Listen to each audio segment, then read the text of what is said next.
Welcome back to Let's Get On With It Live, where we do, in fact, sometimes it has been known to occur, recorded history, and even in the prehistories, as reported to us by our elders in the oral tellings. Get on with it. I somehow, through all of that, remain Grimith. And I am back with more Mortal Glory 2, the sequel to Mortal Glory. I played through Mortal Glory in early winter 2021. Mortal Glory 2 is due for official release on March 4th at 8 a.m. U.S. Pacific Standard Time. I have unofficial yet official, unadulterated access to this video game, and we are about to embark on our fourth run of it. If you are unfamiliar with Mortal Glory, you manage a team of traveling gladiators in this turn-based fantasy roguelike. My opinions of the game after the past three runs are that the actual, tactical battle aspect is superior in every way. The strategic aspect of the game between battles is certainly different, and I wouldn't say it's better or worse than what you'd find in the first Mortal Glory, but it creates a different gameplay experience. The game is also notably longer in the runs, between start and finish. Let's go ahead and get right on into it. After showing off the credits screen, here you go with that. Our options, I do appreciate having this opportunity to adjust my resolution, some volume sliders, some gameplay bits. I've left these as they were at default. And note that you have several language options coming into the game. Something I find pretty neat. Okay. So we start off with a single gladiator on a team. We can change our difficulty. There is no provided in-game description of what these difficulty settings do. We have two game mode toggles. Perhaps we will unlock more as we proceed through runs and earning points to advance our meta progression level, which makes new items and skills available. That's part of the core gameplay loop change as well. We can choose our founding character. Not all of them are unlocked for us yet, but most of them are. We've completed runs with the Minotaur, the Wizard, and the Troll. Next up, we're going to be using the Chained, and I'm pretty interested in getting a run done as the Chained. I haven't had one on my team yet. Over here, we have an Ascension level, basically. Glory level, which changes gameplay in a different way than what difficulty would.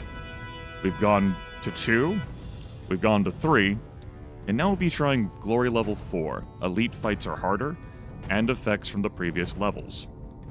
We further have challenge modifiers, welcome in. We can tack on. We get trophies to show that we have successfully completed at least one run with them. And I'm going to throw on something else.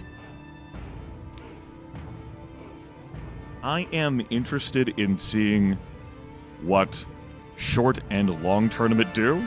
There's part of me that wants to toggle them both on to see if they cancel each other out and then successfully complete a run so I get credit for both. But I think I want to see what the long tournament has in store. I don't know if that's going to lengthen the levels or add a separate level. Beats me. But we're going to be throwing it on there. It's gonna be a ride, I think. And I'm just slowly, modifying the game as we go through, not just slamming my head face first, but to really get a proper feel so that I can provide feedback for this game. Our team is going to be named... Stop. Cutthroats of the World Eater. Okay, that's two. That's too verbose. I can't wield that around. Spectres of Prophecy, we'll go with that. And this character has 3 agility, but no killing power. And that's really important. So I'm actually going to click reroll here. I do not want to have 3 agility. We'll go over these characteristics. Strength governs physical damage and knockback chance. Agility influences critical chance and action points. Wisdom covers magic damage and mana points. And Vitality is for protection and health points. I want to have at least 4 agility, so I have 2 action points. I'll describe that more when we actually get into a combat. 8 and 4, with wisdom here as a backup. Sure. That's fine. Not gonna fuss around with that too much. Just want to actually be able to do some damage. All of these chained start with a racial skill named Soul Chain, which is a range of 5, a cooldown of 1, does 3 flat damage. It pulls a target unit next to you across horizontal, vertical, or diagonal lines. Can't use it when someone's adjacent to you, and it does not consume your turn, so that you can then follow that up with an attack now that you've pulled an enemy unit next to you. You can actually use Soul Chain on all units. It's not limited to enemy units like the Bramble is, which we saw last broadcast, which was earlier today for me. Okay, let's get into it.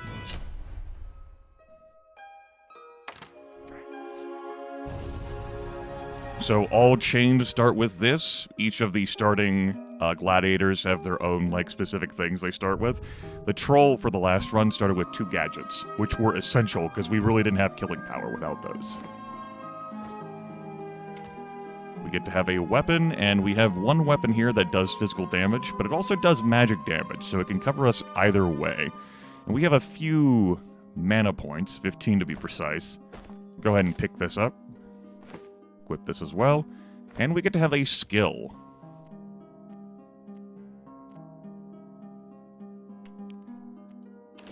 Woof. Okay, so Acid Bolt. The damage that it deals is 20% of your target's max HP. That doesn't do a whole lot against, say, Sabas here, our starting character. This percentage would have more of an impact as you get later into the game. So that's kind of like, Reject Pain and Grand Fortitude, however, do not deal damage. Reject Pain protects you against environmental tiles, and Grand Fortitude is a heal, which would not be bad to have if, because due to the glory level I'm playing on, we do not get full heals after fights. So I'm not adverse to having this. It does consume a turn, though. So I would need to use it and then weather an enemy's attack and then finish the job. And it would heal my vitality plus 6. So it would heal 16 hit points, which is over half of my current HP total. It doesn't help me resolve fights, though. This Acid Bolt might very well help me resolve a fight. 20% of someone's max HP.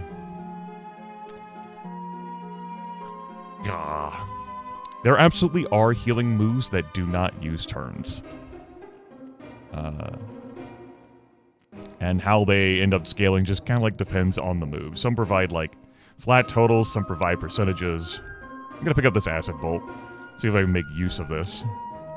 It can be a suitable opener. So, because we have 4 agility, we have 2 action points, which is how many times this character can move in 1 turn. If you only have 1 action point, you can either move or attack.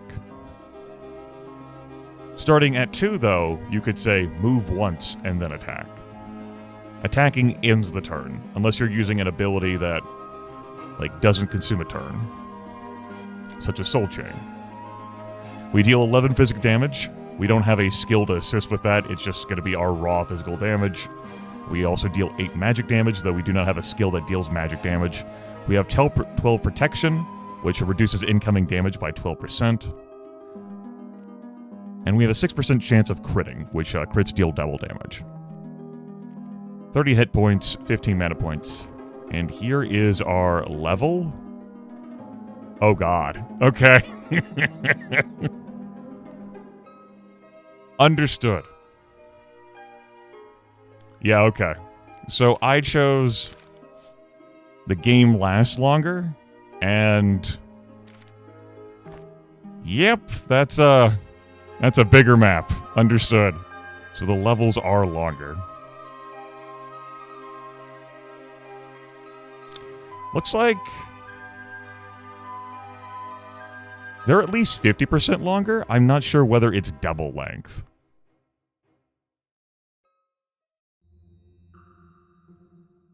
At any rate, we chart our path just by looking up and down. You can't highlight the spaces to note, like, hey, this is the path I want to take, which would be really helpful for, a longer tournament. Indeed. Let's pull up our legend here, our key. These are normal fights. We are allowed to lose 1 fight per level. If we lose 2 fights, or if we lose to the boss at the end, the run ends. Shops can sell 3 of up to 6 categories. And your first shop that you run into is going to be guaranteed to offer gladiators for sale. These are events. These are... I haven't seen any negative ones that you couldn't opt out of. So they're either purely positive or have twists that you can choose not to engage in. These symbols are weapons, armor, gladiators, gadgets/relics, and potions. And there's a starburst that we're not seeing over here that goes to skills. I scroll up. Eventually, there we go. Skills. These red skulls are elites, and on this new glory level I'm playing on, these fights are apparently harder. To what degree or extent? I couldn't say. Anyway, because this is so fucking long, I'm not going to work on really charting out my entire path here at once. I'm going to pick this to here, and I want to hit up here. I'm interested in seeing an event. No. There was no listed option. There's an option for shorter tournaments, though. Okay, so 1v1 here. We are facing an Undine who has a Forceful Bash as an active skill, which will deal 6 damage and knock me back 3 tiles, and Rising Tide here as the Undine's racial skill to spawn water and apply slowed to all surrounding tiles. Does not consume a turn. We should be able to handle this one. We've got some okay damage output. And we have a pit. This pit could be anything. So, you have various bits of terrain in these maps that can block line of sight. You may end up having a pit, which, if you enter a pit, you are removed from the fight. It does not trigger death effects. So if you have, like, say, a perk that says, when you die, punish, like, your enemies. Well, that death effect is not triggered. But what we can do is maneuver our opponent to be in a position that we can, say, pull into the pit. How are we going to do that? We'll figure it out. We have skills.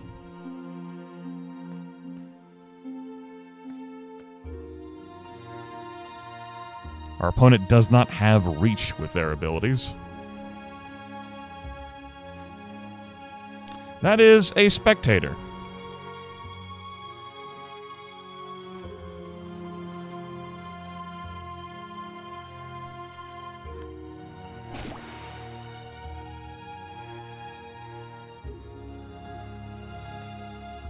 Clever. Note that we do have a turn limit. I've never drawn before. So there is that.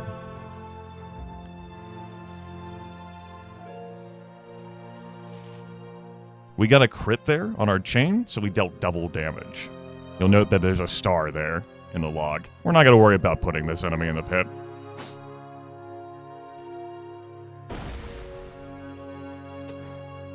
It's slowed, and we positioned ourselves accordingly so that when we were knocked back by that forceful bash, we were not sent into a pit. That was important. The Undine would have needed to be here to fling me into that. So, if you have an attack that says, hey, you do knock a target back, it's always going to knock the target back unless they're immune to knockback. But if you're doing, say, a normal attack, instead we look at your knockback chance, which looks at knockback distance and could result in collision damage if you collide with something on the way. Now, we've been slowed, so we only gain 1 move per turn, so we're not really going to be advancing after our foe here. But we can move forward twice. Or either we can move forward once, so that they have to move forward twice, so that we can now finish the job. You cannot interact with the audience members to pull them into the fight. At least not from what I've seen. There are neutral parties who can be involved in the fights. Okay, pick up the charge skill. That'll help me close the distance if I need to.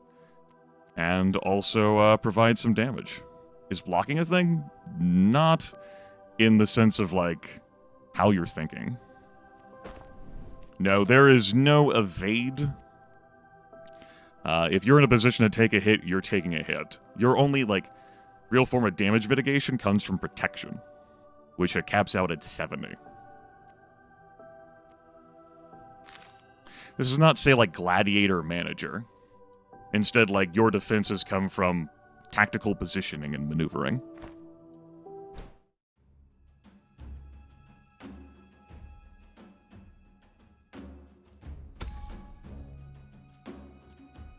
Yes, unless you have, like, some relic or some sort of, like, special, like, alteration that says, like, the chance to hit would not always be 100%, then the chance to hit is 100%. Alright, Skin Weavers of Nightmare we're facing here. This gnome has 3 action points, so quicker than us. Is able to sneak, as all gnomes are, which applies sneaking to the caster. When you are sneaking, you cannot be targeted directly. So they could be damaged by area of effects, or by, like, objects exploding. They might be knocked back by some environmental, like, features, but I can't attack them directly. In addition, they get plus 35 crit chance, which would be 48 while they're in stealth. Attacking or using skills breaks the stealth, but for one moment, they could have a 48% chance of dealing double damage. They have Overgrowth here, which is a magic-based attack that roots the target in place. And Focus Calamity, which spawns tornadoes on all tiles surrounding the caster. Tornadoes don't directly deal damage, but they fling units around, and that can be advantageous or disadvantageous. Hello there, thank you for showering me with wealth. Yes, you're not the only one to have thought of me. I knew this game was in development. It had not come out at the end of last year, as the dev previously thought.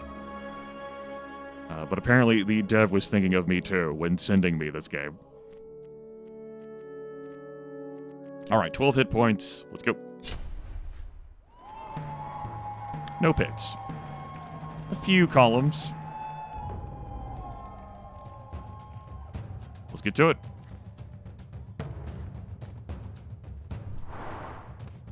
Alright, because our foe has activated sneaking, I can't directly target them, so I don't see any reason why I should try to push an engagement.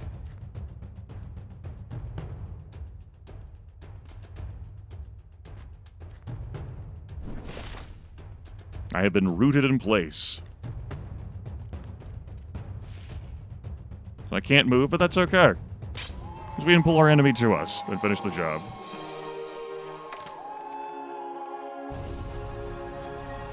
Yeah, I checked my mail on the 28th, and noticed this had got sent to me on Valentine's Day. I don't check my channel business email that often, and less so this month, as I was indisposed. It's like, hey,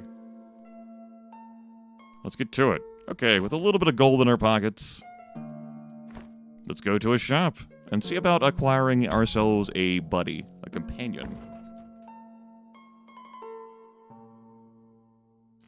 So, weapons, gadgets, relics, and gladiators. Note that without a special modifier, you cannot have duplicates of the same race in your active roster, but you can have them as backups. So we have a level 2 elf. Elves have a haste skill to speed them up for a turn, and they can activate that 4 times in a battle. Now, this elf also comes with mana drain, which is fine. 3 AP is pretty nice. I really stay away from characters who start with 1 action point. It's just so debilitating. We have this Umibozu, who has a racial skill to knock a target back 4 tiles. Has a Pestilent Bolt that will deal 12 magic damage in this case. However, And I was thinking about picking this one up. I saw the 1 AP here, and that's a hard pass for me. Well, Dan, I will be awake for a while, yes. I'll probably be awake through to our Baldur's Gate 3 session tomorrow, and then through all of that Baldur's Gate 3 session tomorrow. And then we have this Prowler here, who starts with a perk, as his stats are randomized. Okay. Stats are randomized like they've already been randomized every fight. I think that probably means that when, like, this unit got the perk, their stats were just randomized, and that's that. So if you were to pick up that perk during play, your stats would be randomized. They have Pounce, as all Prowlers do, and this one has Frantic Swipe. I am going to go ahead and pick up the Elf here. The Umibozu is tempting, but that 1 AP is just a stay away from me.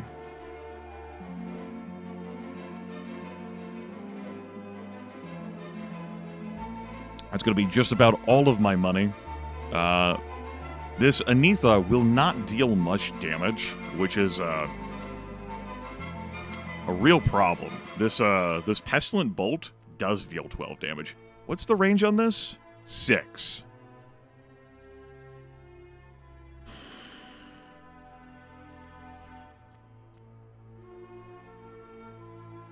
I could fix the 1 AP. Give me enough time. Work and learn, Dan. While you're paying like 20% attention, because the 80% of the attention that would otherwise be spent on this is spent in Final Fantasy.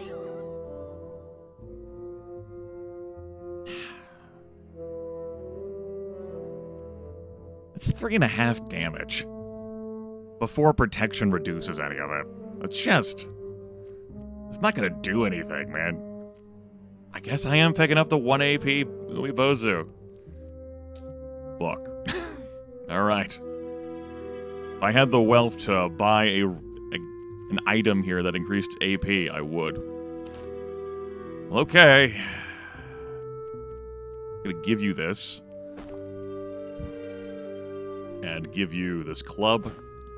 That reduces the physical damage our chain does, but makes this Pestilent Bolt hit harder. The cooldown on this is pretty nice. So when we use this, we'll have to wait just a little smidgy bit. A little teensy weensy bit before being able to use it again. Little itty bitty baby bit. Let's go to an event. You're walking by a lake when Kuratako has a well-received idea to go fishing. We can fish with a spear to increase the whole team's hit point pool by 10, fish with a rod to gain an item, or search the beach to gain an item. Well, these items, they could be anything, and we certainly have plenty of empty slots that we could use anything. But getting these two to have plus 10 hit points, that sounds pretty good to me. You manage to catch several big fish, grilling and sharing them by the beach is a memory you will cherish until the end. Naturally, that would go better if we had a larger team, but this was the most people we could have, reasonably. Alright. It's really going to help with our survivability. And we're already in a 2v2. Race of the Many-Face. We have Melwyn, the wizard. All wizards are a race, have the racial skill to teleport. Does not consume a turn, has a range of 5. And then, Welwyn has a heal skill. Now, you might see some problems here with Melwyn's stat array. So Melwyn can heal for 10 health, right? That's cool. Melwyn has 6 hit points. Melwyn has no magic damage capabilities. Melwyn's pretty fucked. Then we have this Undine here, who possesses Mana Shatter. That's going to be an 8 damage attack that removes 20 MP from a target. And Wind Spirit to apply Wind Affliction to a target to knock a unit back 3 tiles towards a random direction, which does have enough MP to use. 2 AP, 2 AP. Okay, let's go. I don't know how effective of a wizard Melwyn actually is, but they exist. He's here. Behold, the majesty of Melwyn. Praise be to Melwyn.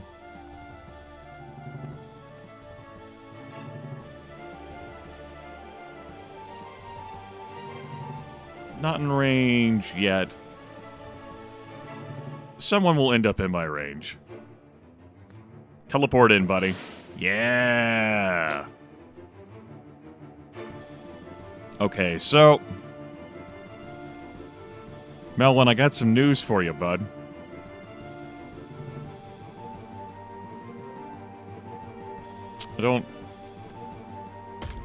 I enjoyed that. Pestilent Bolt here.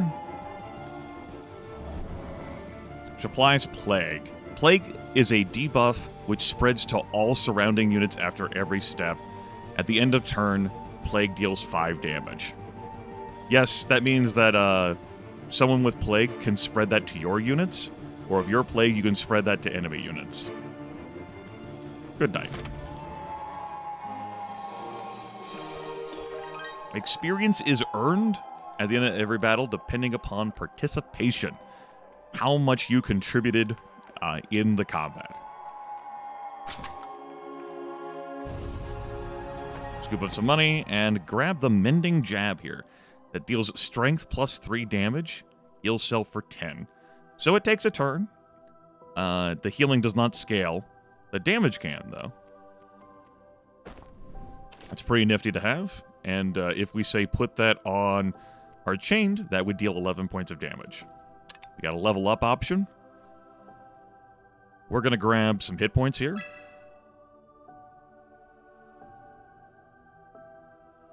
Just hoping to see some physical damage being offered. We'll grab some more hit points. And there's our physical damage. Good. We're going to slap this on to Sabas. Note that physical damage does not factor into Mending Jab. This is strength plus 3, not physical damage plus 3. We are a very healthy team thanks to the event giving us plus 10 max HP. Speaking of events, let's go run into another one. Good day, traveler. I am on a journey to learn the art of blacksmithing, and I see you are carrying around an interesting piece of equipment. Am I, though? If you'd like, I can try to improve it for a small fee. So here are our very shitty rags. We could spend 50 gold to add spikes to them, to give them to increase knockback chance, or to improve them, plus 5 to a random main stat. This it's a really crummy piece of gear.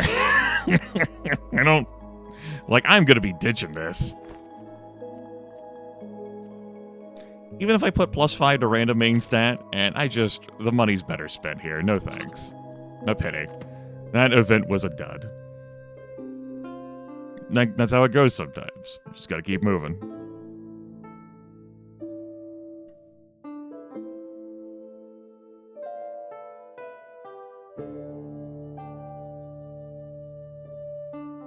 Now that I've come this far, gotta look at routing myself further on down.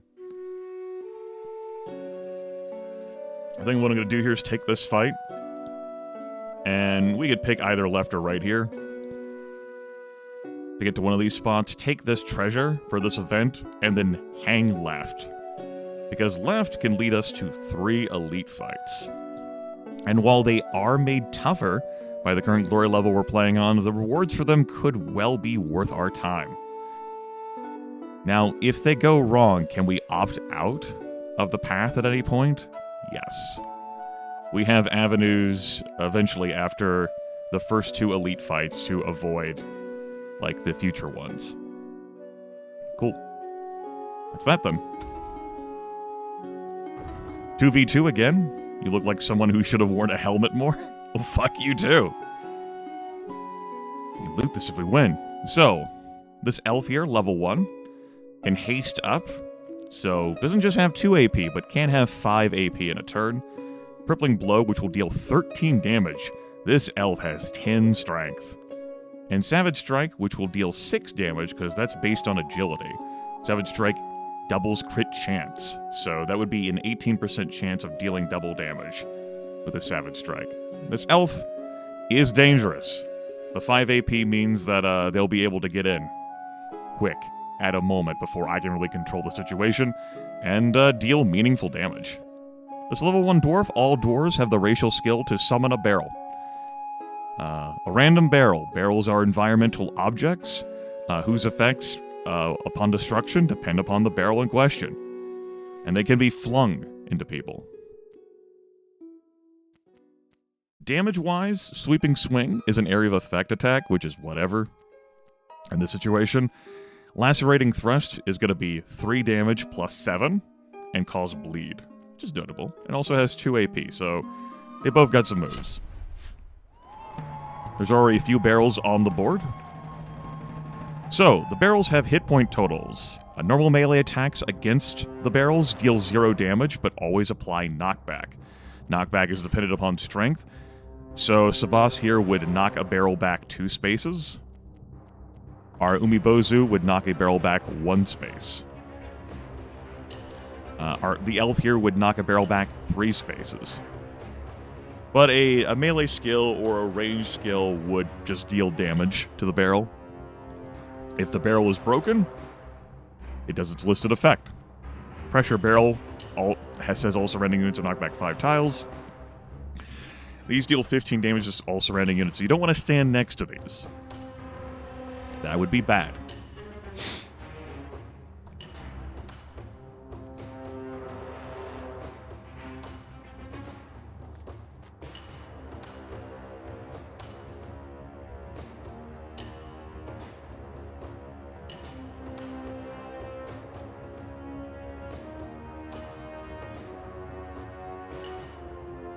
Fine with you standing here.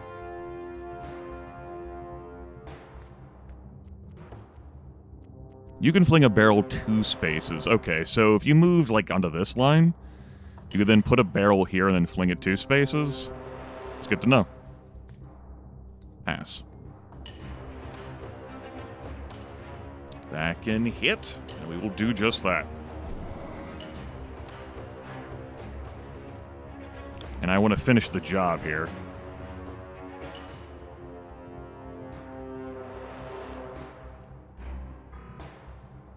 Yeah, let's finish the job. I could pull the elf to me and then kill, or I can just charge. I think I will charge. And crit on that. Overkill.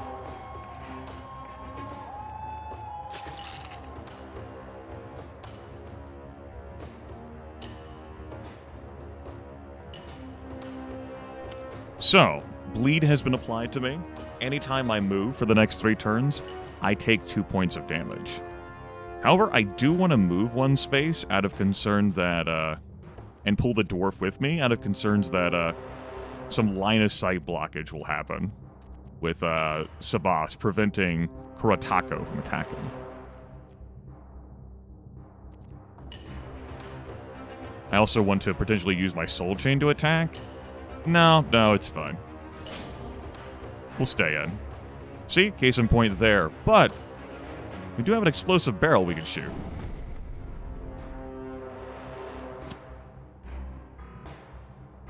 So we're still able to participate in that engagement. Scoop up some gold and some chainmail. 4 protection and 4 crit chance.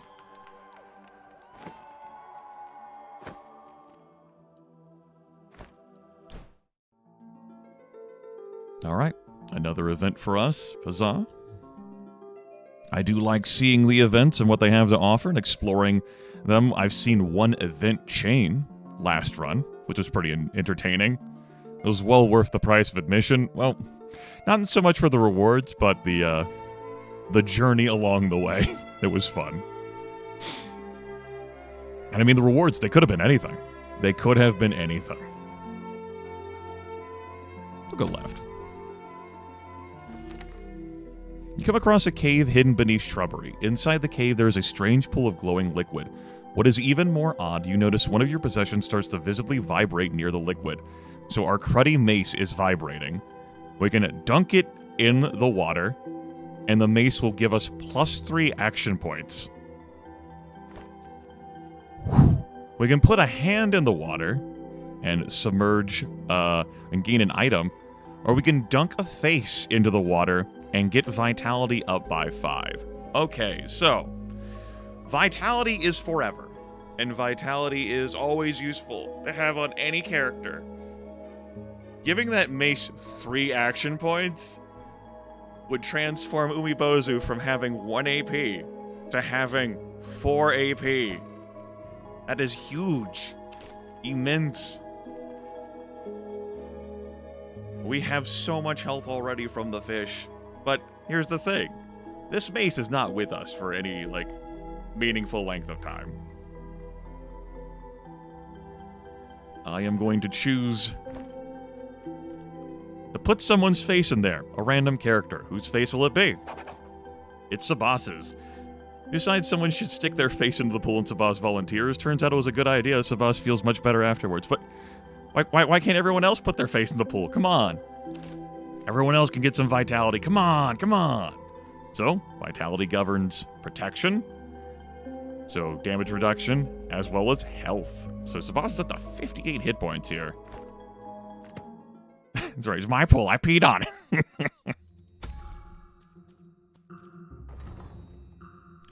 We can give the enemy team an extra unit for 23 gold. We can turn this into a 2v3, and that would be an enemy chained of their own. Let's take a look at what we're facing here. Now, I have been, going slow to help folks who are seeing this game for the first time. Get acquainted with, what the skills are and, reading statistics. But what I'm seeing here doesn't concern me much. A vampire who can drink blood as their racial. You may have noticed all the blood tiles as we've engaged in combat. Well, you can interact with those blood tiles through skills like this. You can also animate blood into an elemental. You can detonate blood. You can do a lot of things with blood. Blood is power, chat room. Blood is power. This fucking gnome. Someone's a low-level critter. What would you do if I brought you on board in exchange for 23 extra gold and the experience for it? I mean, we do have a lot of health. I'm willing to do this. I think we can lay down some damage.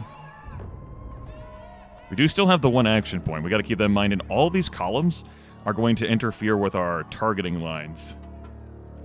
Which would be, unfortunate. Yes, yes.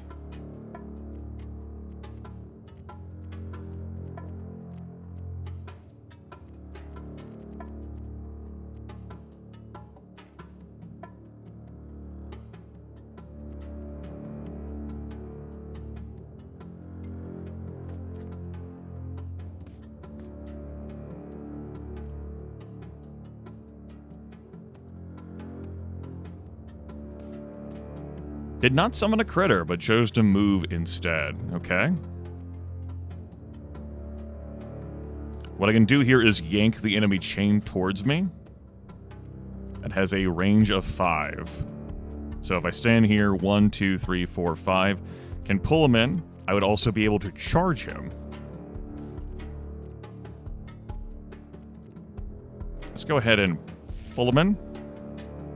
We can deal 11 damage with a basic melee attack. Note that Acid Bolt here is, like I noted, a cruddy skill. Here at the start.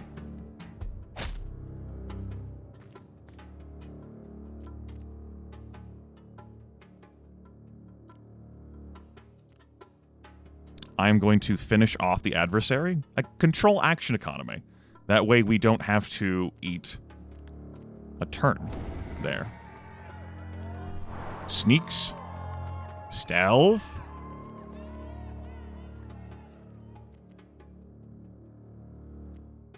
You have charge. That's worth keeping in mind. Charge only operates horizontally and vertically. I'm going to pull back here.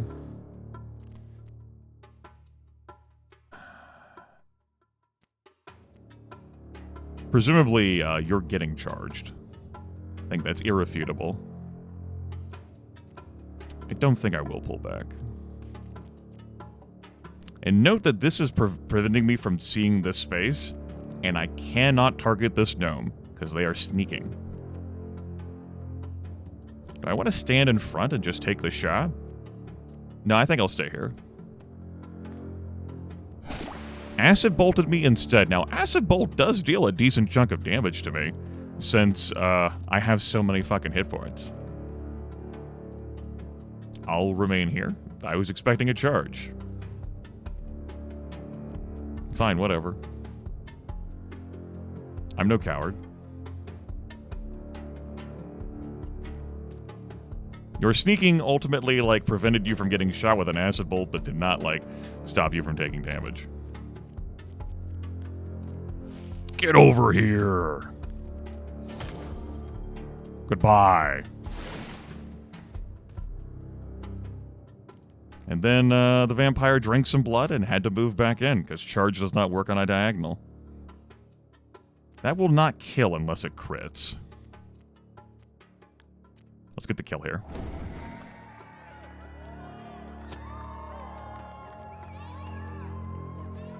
Now we could step back and charge. We'll just whack here, though. And we could knock our foe back 4 tiles, but we'll just get the kill as well. There we go. We won the 2v3. Actually got our Umibozu some fucking experience. Take the 23 gold, and we have Primal Necklace for +1 AP. Yes.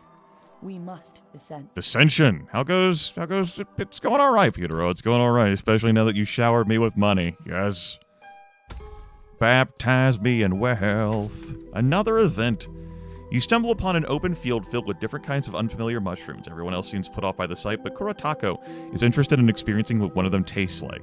So we can eat a red mushroom for +2 to our main stats. But then the main stats are randomized. They could become anything. Taste a blue mushroom to gain a random skill, and then randomize our skills. I really like that Pestilent Bolt. We need a purple mushroom to gain a random perk, but forget a random skill. Well, we only have one skill we could forget. But we could gain a perk. It could be anything. I'm going to eat this red mushroom. This could end up sharply reducing Kuratako's combat effectiveness. But +2 to random stats. Or rather, +2 to main stats. That's +8 across the board. 2, 2, 2, 2. Let's see where the road takes us. 3, 2, 12, 8. 6, 11, 7, 9. So we definitely lost some wisdom, but we are so much quicker now. And we doubled our strength. We increased our agility by 9. We lost 5 wisdom, and we gained a point of vitality. Kuratako gets violent shivers immediately after tasting the mushroom. Luckily, they subside after a few minutes and seem to leave Kuratako unhurt, yet there's something different about Kuratako afterwards. So, not as effective anymore with the Pestilent Bolt. It's lost some of its oomph. And I no longer need to have this Primal Necklace on you. Now both of you can have 3 AP. And this, perhaps gives an avenue for me to take Kuratako into doing physical attacks instead. Depending on the skills we find. It's unfortunate to have lost some of that damage output, but that's the way it goes with randomizer. We could choose a skill. Noxious Swipe. Keys off of half physical and half magic damage, which, as it turns out, we have some more of that now. That's right, our goblin patron. Patron. I'm not too enamored with Noxious Swipe, but it applies a random debuff to a target. We have Grand Fortitude. We've seen that skill plenty enough times. And we don't have any healing options, so it's worth considering, but again, it does take the turn. And then we have Splash Zone, which is an attack spell. It's got some pretty good range on it. I'm going to go ahead and pick that up and give that to the Umibozu. Note that we don't have enough mana now to fling a Pestilent Bolt twice in combat due to the loss of 5 vitality. Armor? We could certainly use some of that. This would provide 4 vitality, this would provide 4 strength, this would provide 3 wisdom. I am interested in all of these pieces. I think these rags would be the best for us to compensate for losses in wisdom. If I didn't have that wisdom loss to compensate for, though, I would take this chainmail for 8 protection and 4 strength. Let's grab these, though. I think they're the weakest of the lot. But that way we can actually use some more moves. And then a relic. Running Shoes of 2 AP. Viper Fang has it so that your melee attacks apply poison to target. Poison deals damage equal to 5% of max HP. Damage pierces protection. And a Wizard Hat!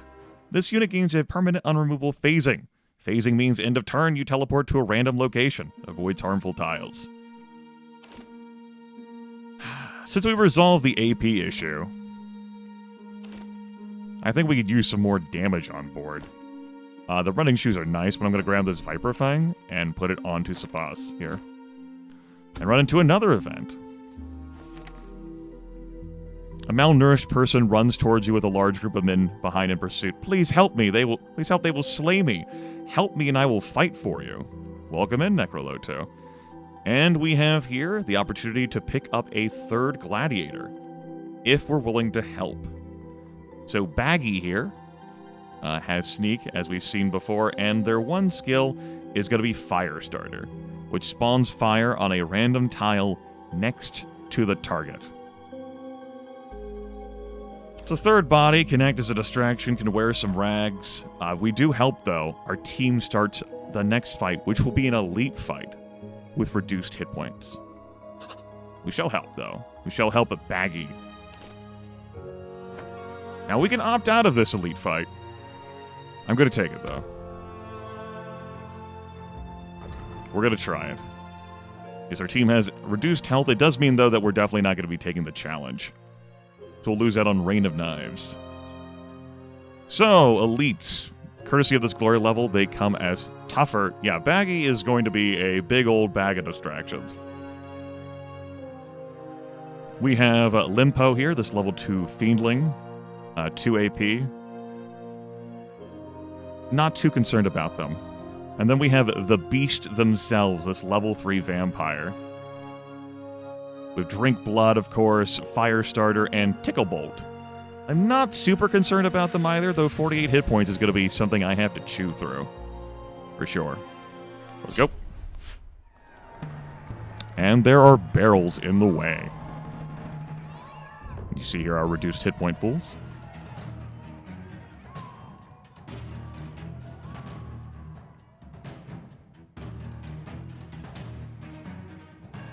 Our knockback distance is only 2. Okay. Let's sit down in our thinking chairs and think. We gotta find a paw print. And that's the first clue. Put it in our notebook. Whose clues? Blue's clues. Blue's clues.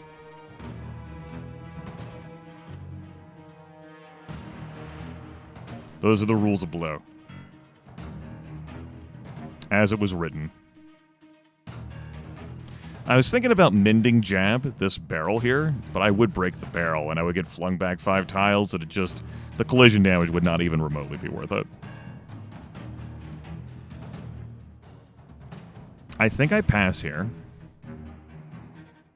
What's your, knockback distance? 1. What's your knockback distance? 1. Okay. So I don't have to fear about these barrels getting flung down into me. That's nice.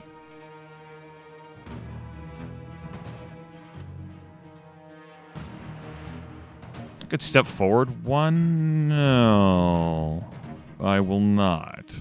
You can't make me. In fact, I'll even step back. The vampire moves 3 spaces. We break this barrel, they'll eat a random debuff. Am I willing to spend 11 spell points on that? That's right, Majima. Go ahead and give it a good peek. I don't think I'm willing to spend a points on Oh, random. It could be anything. It could be money. It could be pirates. It could be bad news. It could be wondrous and beautiful. Ah, fuck it. So, Limpo has minus 15 protection, and the Beast Vampire has lethargic, minus 8 strength and wisdom.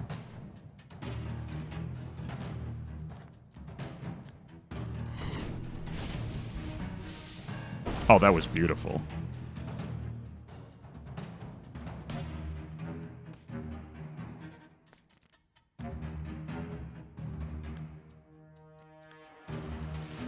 Get over here!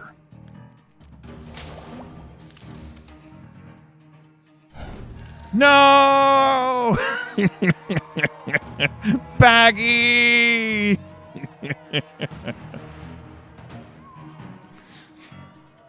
Baggi, why?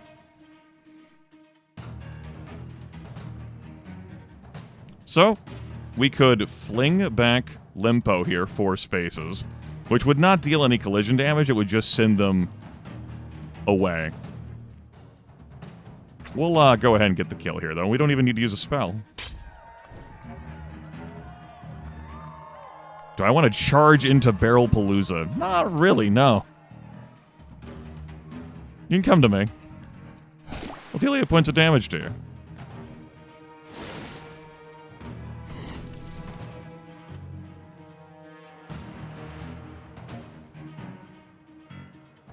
I gotta remember that my Umibozu now has 3 AP. So I got moves if I want to do them. What does this barrel do? Knocks back 5 tiles. You take some collision damage, and that would be humorous, but I think I'd rather just land the hit here. You're no longer lethargic. Let's deal with this fire. So that doesn't spread onto me.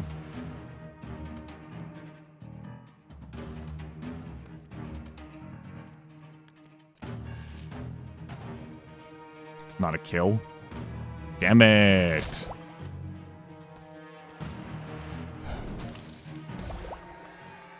Well,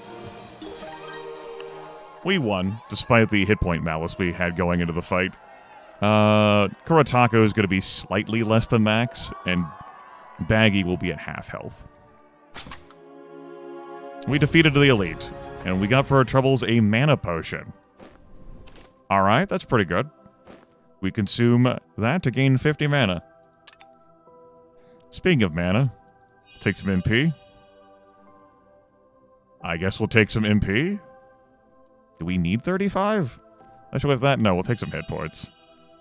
Really would have loved to see magic damage there. That's unfortunate. Especially after the random mushroom docked us down some wisdom.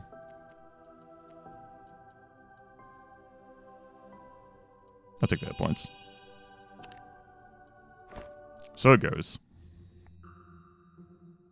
Alright, let's stay on the far left path. Champions of the final day. See, Kuratako is slightly reduced from max. Baggi has half HP. Sabas is good. And characters start the fight with reduced HP in exchange for frantic swipe, huh? Increase damage by 6 for each active debuff on the user. I know, Lethal. It was good. It's a good thing. Am I concerned about the damage output of the Champions of the Final Day?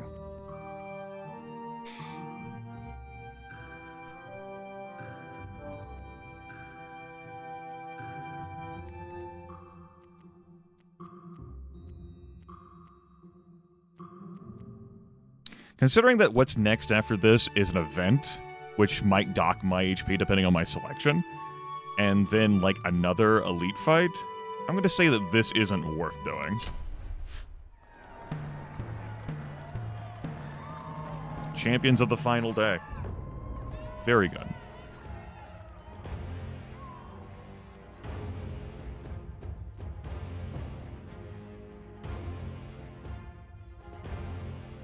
What's the range on your shit? Okay. Stand here.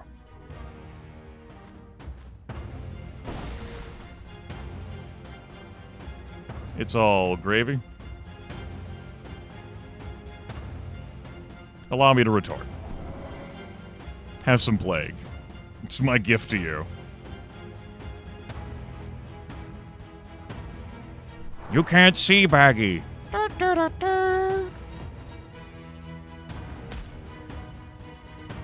But as you can see, Baggi can still take indirect damage. Cannot be targeted directly, but that mystery barrel can be flung right into him. Actually ended up being humorous, as I don't actually have a targeting enemy that I can do with Sabas due to where the vampire moved. Was that the most effective use of the vampire's turn? The scholars will debate this.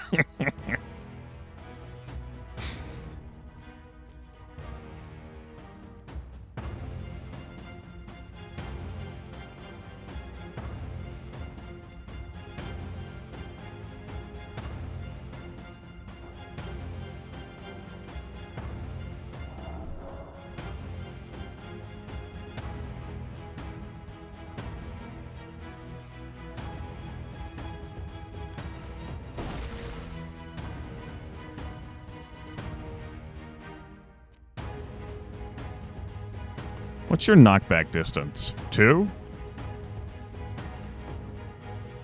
Hey, your barrel called. Good, more water. That'll help. Baggi, no!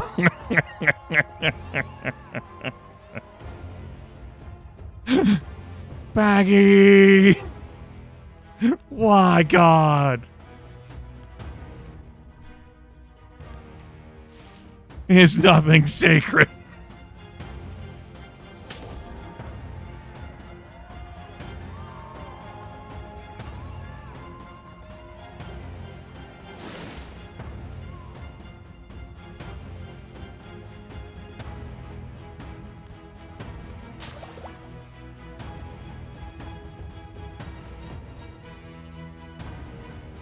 Not able to reach, unfortunately.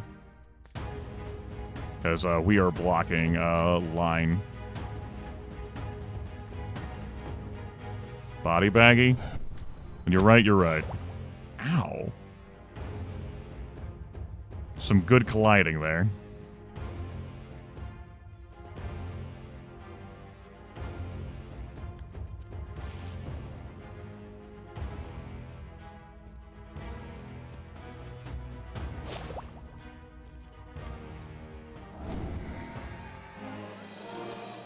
Alright, so Sabas is going to be down some hit points after this fight.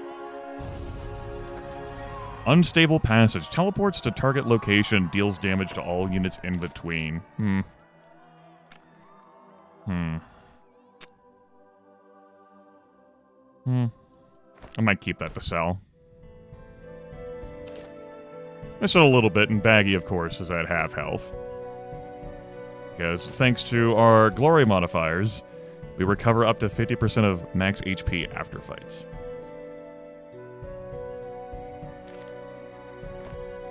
Let's go get an event. Let's see what happens. A man in fancy armor approaches you. Aren't you in luck, traveler? I have a collection of rare equipment for sale if you're interested. Only one per customer, though. Would you like a barbed antler? Melee attack supply vulnerable to target. That's pretty handy. Minus 50 protection. A sturdy net. Melee attack supply rooted to target. That's fucking gross. And then if I am willing to engage in some selling, I'd have to sell a little bit more. Which we can swing. We could buy one of these pieces. Martyr's Gift. This unit gets knocked out. The unit's team is healed for 20. This unit bleeds thick smoke. What the fuck?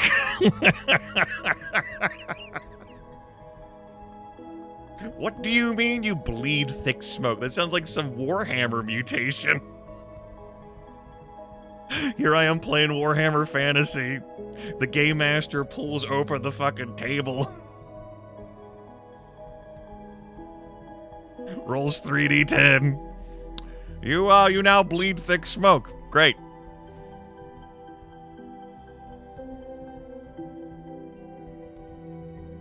I am tickled by the idea of putting Martyr's Gift on Baggi.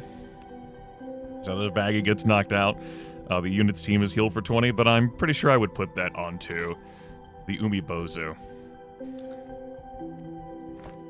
That's slightly more wisdom and also provides more health to the Umibozu. I think I would rather keep these rags, which means I would sell these. It's 250. I need 6 more gold, huh? I do need 6 more gold, it's true.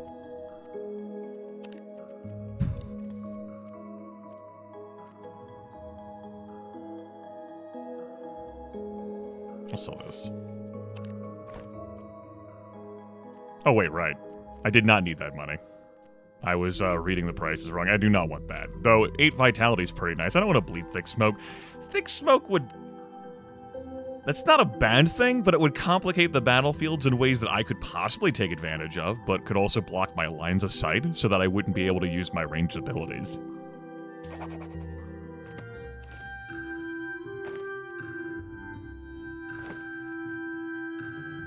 You get nothing, Baggi. Now you have 12 hit points instead of 15. I said good day, sir. Good day. Hello. You will make a nice ornament for my quarters. So if I was willing to take 40% less HP, I could get an Earth Rune to summon Pillar. But note, you do have to win the fight in order to get the extra challenge reward. We have this Slitherer here, totally not a Mind Flayer, don't worry about it. Government, unsanctioned Mind Flayer. 30 hit points. Gotta deal some damage, and then the beasts themselves with 4 AP. And some sizable damage there. That is going to be a concern. But don't worry, my good friend Baggi here is to save the day. Also, this is pretty wide open.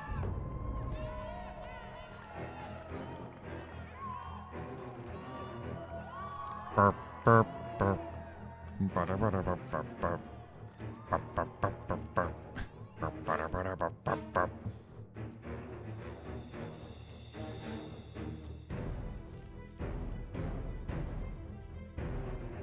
I do not want to fight out there. I want to bring you closer. Get over here. No need for the healing jab just yet. Just boop.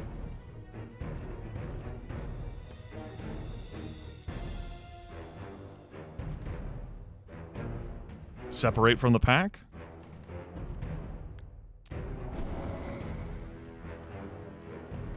All right, Baggi. This is your time. This is your dance.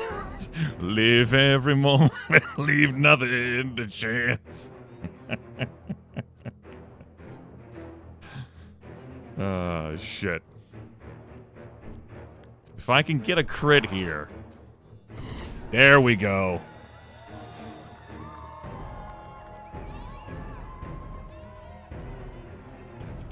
Fire did spread there, so I won't charge. Charge! I will fling an acid bolt. Your move, creep. You going after Baggi? Of course you are, you sick fuck.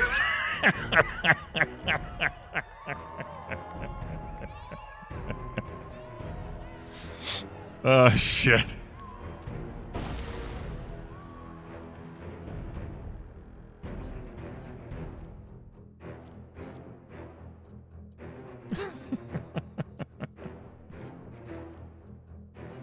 Can't fucking believe that.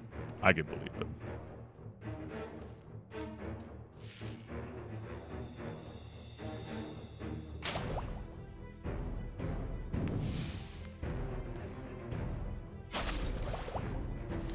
How dare you attack the person who does not have the heal move? You know what? You chose to step here. Go fuck yourself. And then get credit.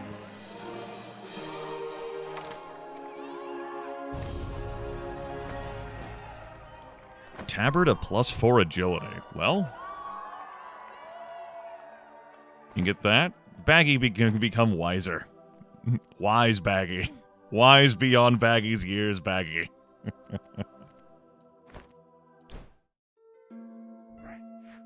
What a decisive win, that's right. Now, I did spend a bunch of my gold, so I'm not going to have a whole lot for this shop. I do not regret the purchase, though, for that Martyr's Gift. Since has been beaten into him. You're onto something. Now, here are one of these mythical healing potions. You see, when we turned on healing it means that healing potions are added to shops, but they seem to only be added in shops where you can buy potions, and even then it's not guaranteed. You might have to re-roll the shop. What are those flowers? I've never seen these before.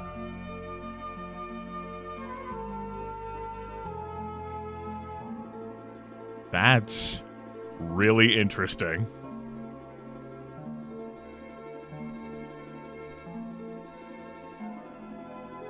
Okay. I saw a weapon last run, which was earlier today, that said 100 crit chance. So you're going to deal double damage no matter what. I elected not to buy it, but I found that pretty interesting. Conjured Bramble! Yes! I like being Conjured Bramble. Frost Nova's here as well, huh? It's pretty nice in its area of effect damage that it can do. Give me a Bramble. Baggi could learn this. That would be sick. Like, we've already got a soul chain here with the chain. This is a better, like, chain. So we could double chain. Double chain. We could chain, and then we could chain, and then we could chain, and we just... It's like we're chaining the chains. But if we give this to Baggi, and Baggi survives until Baggi's turn, Baggi has a 7 damage move with an 8-tile range that could, say, pull someone into a pit. I'm into that. I'm into that. That's my fetish. Very good. I will walk out of the shop now. I will not buy Sweeping Swing or Divine Relief. Though Divine Relief to remove all debuffs from self, pretty handy. You can also buy this Lacerating Thrust. I think that's... So what? That would be 13 damage on Sabas, half physical plus 7. That could be more damage on Baggi. I think Baggi got enough there. I think let's not get carried away here. Also Tendril. Goodbye, shop. In the first game, you didn't have this whole charting your path, but you did have a hub you could return to after every battle where you always had access to the store. You could always shop. You could always hire new gladiators. That's what I meant when I talked about that at the beginning of the stream, where the tactical combat in Mortal Glory 2 is superior in every way to the tactical combat in the first Mortal Glory. But the design of the strategy between the tactical combats is significantly different, and I still can't say whether it's better or worse, it's just different. So, special rules. Storm season, the battlefield contains tornadoes. Mild concern. We could add 2 extra units to the battlefield and turn this into a 3v4.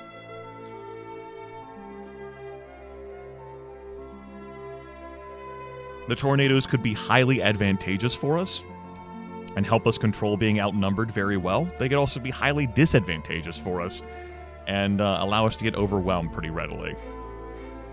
Since the next fight after this could very well be an elite fight, or basically a dead space, I'm going to say no to the extra challenge.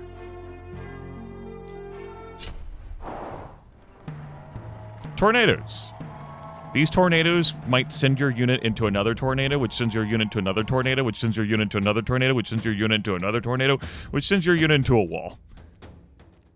Some would consider that damaging, and I would be inclined to agree.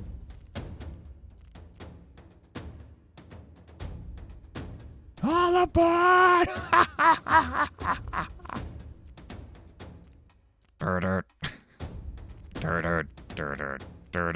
By the way, these tornadoes can also move around at the end of turn. So, yeah, it's a thing. Do not be alarmed. Consider being alarmed.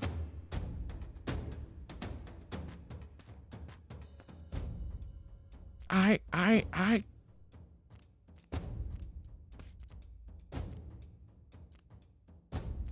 We can make those tornadoes wet.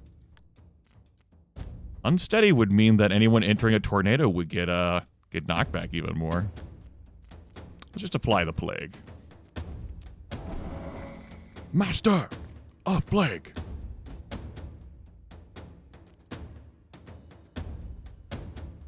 Uh-huh. Baggi has plans. This tornado is going to send this enemy flinging right into Baggi, and it would be humor.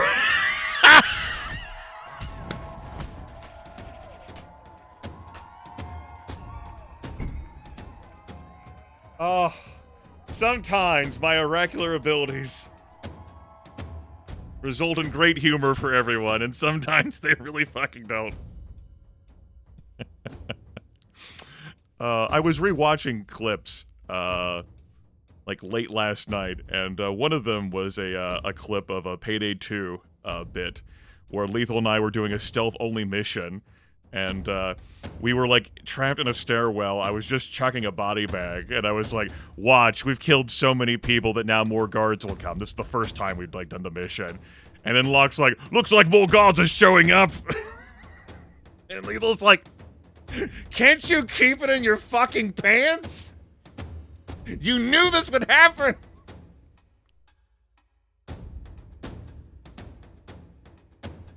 Oh, shit. Anyway, I loved all the damage we took there by getting slammed into each other. That was good fun.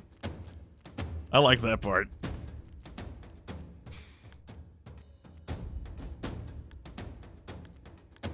Just a real righteous pounding.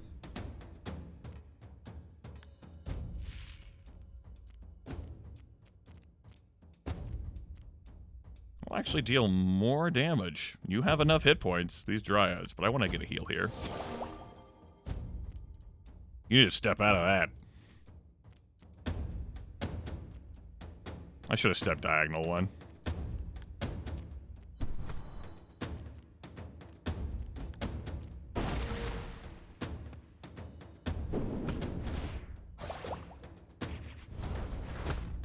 Ow. Ow.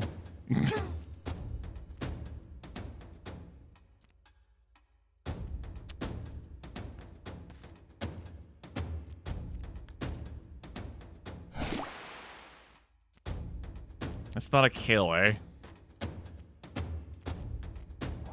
Not a kill. No, the plague! Well, anyway. Oh, a watch streak. Oh, boy. Baggi, you did great work. It's not reflected in the experience tracker, but you did amazing work. Repelling gem, huh? All units are knocked... Surrounding units are knocked back one tile. Maybe. It looks pretty. And isn't that what really matters?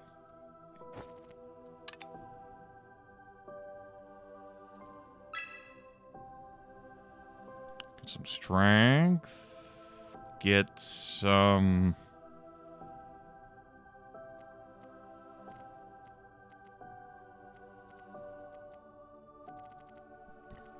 You have enough mana to use each of those moves once. That's fine. Get some vitality. Not adverse to getting more agility. But it's going to be a long climb, you know? Try some vitality. Get some more strength. Oh, we certainly have the survivability. It's just a matter of dealing damage. I say we have the survivability. If only we had saved a fish of plus 10 max HP for Baggi. Let's get this elite. Now, one of the modifiers I chose was, the game lasts longer. So it has taken us some time to work our way up to the first boss, for sure. By the time we get there, we'll have, well... Yeah. Yeah. Yeah. I was interested in trying it out. Enemy characters are tougher. That should be +5 to their stats? Yep, +5 to their stats across the board. But in exchange, we could get a dagger, an instant missile, which would be pretty neat, and corrupt transit, which we would sell. Let's take a look at the fighters of the final day before I make that choice. Here's Goom. Oh. He's gooming. Understood. 6 AP on this fucker. With Grand Fortitude as a bonus skill. 33 protection. 57 hit points. Kidney punch, kidney punch, kidney punch. Which is a great skill. Increases enemy skill cooldowns by 1. That would deal 17 damage. Chaotic Blessing for a random buff to a friendly unit that doesn't consume a turn, and then Sucker Punch. The damage output is not horrendous, but 6 action points and 33 protection is notable, and that could be made worse. Then we have Zack, a troll. With Dissension and showering me in money. Yes! Give me the wealth! Open Grimith would like to thank you for participating in, number increasing strategies. Think of giving me money like an idle game. Thank you. Trolls have Regenerate. This troll also has a magic needle that would deal 7.5 plus 5 damage, half of it which appears as protection. And a Swift Strike, which is pretty squandered on him. It's amusing. Let's not make him quicker. We'll just take this fight as it is. That's right. You always want my numbers to go up, right? Just keep playing me. Limitlessly. I have New Game Plus. I have Plus Plus. Just keep reincarnating or whatever the hell you're doing, depending on the idle game. It's fine.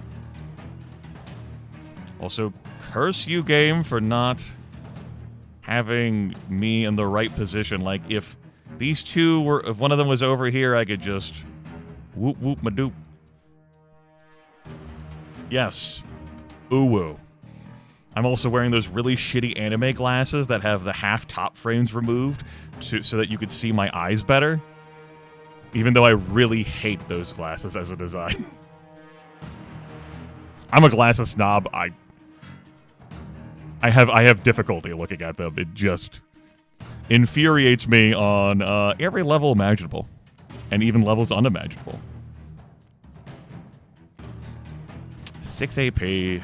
Combine that with...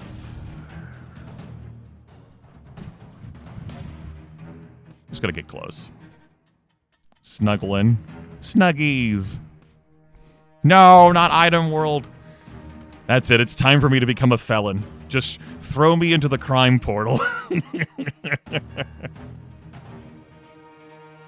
Finally, felonies. Wait a minute. Crime? Oh, shit. I'm in the wrong location. Hold on. Crime?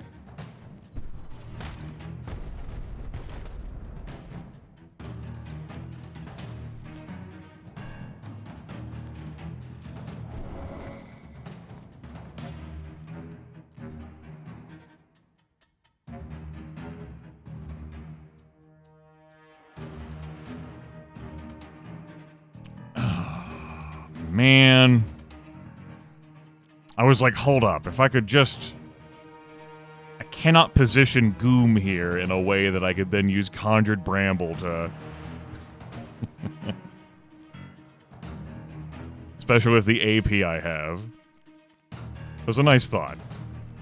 I enjoyed the thought. It was like other thoughts.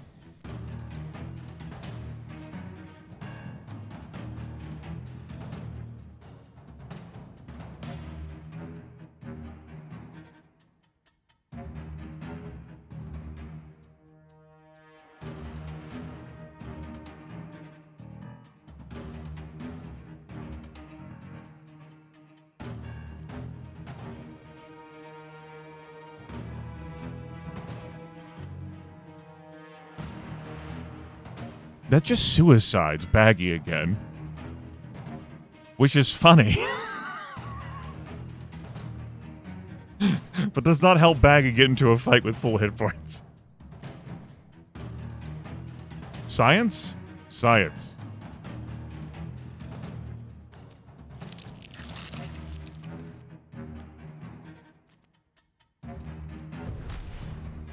Oh, we didn't even break it. No, I take it back. It did not. We can keep Baggi alive then. Stealth. We will not attack at this pivotal moment. I am sneaking. Sneak, sneak, sneak, sneak, sneak, sneak, sneak, sneak, sneak.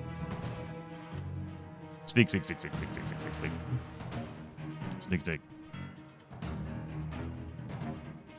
I would like you not to move, because that could create the plague, but I bet I'm not going to have a choice on that front. You're probably going after Kuratako.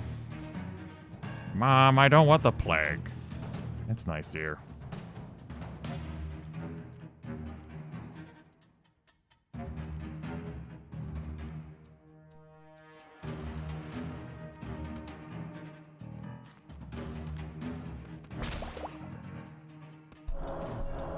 Yep. Just to increase my fucking cooldowns. The kidney punch. That doesn't even kill.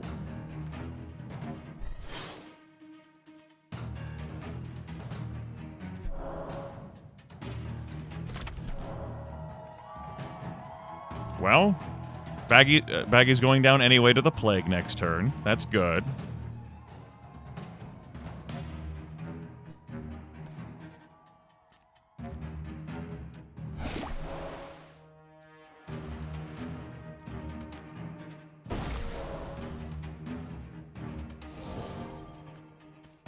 Does mean we're going to be pretty damaged going into the boss fight, though.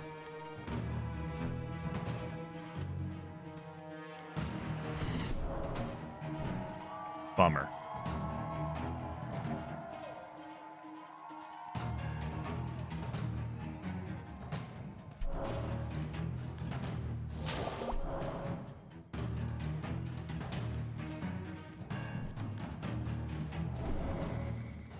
That'll help. That won't help. That definitely won't help. Getting that crit there as you did definitely did not help.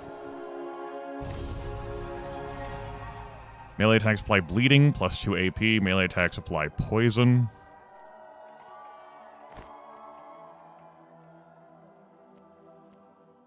I mean, 2 AP is better than 1 AP. That's math. I like the idea of applying bleeding. Giving that to you, and then giving you plus 1 AP for whatever dumb shit you're gonna do. Okay, we will have a normal fight to try and dispel this. And we'll go with this route. Then we'll take this shop for potions, relics, and gladiators. 3v3. Spawns a new barrel in every unit's turn. Crits deal 50% more damage.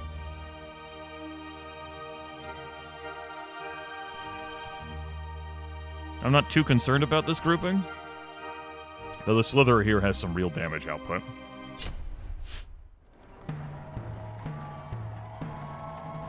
What the hell is this setup?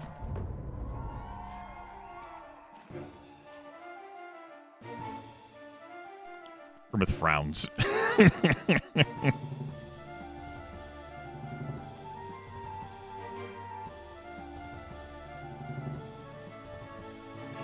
Frowns.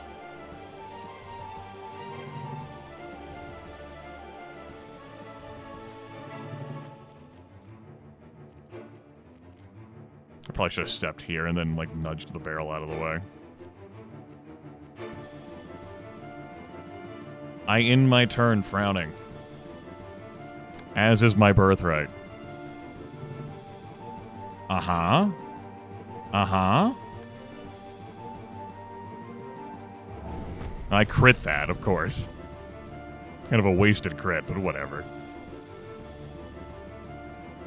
It's time, Baggi. Do not let your memes be dreams. Live your best life. Oh, shit. That's so dumb.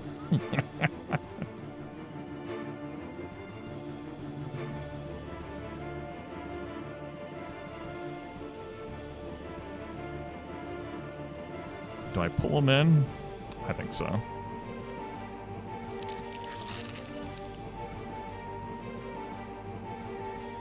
then try to get a crit here.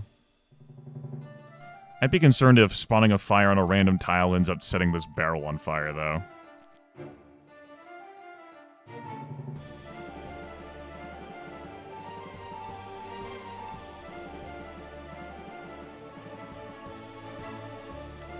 No, I don't want to repel there because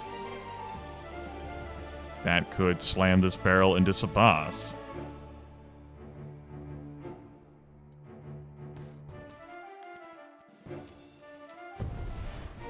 We ask the hard choices in life.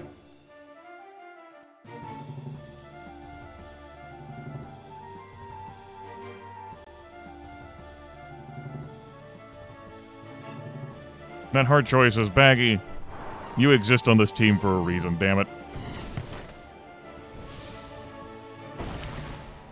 And that's the reason. I'm glad we could save Baggi from, like, knights pursuing him. Yes! Good, good. It kills, but kind of excessive. Oh well. Let's get the kill.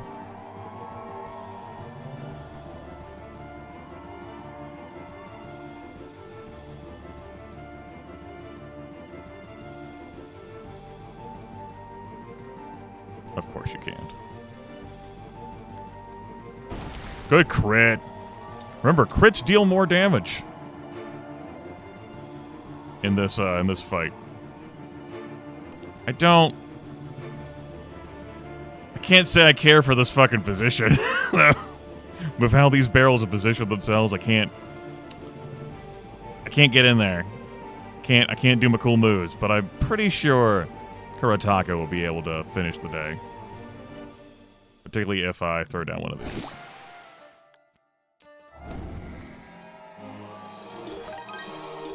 I get knocked down, but I get up again. A green blade. We definitely could use some upgrades on that front. We see them. I'm going to take the giant knife. It's one hell of a knife.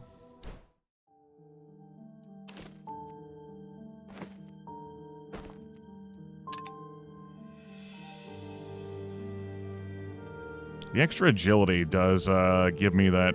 It's a break point. Guess I should have taken the wisdom when it was offered, though. There we go. And then Baggi. What do I even give you, buddy? What do I even give you?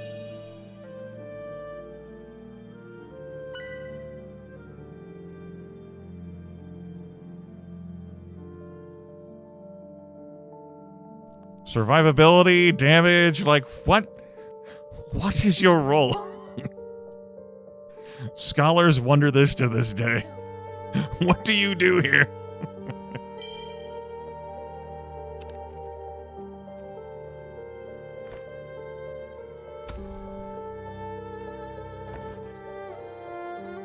So, we can get a gladiator if I'm willing to, you know, conjure up wealth. I would certainly enjoy some big beef over here. Big beef with this underdog.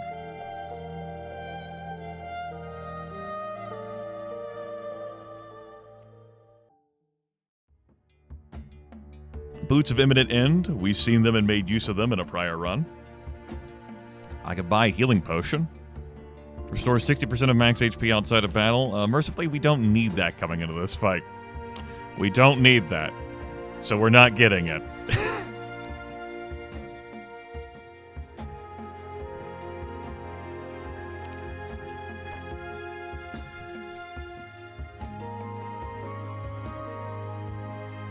I think I'm going to walk past this shop. I couldn't pick up a gladiator I'd want without selling the house. Don't have a whole lot of wealth, as it turns out. We did spend a couple hundred gold pieces on this Martyr's Gift, and it's done great work for us. We'll just walk away. Mana Stone here is interesting to have, but we're not having a run out of mana points issue. And none of these potions too motivated by. +2 strength, eh. Let's see our boss. Our boss is the undead. We have these Umibozu. Umibozu's kind of whatever here. 2 AP, has some range damage, so it goes. Here's the Royal Skeleton. This Royal Skeleton is immune to direct damage from debuffs and wants us to kill this Umibozu so that it can raise the dead, so that it can blow up the dead. Well, that's that. Very durable.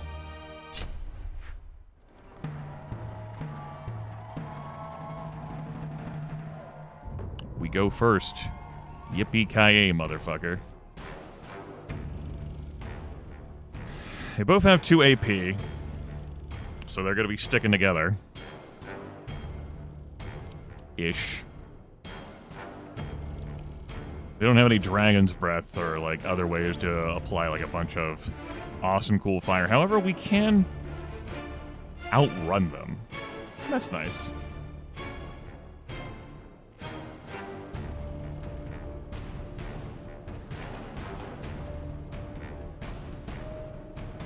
You stepped next to me, you fool! Well, closer to me, not next to me. Nice crit. Is it time? Is it now Baggi's time? They said it couldn't be done. Baggi's about to score a kill and survive this winter. And we're like, no, Baggi, you fool! He can summon a minion from the dead! No! What have you done?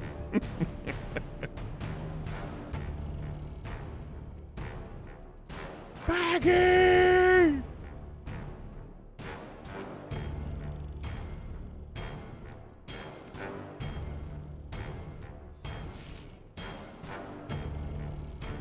We can't let it happen.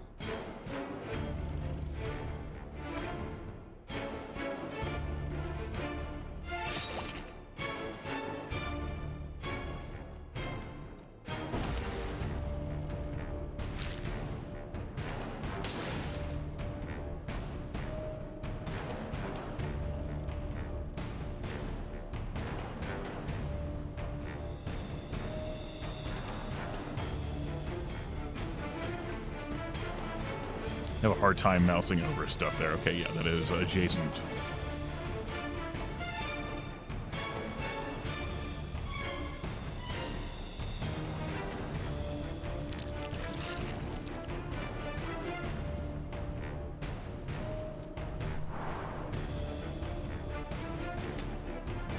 Boop.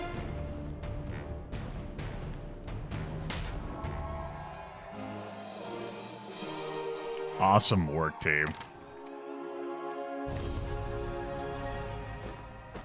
Baggi survived a fight. Baggi gets to have max HP in the next fight.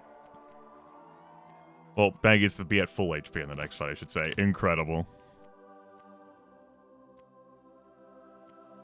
It's just amazing. Truly. A random buff, huh? Spawn ice on target location, all tiles surrounding it can be very interesting. Especially if you, like, think it's turned to water, or even just for, like, aiding movement. And then leap is a nice way to navigate around if you need some extra distance. I like a random buff, though. It could be anything. Who knows what this buff could be? And we have a prodding device? I mean, we already have, like, a repel. So, I don't think we should replace the primal necklace with that, but it does entertain me that we have prods. Baggi's got moves. Phase 2. I think your victory there took all by surprise. Damn.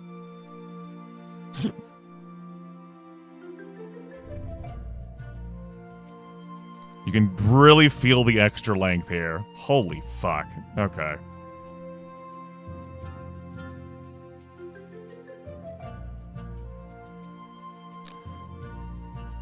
Looks like I can get 6 elite fights.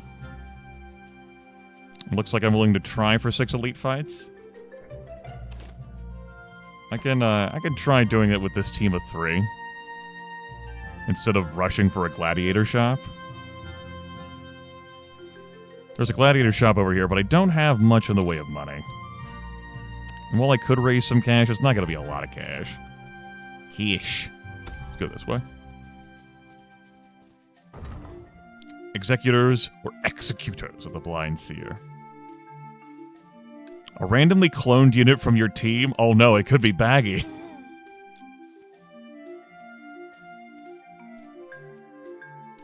This Whisperer packs a mean punch. This Slitherer does not.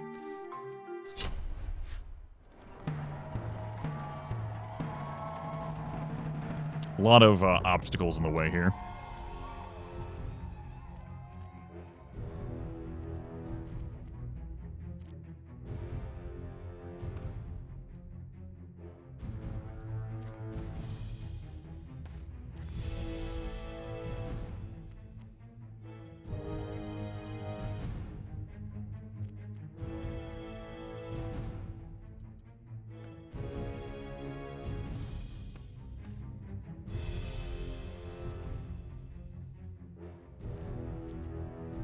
Secret Agent Gnome. Ding, ding, ding, ding, ding, ding, ding, ding, ding.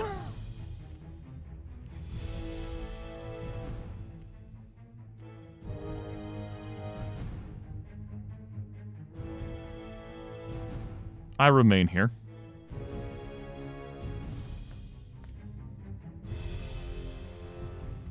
It is done.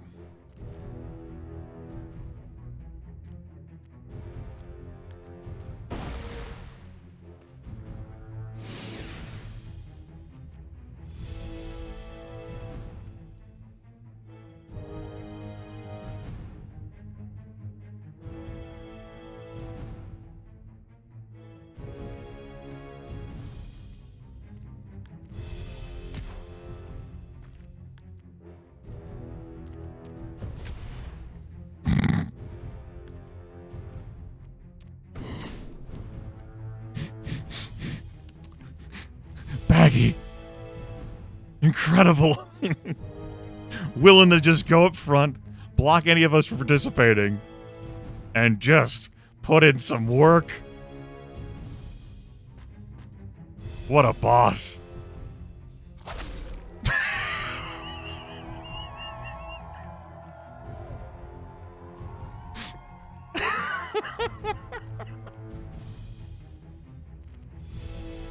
Baggi wasn't going to survive that hit, even with a non-crit. There was plenty of blood there. Just, but the crit really helps to sell it. Minus 35 out of 21.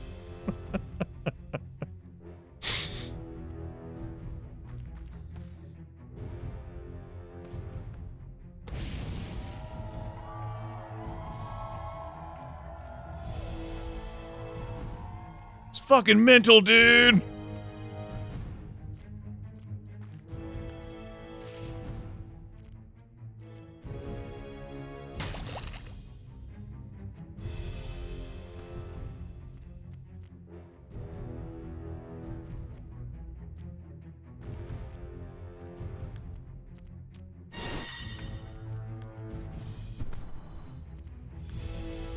That did not kill.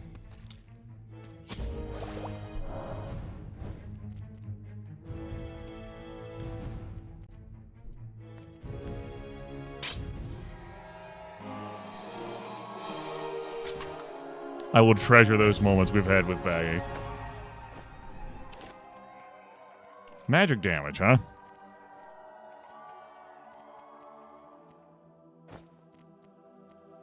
That doesn't give you enough juice to use both of these moves. But it does give you extra damage with Firestarter. And it increases your protection, that's important. Protect our bag. You are unstoppable. What? Slow your roll here, patron.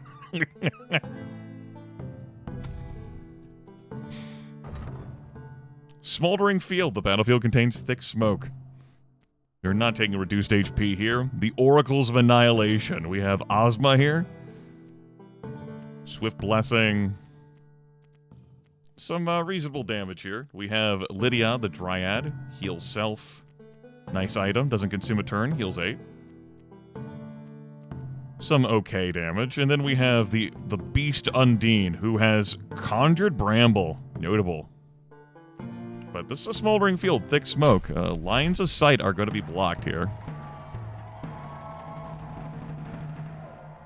The troll moves first. The troll is blessed. The troll is now now has a curse ward. The troll is now a piece of candy. The troll is now 2 tickets to the thing you love.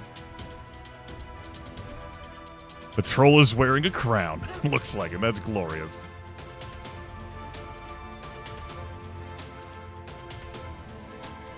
$5 AP, huh?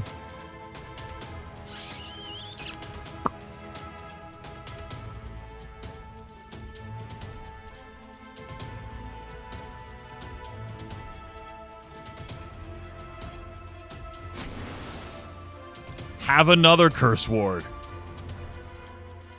I don't think it quite works like that, but it's gonna be a one hell of a ward.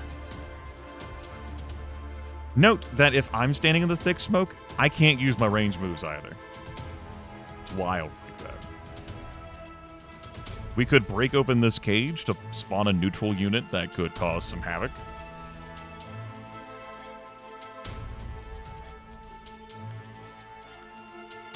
$15 versus 15. I'm going to go with the 15, Bob.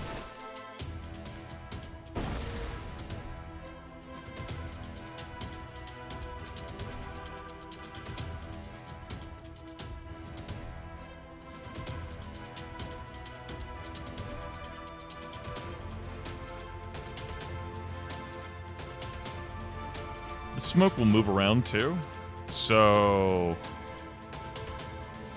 maybe I'll have a line set up, maybe I won't.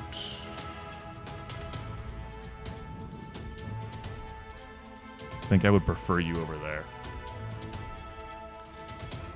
Boop! Oh, shit.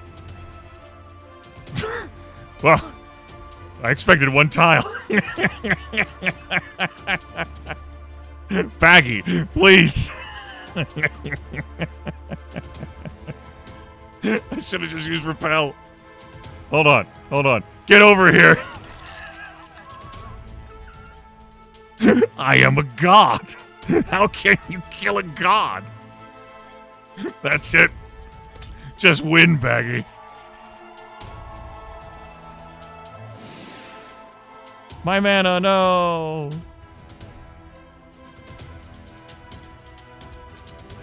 I mean, yes, Baggi is, has other concerns. I'm not saying those are invalid.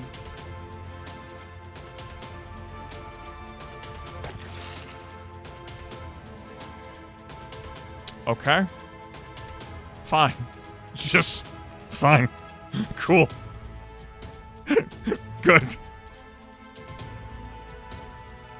Good.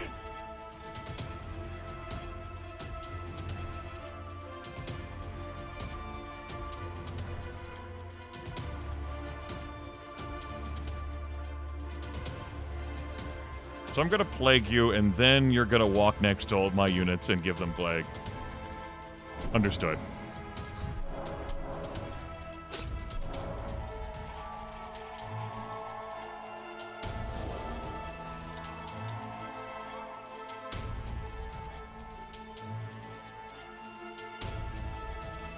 Not going to be able to reach the Dryad because I can't target that square because she's now in thick smoke. And I can't stand here and use an ability out of that because I'm in thick smoke and it blocks line of sight.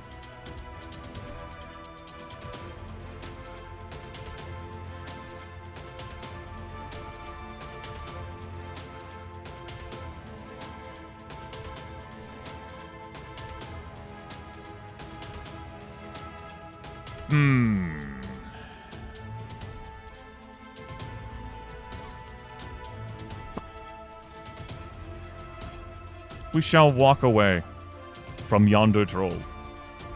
I will stand in the smoke.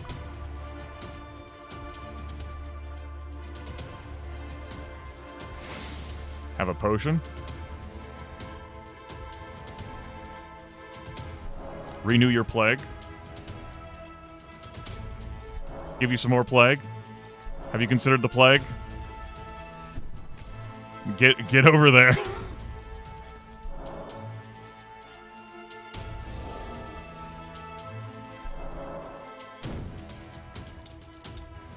The smoke is fucking dead.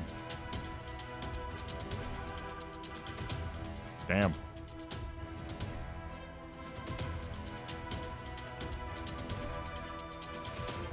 Crit on that. Crit on that. Hey, troll. Have another crit.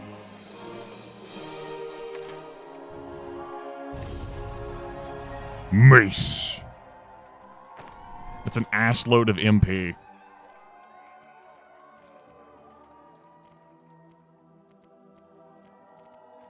Baggi. The God King.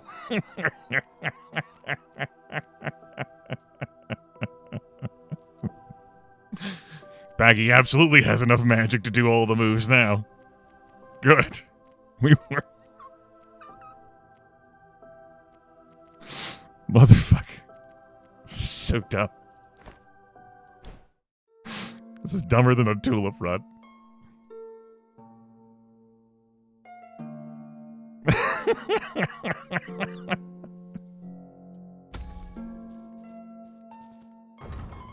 Spirits of the Putrid Wind. We could give our foe a beast character. Let's see what we have to look at here. You have 1 AP.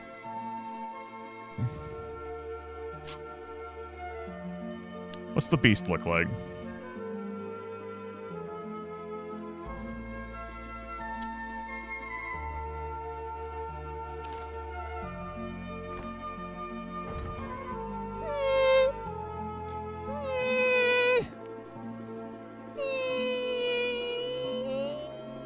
You know. Maybe.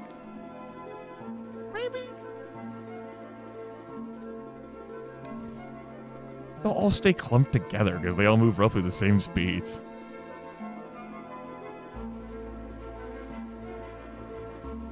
I say... My air is leaking? Shit, you're right. Well, let me plug that. You know?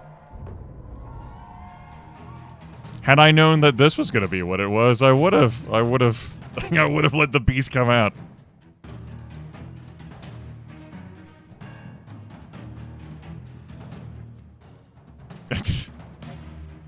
I want to rephrase that? No, I don't, as a matter of fact. I'm good with it.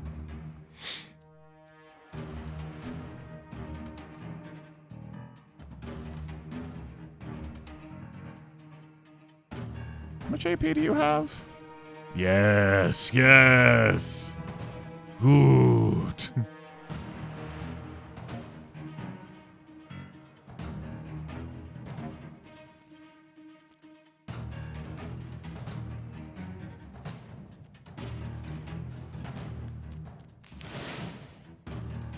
Oh, shit.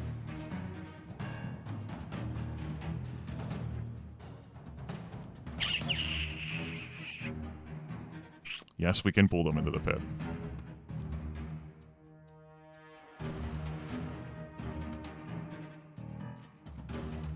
I don't want to attack the gnome, because I intend to pull the gnome into the pit. But if we end up blocking Baggi here, then we won't be able to. And I don't know where the hell this Umibozu is going to teleport. To a safe space. But there are many safe spaces. Fuck. Let's get this damage dealt then, just in case.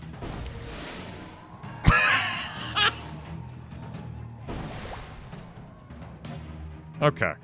Well, I'm glad I dealt the damage just in case, because this rude asshole wizard teleported to my... No, he didn't. It's fine. Hey, you! Oh, wait, that ends my turn. One more. Yeah. I can take care of Baggi, or... No. Yeah, I can take care of Baggi, or I can take care of the wizard. I can't take care of both. Because I can 1, 2, 3, push. Or I can 1, 2, 3, chain. This is where the 5th AP would come in handy. Because, like, if I stood here and pulled, it would pull him across the pit. I think I'm gonna get rid of this fucking wizard. Fuck that guy.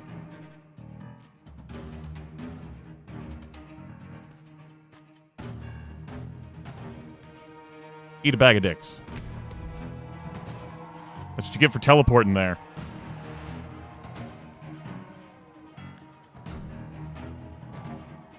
I could invisible. I could summon wind on the gnome, but I think it'd be better to just kill the fucking gnome. Like that.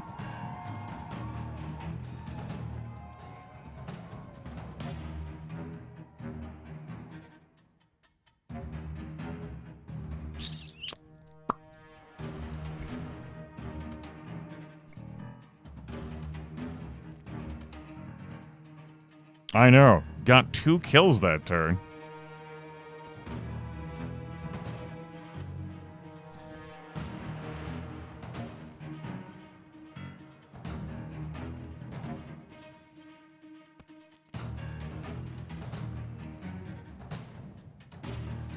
It's going to deal 14 damage. But this werewolf is going to block line of sight to the barrel. I think I'll apply the plague here. We're also in teleportation fun. And I think what I'm going to do is throw down a tornado and see where the winds take us.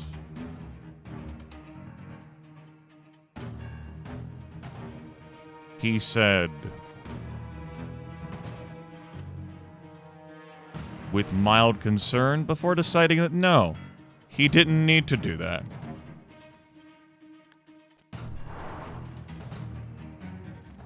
I don't see anything that's going to allow him to target me, so we'll just go back up here like that. You did pass over the plague to me, though. I did forget about that. Well done. I've been plagued. Baggies on borrowed time.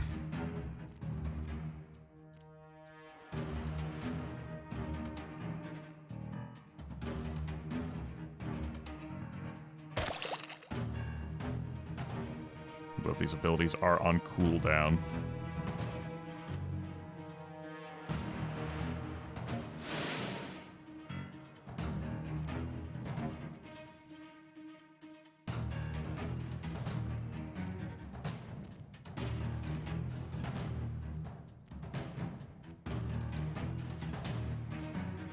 $16 hit points.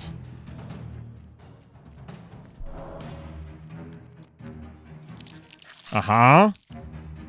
Uh-huh. Baggi! Holy shit! Clean sweep. What a god. What a god. A beast, a stud.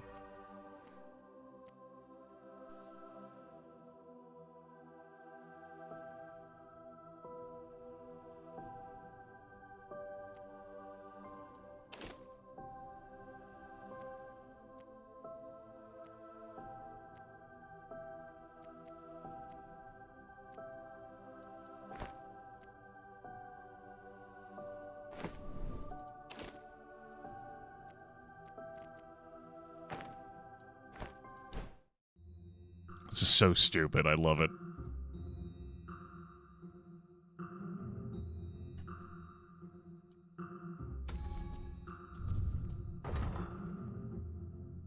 The Heralds of Annihilation. Baggi walks into this fight with 12 hit points and a dream. Albus is here to derail dreams with the power of magic and teleportation. That elf can clear the entire distance of the battlefield in a turn with haste plus the 6 base AP. Has a swift strike too. And this Kitsune Can summon a 1 hit point specter? That would be dangerous, but the skills are too... The momentum swing is notable. Okay.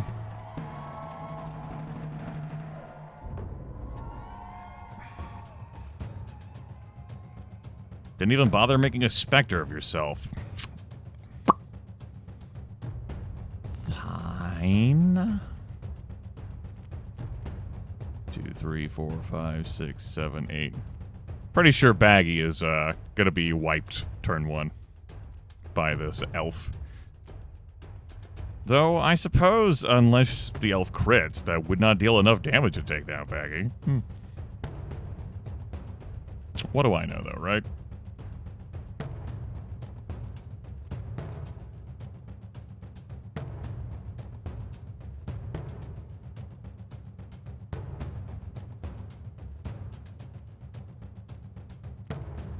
And if not by the elf, then the wizard can just teleport and have a rip-roaring jolly good time.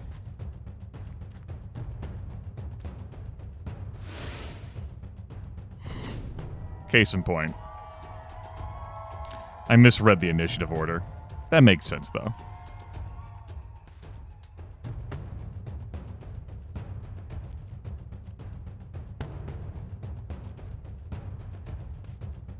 No side angles, unfortunately, to actually connect with anything. Oh god, we have relief.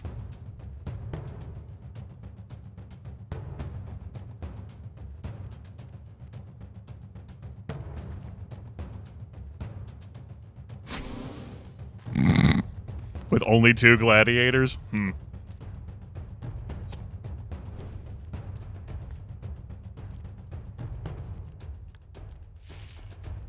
This is for Baggi.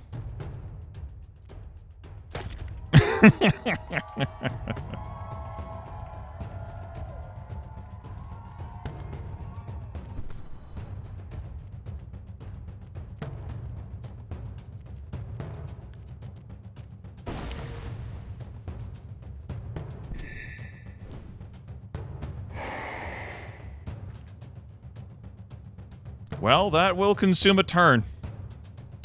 Can't let that specter exist. Note that if we defeat these 2 and they only have a summoned unit, we win. But that's not something I can abide to be around here and do crimes.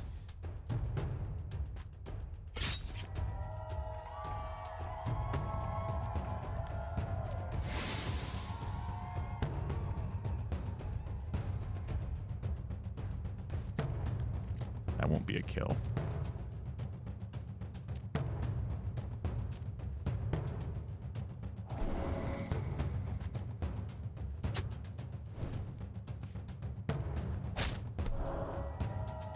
That'll work now, though.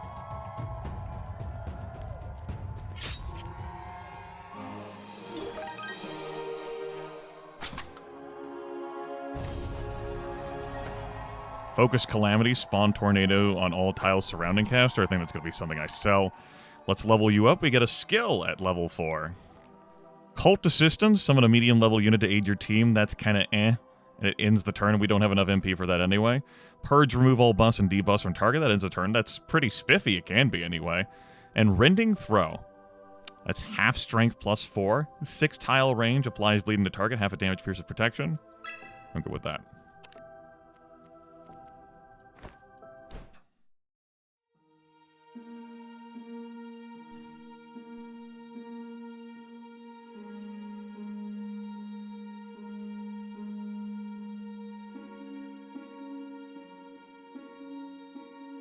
We shall see. We shall see. Let's grab an event.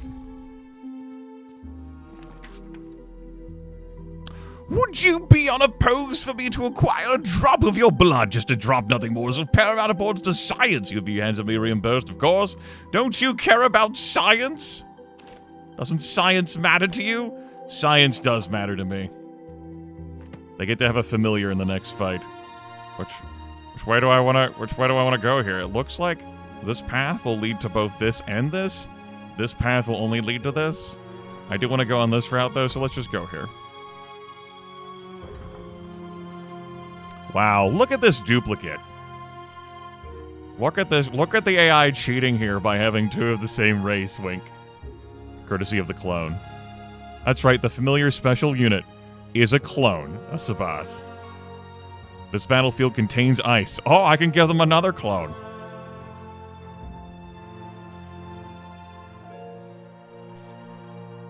I think the opposing Sabas is going to create a whole lot of fucking problems for us. Especially since they get to go first. Well, I go first. Which means my Sabas will be passing turn.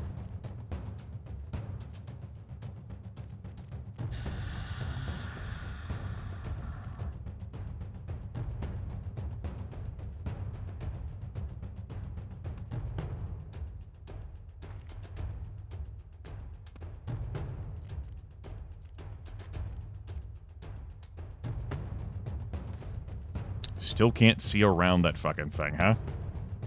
Gross.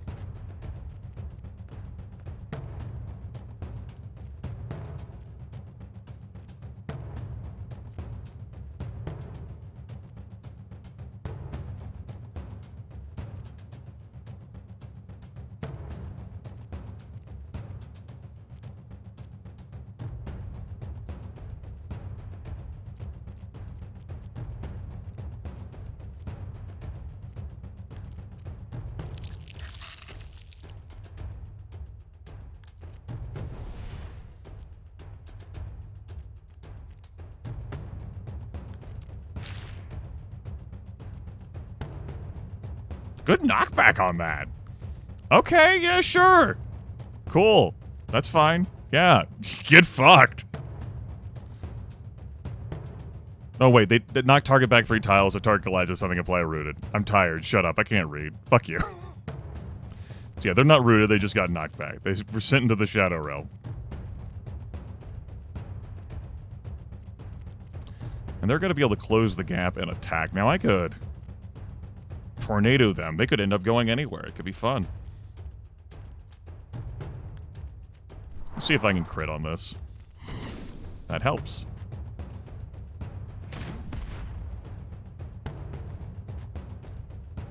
And note that the fire spawned there and turned the ice into water.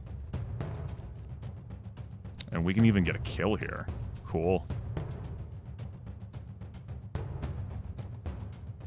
No moves.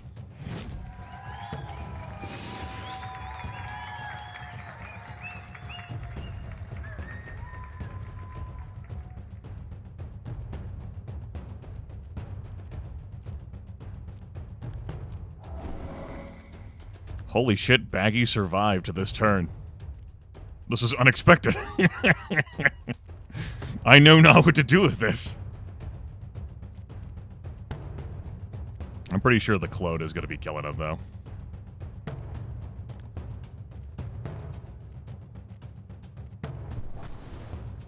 That was nice, though. Yeah. Thanks to that rending throw that got added.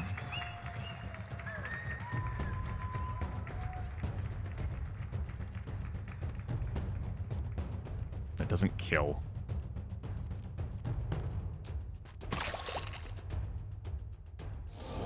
Especially not with that shit.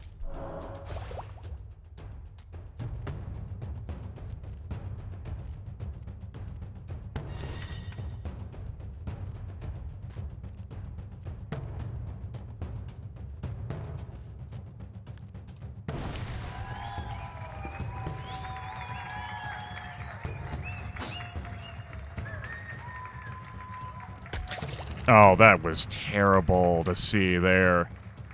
A crit from my own clone? Gross. And now I'm bleeding and poison because the clone, the familiar, also gets to have all of my gear, too? Shitty.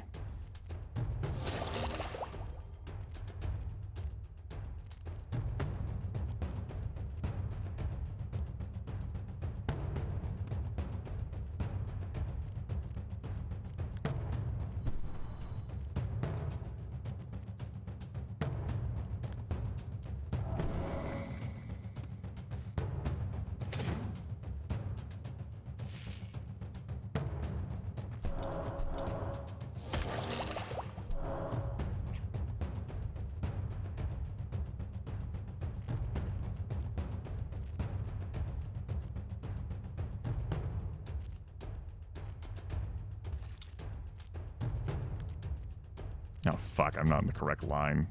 I'm stupid, that's the problem. I hate to be stupid. I'm gonna take more damage walking here. Just to get 2 points of damage here. And this will not kill. That will, though. That was helpful. I don't think you move this turn.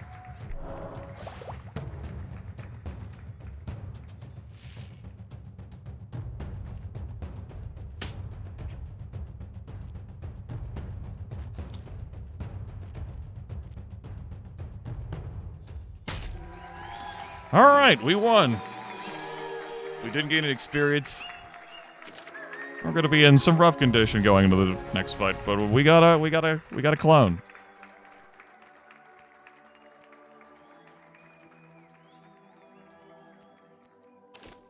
Not really enticed by any of these items. Guess I'll take this.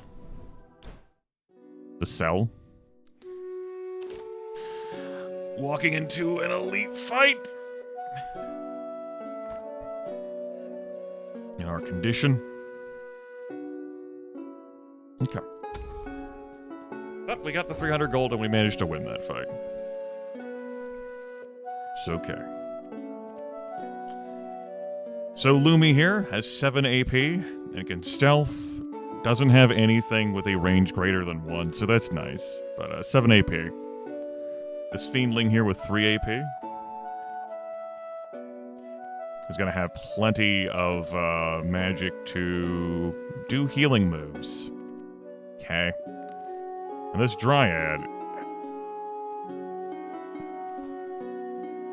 is gonna do some positioning, maybe a summon. This Beast Gnome is the problem. I go first, but I don't have a thing I can really do here. It'd be nice to have like a turn 1 move I could really like belt out. With 7 AP and 3 strength, this gnome can easily move to one of these barrels and just slam this barrel down in the Baggi before my gnome can even act. Could also come to this mystery barrel and fling it down at the 2 of us here.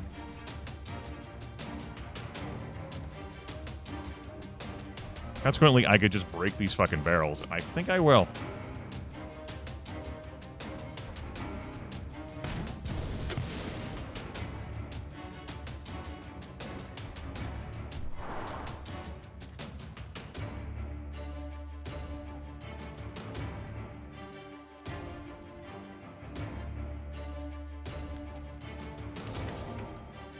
Note this does all my moves do require targeting here, so I'm not able to do anything with Kuratako against their Beast Gnome.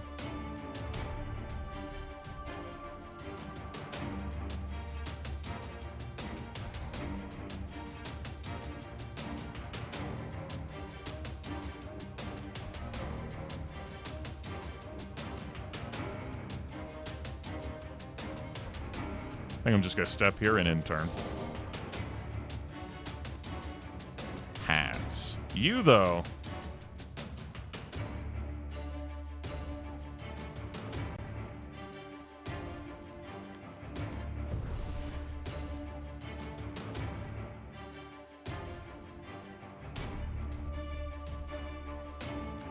Note that we can't do that, but I can put a tornado beneath this tile.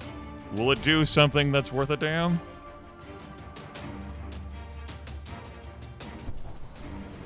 I don't think so. We tried.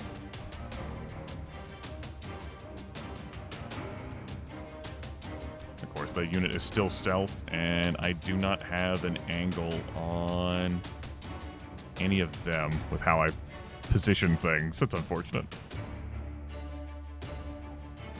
That's a wash, then. I begrudgingly end my turn.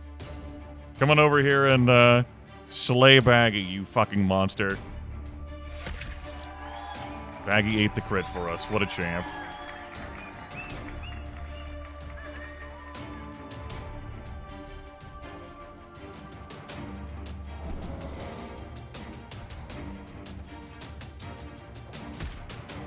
Could have moved out of the way of that.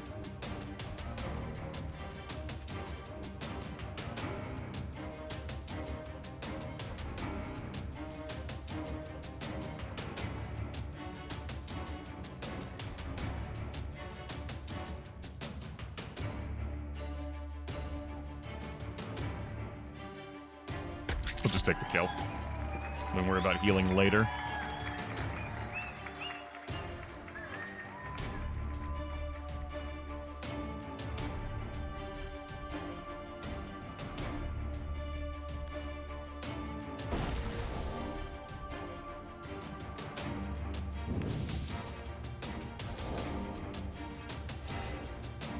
It's like I dealt no damage.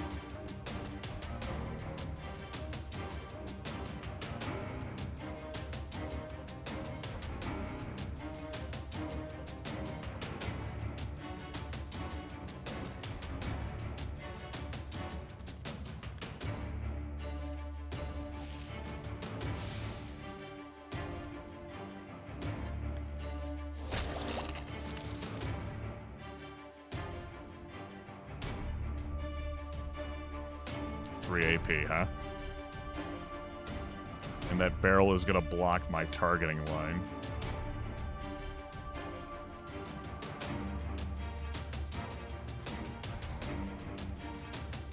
Let's go this way, then.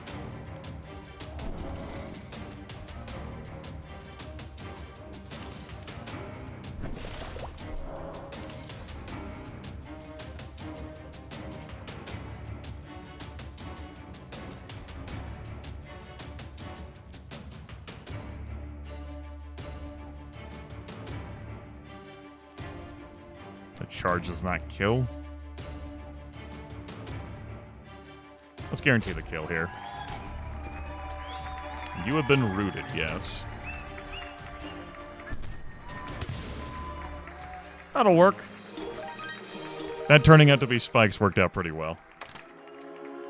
Good barrel. Good barrel.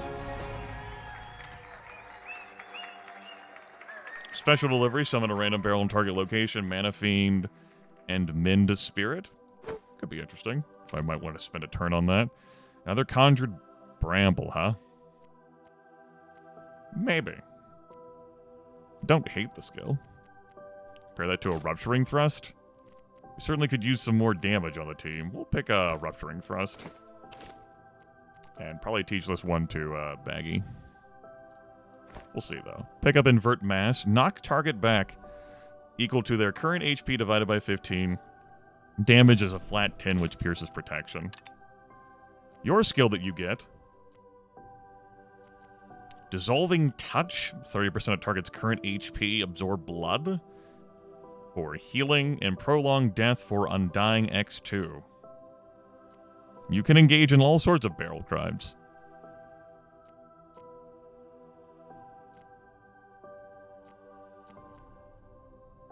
These both take a turn. This could be something to do on turn 1, though. I could use a turn 1 action. And you, Baggi? Perforating Stab, Sanguine Strike, Assassinate. Baggi the Assassin.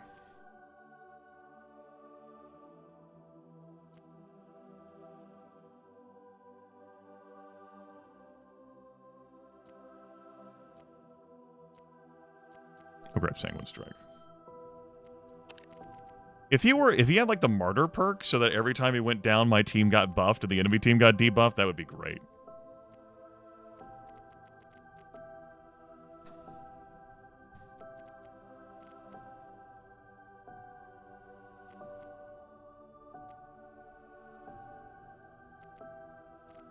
This can be your turn 1 ability. And we'll wait on a 4 skill for Kurotako. The beat goes on. We will not be starting with a bunch of reduced HP, though that is not a bad tabard. These two are at full health. Baggi's at half. Tell me about yourselves. They are single and ready to mingle.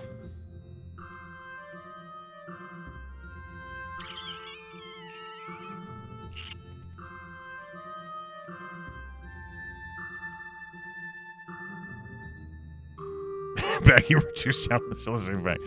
Yeah, less so these two, though. Less so these two.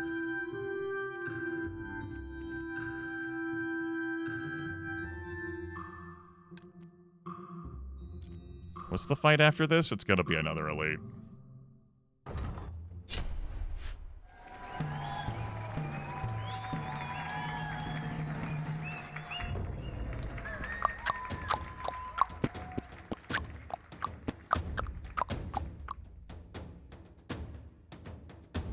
I get Heroes of Might and Magic 2 battle music stuck in my head sometimes.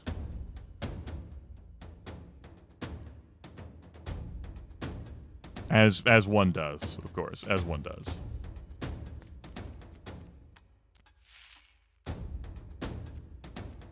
I love how my best damaging move here is just a boop. Boop.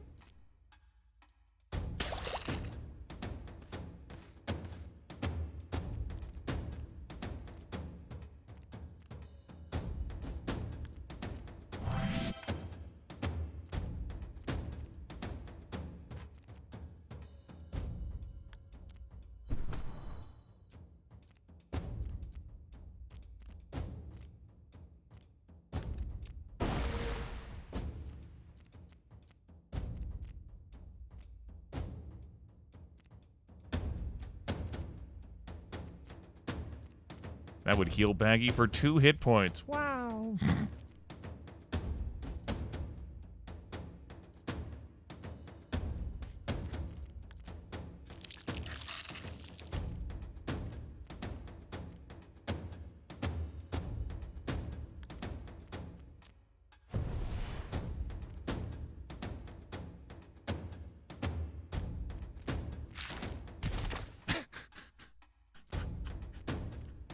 Go fuck yourself.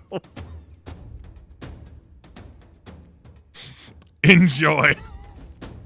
My gift to you.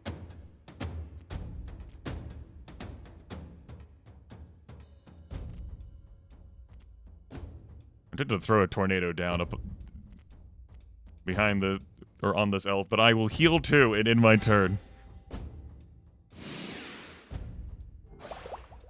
Had to pass because the collision rooted the web to the wall. That's some good shit right there. Looks like I can stay out of range of... No. Elves have haste. That elf can close any distance. Oh, no! No! Baggy! After the heal that was applied and everything. How could this happen?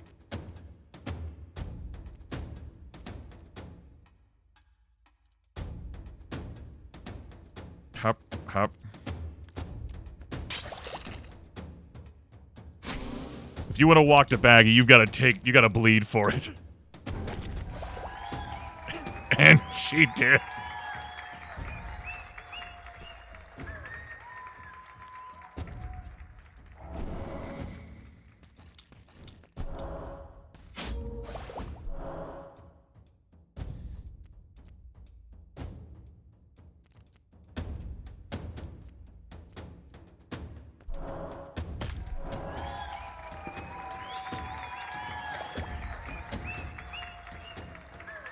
Been made lethargic.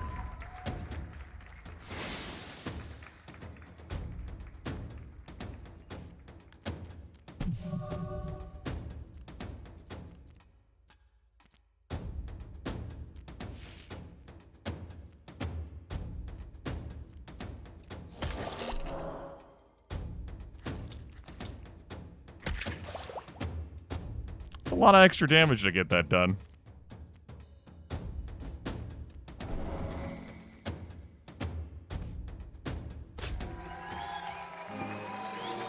But you did. A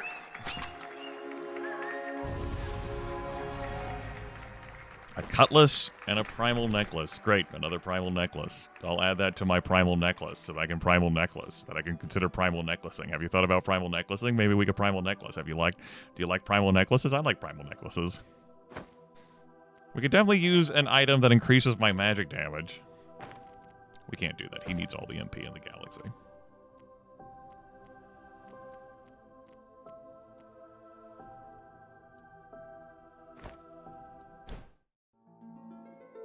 Certainly use some upgrades. But so it goes as we continue with our squad of 3.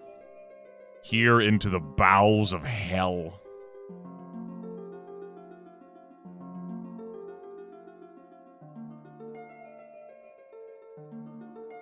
I could veer to the left here instead of taking this elite after the treasure to make sure I get a gladiator. I could skip an elite, basically, to secure my 4th gladiator, which I think is pretty important. We could wait until here, but I would like the extra turn economy.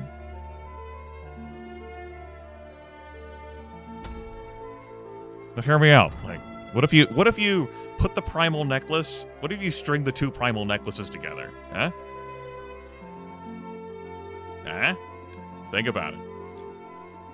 Don't think too hard. This werewolf is gonna be a pain in the ass with that damage output there. And those moves. The elf can get up close to us and slam Baggi. And this dryad is just a bag of hit points.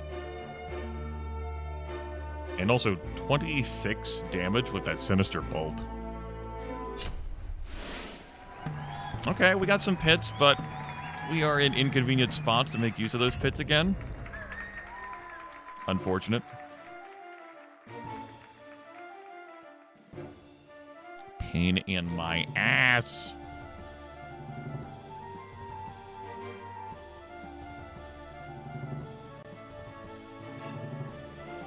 That elf can run up this turn and hit Baggi before Baggi can take an action. And that's going to defeat Baggi. Shrug.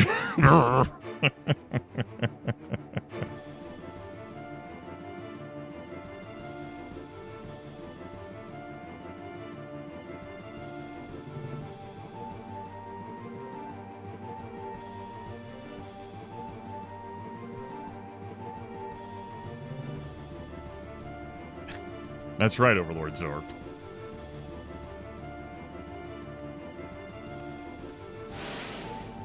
Howdy! Greetings! And salutations to you.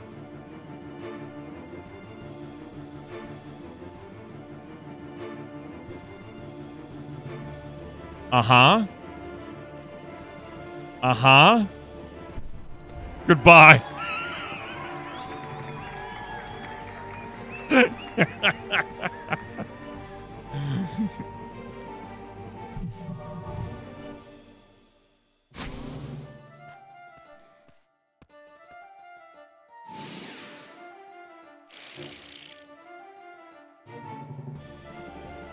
I guess it was only 8 AP and not 9.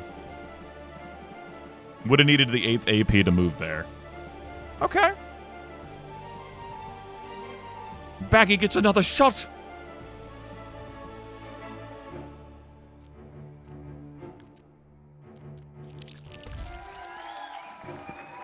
Now we might be able to tornado the elf into the pit. It's a crazy enough idea to work, but it's a crazy enough idea to work. But I can also root the elf here and... No! Oh!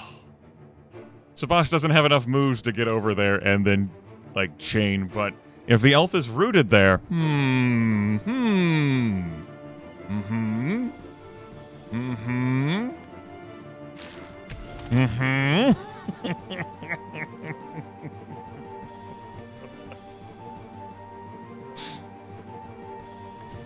I heal too.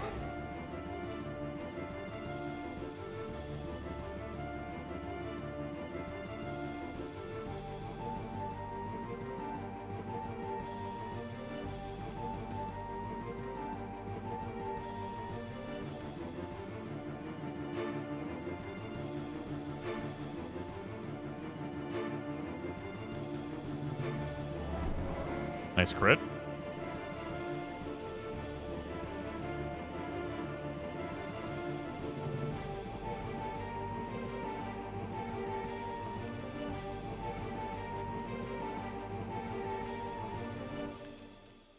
Where is Baggi?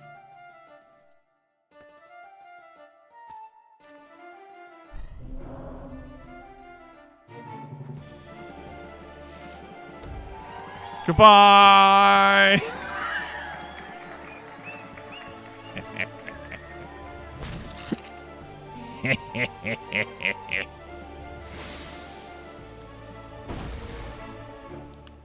Baggi, if you would do us the honors, please.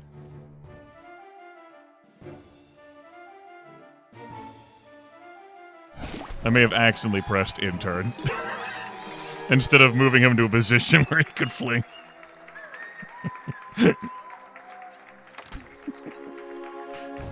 You know, that was good storytelling there, Baggi.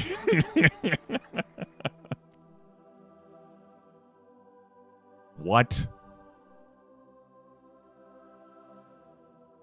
I haven't seen this orb before. Nah, Lethal. That's the first time I've done that. Don't bring that up again. Or else.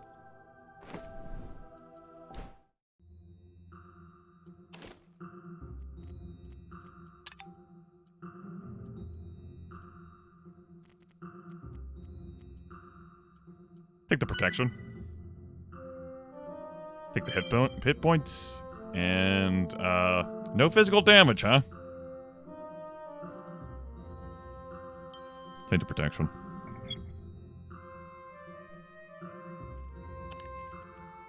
Who's getting this item? I think it's gonna be our dear friend Baggi. So I can see how this would be disadvantageous to me, if only because I do like the enemies to come at me, but, you know, this is my first time seeing this, and it's only a green item. So I'm willing to equip that. And he's at full health. Wild. They said it couldn't be done. I don't know why the fuck they said that. That's fucked up.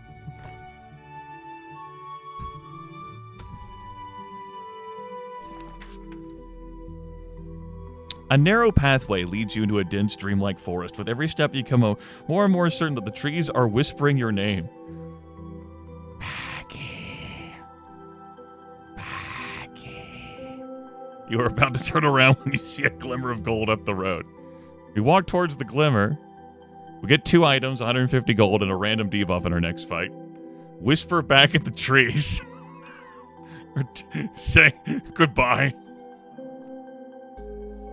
If we whisper back at the trees, a random item gets 6 strength and a random item gets 6 wisdom.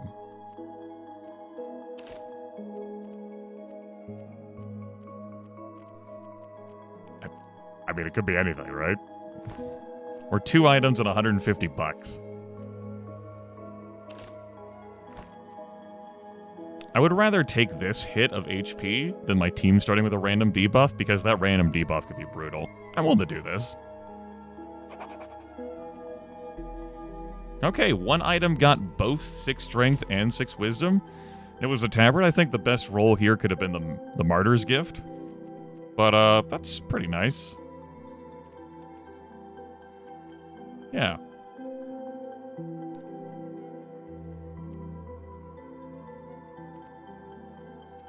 Okay. That actually gave us some extra strength here that was well needed. We'd certainly use a better oomph here on Kuratako, but what can you do, right? Talking to the spirits was a disorienting experience, and one of your team suffered a moderate injury while confused. Which one of them? We're gonna find out. After this treasure. I don't have an answer to that question, Overlord Zorb. I don't know. It's my first time seeing that event and picking that option. 1 blue gadget. Throw rock! This run is blessed! Yes! Or a Revitalize. Resurrect a friendly unit with 10% HP, but you gotta deal a knockout in order to get that charged. Here is rock. Rock. This rock is Roman! I don't know how we're gonna fit this onto you with all the cool stuff we're doing here, but poison or bleed, poison or bleed, poison or bleed, poison or bleed, poison or bleed, poison or bleed. I'm gonna keep the poison. Throw rock. It was meant to be. This rock deals half my strength and damage. It does not consume a turn.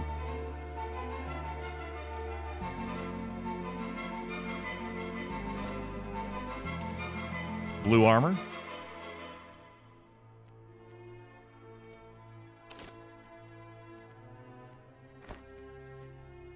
So I'm no longer really looking for a replacement for this tabard. Well, right now. Eventually I would like to replace it.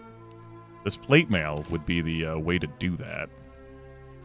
But also lose the agility, which would take me down to 2 AP, which is a no-go. So I think I'm picking for Baggi here.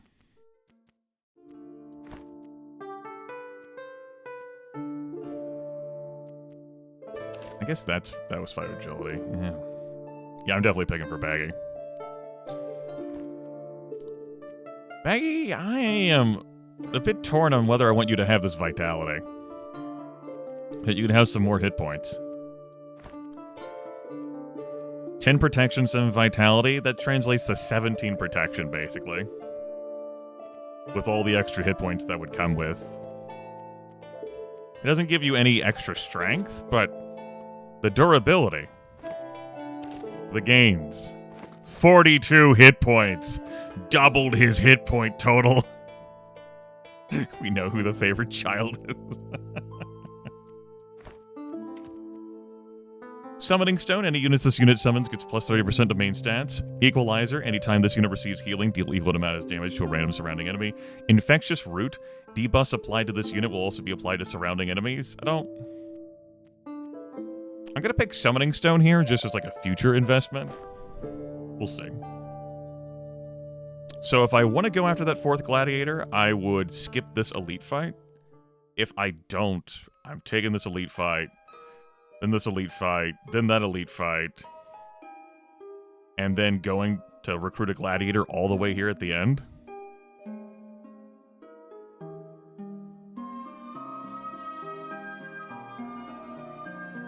I think I'm going to trade an Elite here to get access to the store, given how much wealth I have. Just to, like, get a... Like, if this store ends up being terribly depressing Gladiator-wise, I can re-roll, but I can also get another bite at the apple, like here. Alternatively, if I find my 4th Gladiator, I can come here and pick up some potions and shit. Well, would you like to explain how you heard that knowledge? Could you provide some better definition for the joke I'm sure you're making? That way everyone can perhaps partake in laughs? Because considering how the game hasn't been officially released yet, your only avenue is a joke. I would like to hear it. Enlighten us.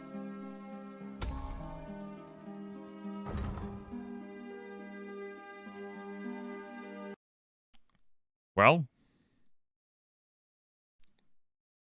in the future, think about that.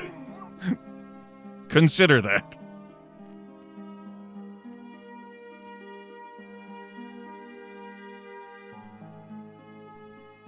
Alright, so we have a third team of neutrals. Collision damage from knockback effects is doubled. And windy, so all environmental tiles will move at the end of global turn. And you want me to perhaps throw in an extra unit here? Let's have a look at who we're going to be facing here.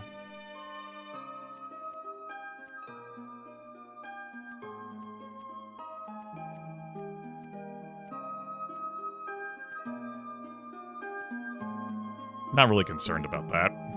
Although the knockback there could result in extra damage. This Fiendling will gain Berserk when current HP is below 25%. Ruse all debuffs from self. 27 damage on you, huh? Concerning. But Baggi could take that hit provided you don't crit. And then this Lizard with Conjured Bramble. And 4 AP thanks to the running shoes. And the Purge skill, thanks to that purple cane. It's not even a sex joke. I should rather say a dick joke. What's this extra unit? Yeah, fuck that guy.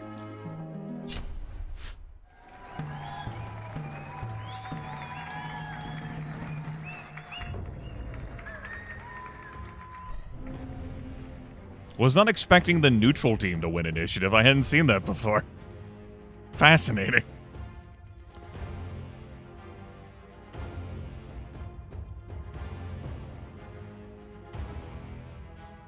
Well, no, Tangled. It was just a gnome. It wasn't Baggi.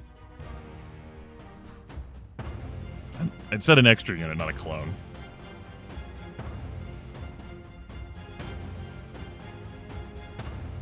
How do I want to handle this? I think my foes are going to be dopes and go after the summon cultists. That was a different, like, Baggi, that was the event. Baggi has that damage because we took an event that gave +6 strength and +6 wisdom. Oh, I see. I got you. Okay. Yeah, I understand now. Got it.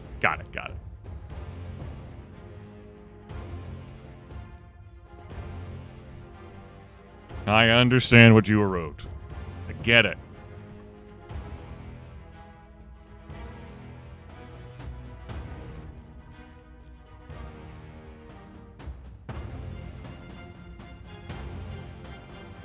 Yeah, I'm going to give these dopes an opportunity to walk into the summons. But I will... I ain't going to bother blowing up that barrel, no. Just going to move one here and end my turn.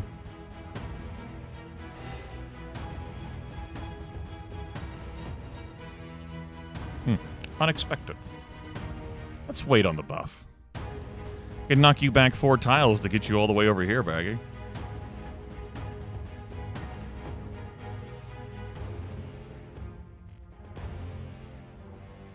Might be worth doing. No, I'm going to choose to believe in the heart of the cards. We're perfectly safe here.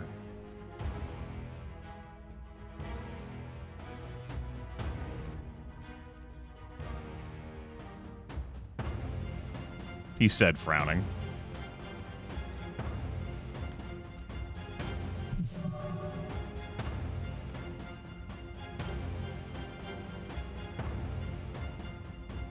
Right, they only have 1 AP on their first turn. I was like, why the hell aren't they moving? Right, that's a thing we do now. Oh, I'm gonna have to get used to that. Shit, that's gonna fuck with me.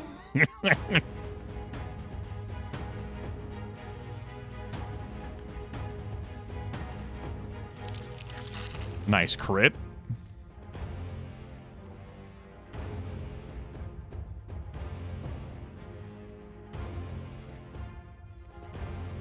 This will not adhere you to anything unless I collide you with that. And that doesn't really help me.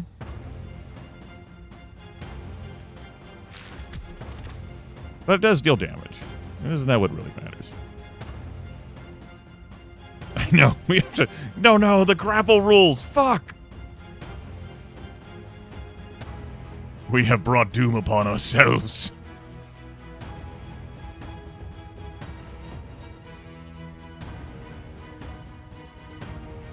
It didn't have to be this way.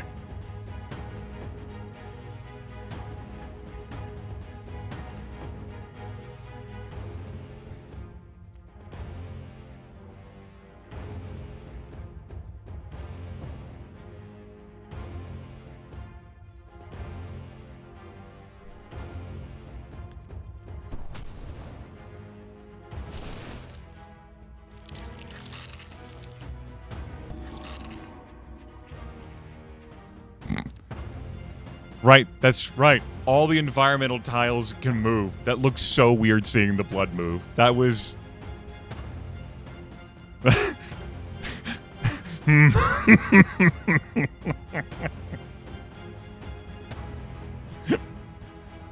Boy, that was something.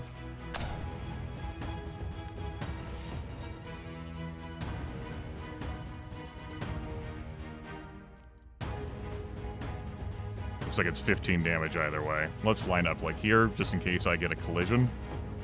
Knockback? No knockback.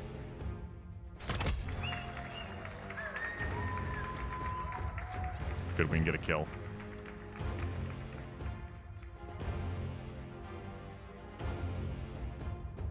Let's get that kill.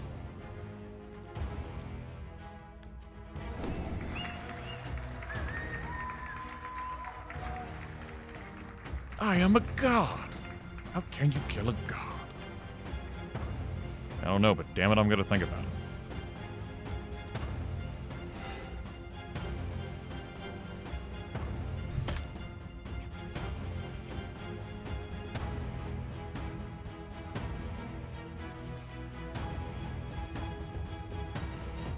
That's not in range of... Nah, I don't feel like interfering at that. You have 3 moves, so I'm actually in position for you to chain me. But better this guy than Baggi.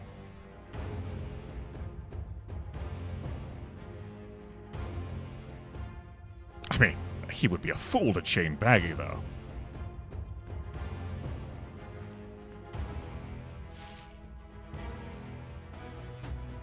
Uh-huh.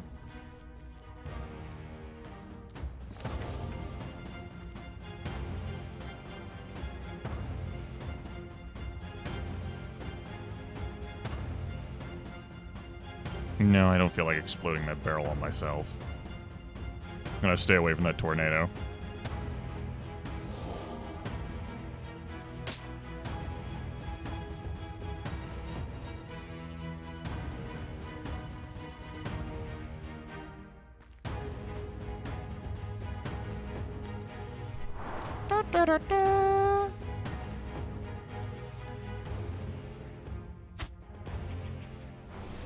Walks away from the neutral to get a taste of this.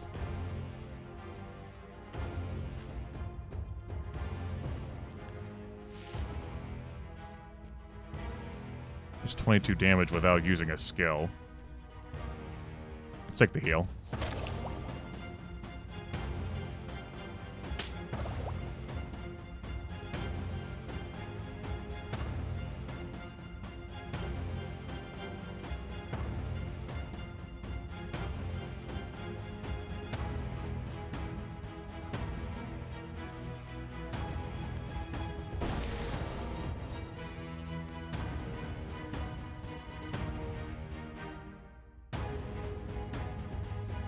AP on you. Okay.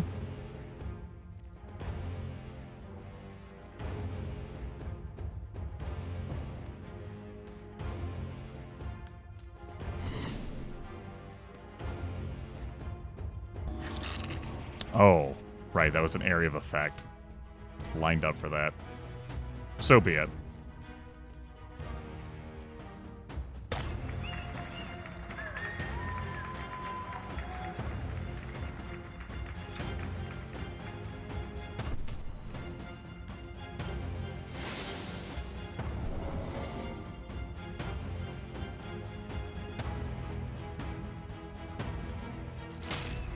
And we'll leave the neutral to tell the story with the crowd. You moppet! 8 physical damage, 16 knockback chance, 28 HP. I lose out on 2 physical damage if I make this trade. I gain a bunch of extra knockback chance.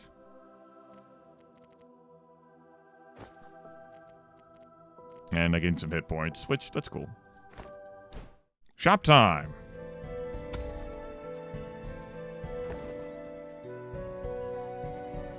Well, Bobo Economics tells me that this is the best choice. My dear friend Bobo the Vulture, his astute observations in Diablo 2 say that the item that is the most valuable, and apparently gladiators are now items, is the correct one.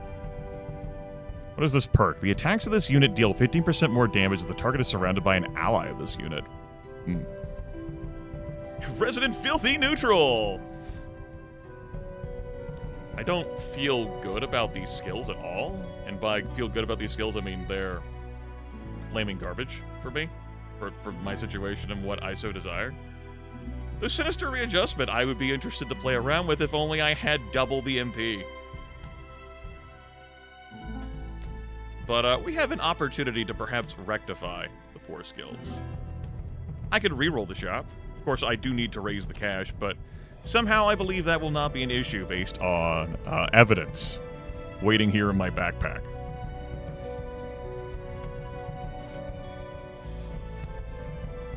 I've ran the numbers. I did some math. I think we're good.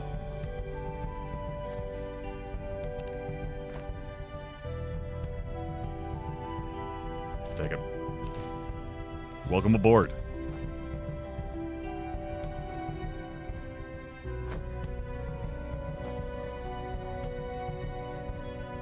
It's a lot of fucking AP.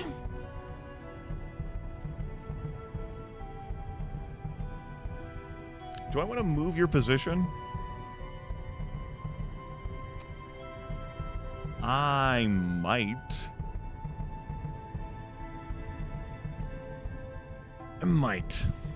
Didn't I have a second, No, I didn't have another Conjured Bramble. That's okay.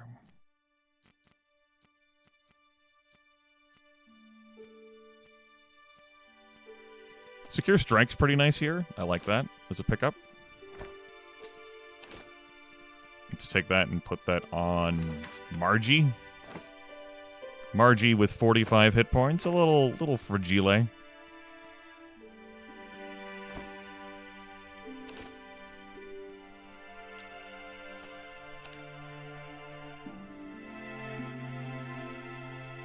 Let's ditch that Noxious Swipe.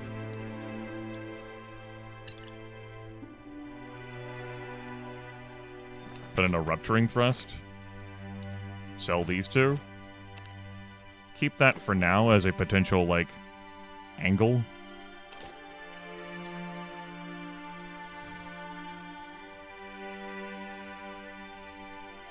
It's only 3 magic attack. Exchange, I could get you... I was thinking about picking up an elixir. Elixir. Deal damage to all units on fire tiles. I see.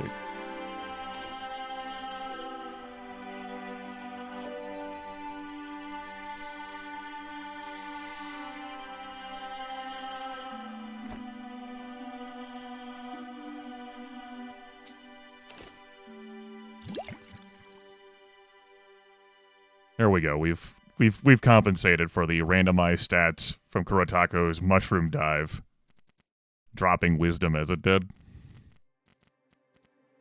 was still worth doing. Really sped up the Umibozu. A helpful way. 107 gold. I think I'm going to go ahead and keep that. Let's go grab ourselves an elite fight. 4v3. We could take a random unremovable debuff. It could be wretched. It could be the worst. Focused Assault on you and Amplified Advance? You can't cast Summon Monster. You can throw down a Meteor? You get a Reposition, which fills up charges when you perform melee attacks. That's a pretty nice item. Predator. So you deal more damage if the unit's alone. However, you only have 2 moves. Okay. Spirit Shelter. And then this lizard also only has 2 moves. Could summon monster, though. Has a mana potion. Instant missile. Okay.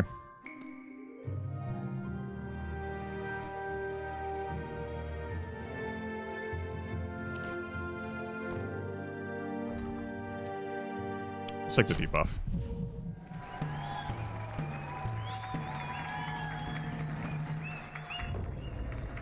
Living Bomb on Margie. Kaboom!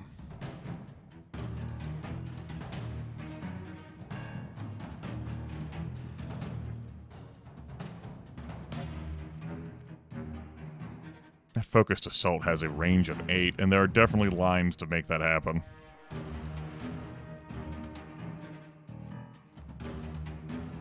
Speaking of lines, nothing here for me.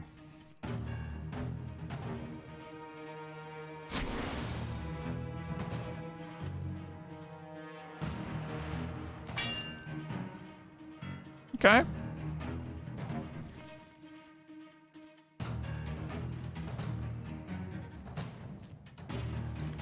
That fucking barrel. Yep, not able to target because of the barrel.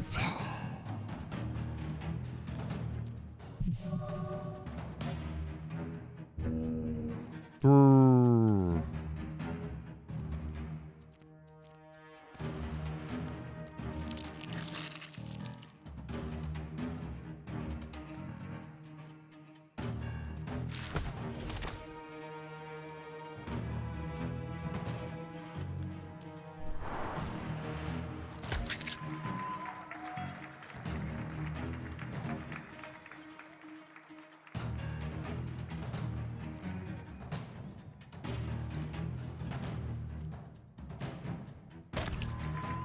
Good setup.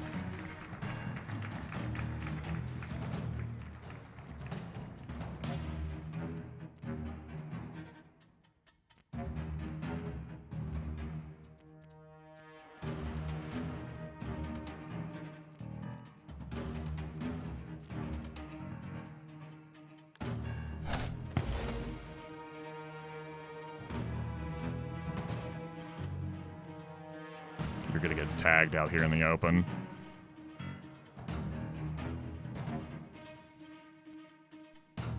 I want to keep you two together. And we'll just deal some damage here. Nice crit. Again, keeping these two together so that Predator can't work on them.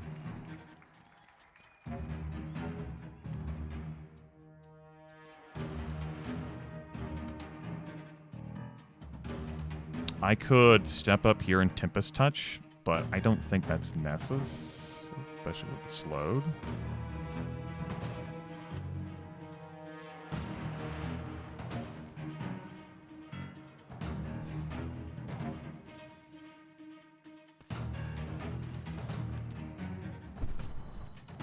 That did not kill. Spoiler alert. Now I've opened myself up to taking a shot. Oh well.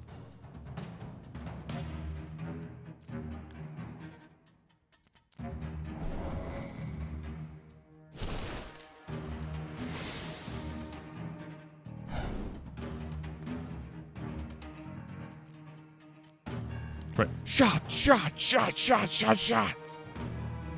Everybody!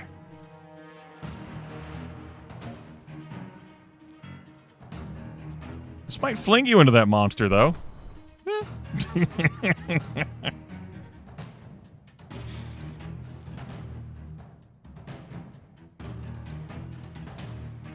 Will this duration on this living bomb reach 0? Find out. Soon, TM.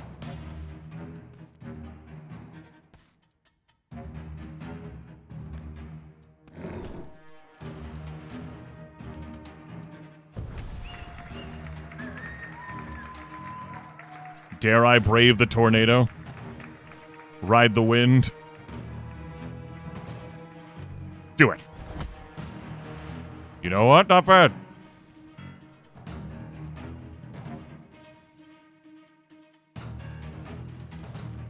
Berserk.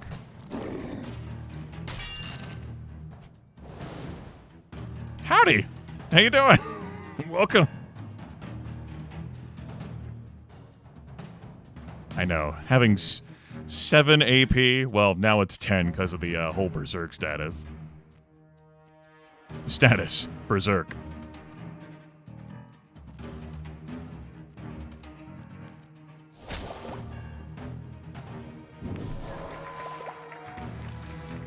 Concerning. This would be the first time Kuretako went down. As a matter of fact, neither Sabas nor Kuretako have gone down in any of these fights. Meanwhile, Baggi has taken 12 deaths.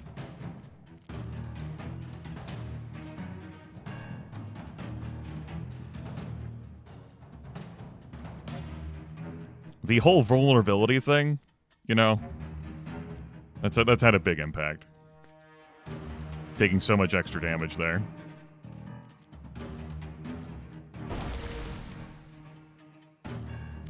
I moved there to put out the water. I mean, yeah, I did put out the water, technically. No, still burning.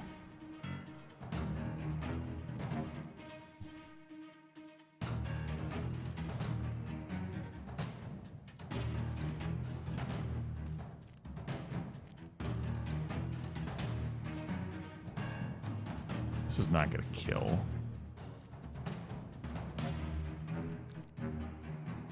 I would need to somehow close the gap. Which we can. It still won't kill.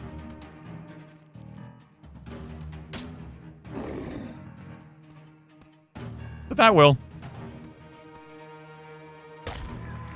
I mean, yeah, that will.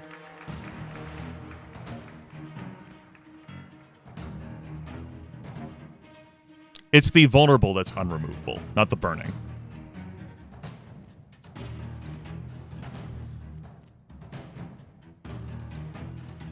I don't feel compelled to charge that. I think I can just throw an acid bolt.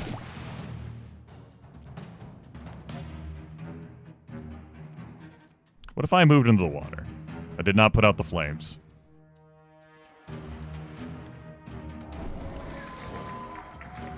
Well, for the first time, the martyr armor procced. The martyr armor that says if this unit gets knocked out, the unit's team is healed for 20 HP. No worries, it's okay. It'd be fine.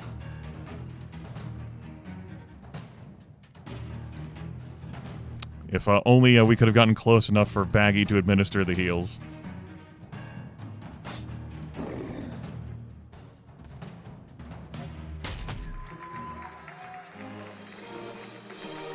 Seems fine.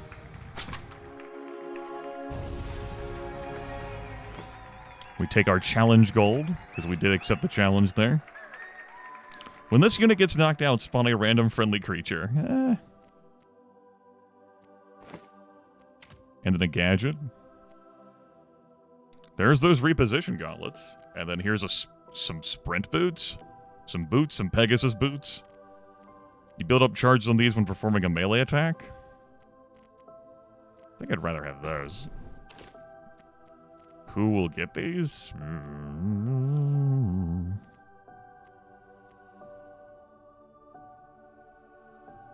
Everyone likes a good position, though. I do kind of like repelling gem more. I think I'll take off the bleed. Oh, definitely feeling the extra length of the long tournament. The game lasts longer. For reference point,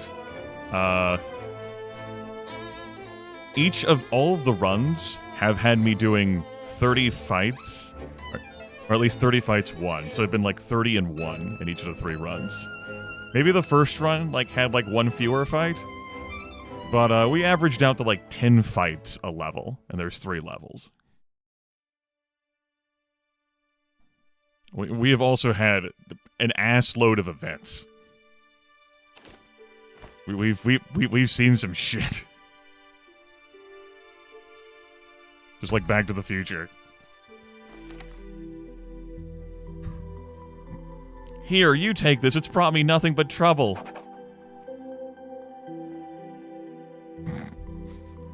I bet it has. You're just going about your business. A barrel spawns randomly next to you. You get fired from your job.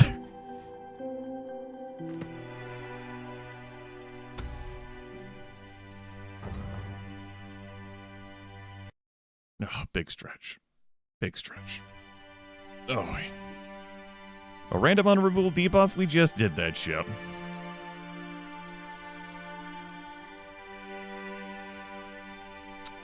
Focused Assault, you say? Not enough MP to cast Chaotic Sickness. That's nice. Applies a random debuff to all enemies and doesn't consume a turn. That's pretty nice. That's pretty good skill. It's pretty good skill. I'm not too concerned about these foes, truth be told.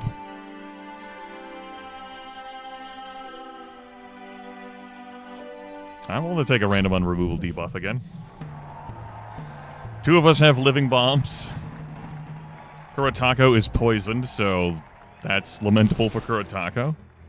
And Sabas has been made lethargic. -8 strength and -8 wisdom. That's going to sharply reduce his damage output.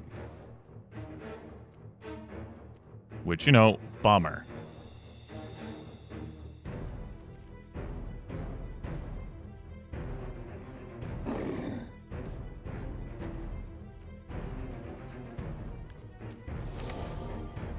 That'll help.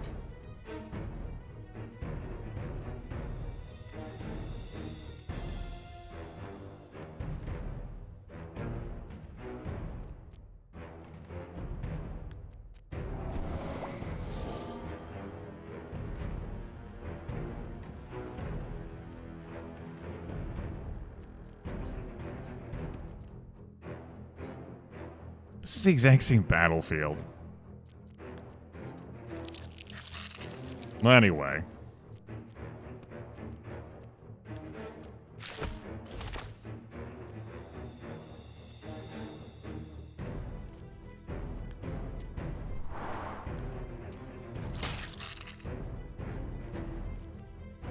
This will not be a kill here, though.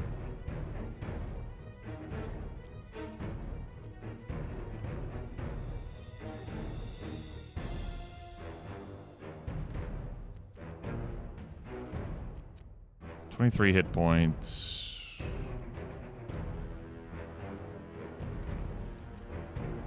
You did activate spiky defense.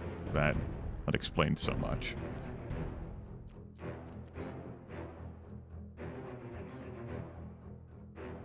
I could finish off this Undine. Not concerned about that unit. Dolores is going to have big charges for me. Let's do this. Position myself here. And then Berserker Ritual. Beautiful. That gets my kill.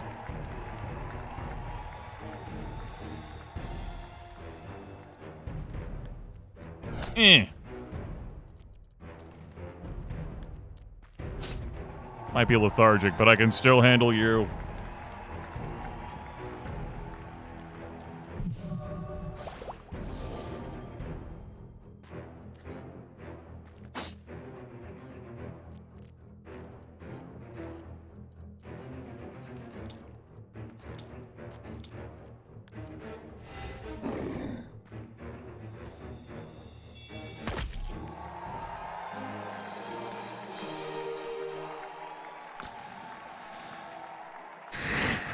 I mean, I guess.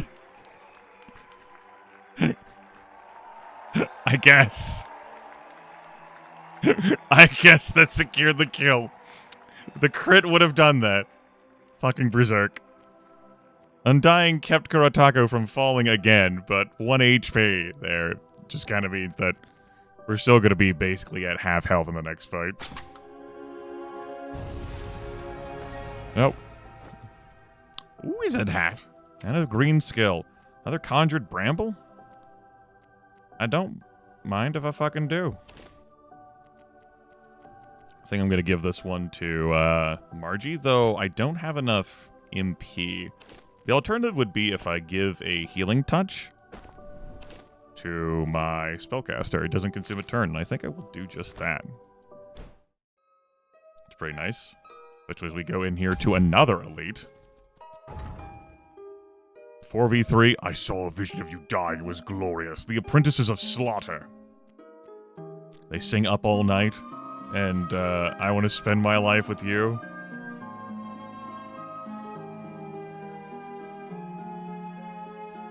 And now you've got to fly. Right to the angels? I think that's the name of the song. And they have like a scat at the end of that album. I digress. You can't summon a monster. You have 30 physical damage. You have 21 strength, so that's 24 damage on that. That electric touch is whatever. Harmonious Discharge would be 29 damage. Randomly hits up to 2 targets within range. That's notable. That's dangerous. Theron the Beast Wizard is ruthless. The attacks of this unit always pierce at least 33% of target's protection. That's a pretty handy perk. Sanguine Bolt, that's going to deal 39 points of damage, plus extra if there's any nearby blood. And Lightning Storm, that's going to be 40 points of damage on up to 3 targets. 8 AP.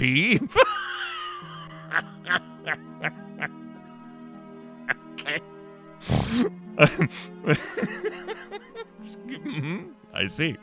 Very good. Uh-huh. This is fine. This is fine. Good thing we have the Frozen Orb.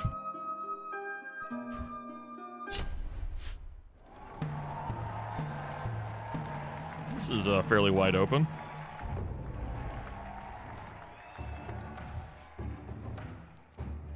This damn positioning, though, is going to prevent me from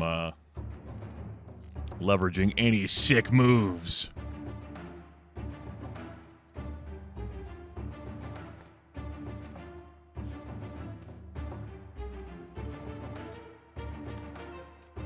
Heal your 10. Don't get phasing. That's not phasing, that's piercing damage. That's good. It's good.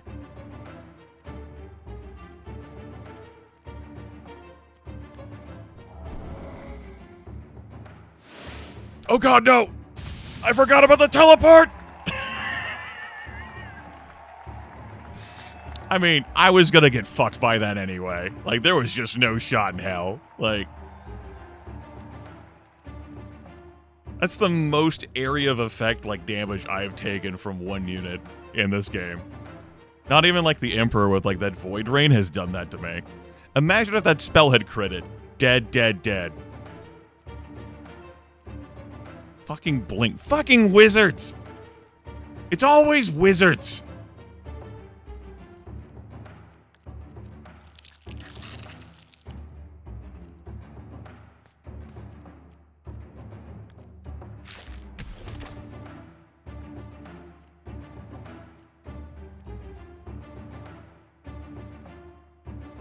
Well, why wouldn't he teleport there, Kirchan?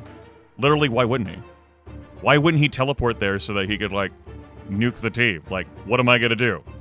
Punish him for teleporting next to a barrel?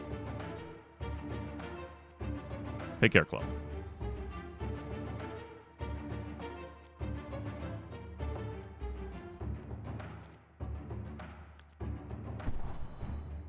Fuck. Was really hoping that would slam him to a wall, you know? I had a pretty decent shot of that happening, or it could have slammed me right back in the baggie.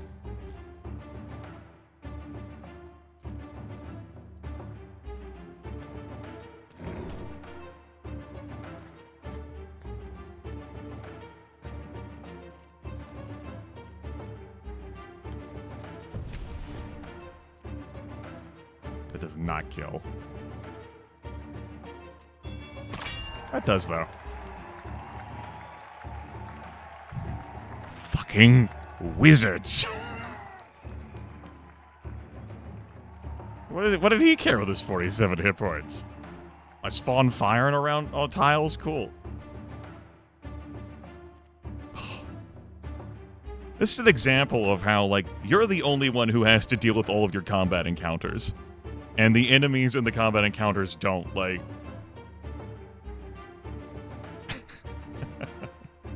Yep, the heal is what kept Kuratako standing. Alternatively, activating Undying also would have done that.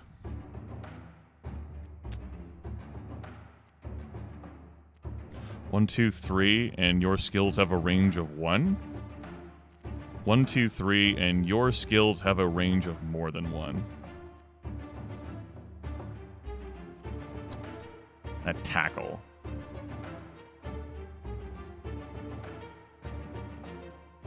What's the tackle range? 3. So you will not be able to tackle Baggi. Cool.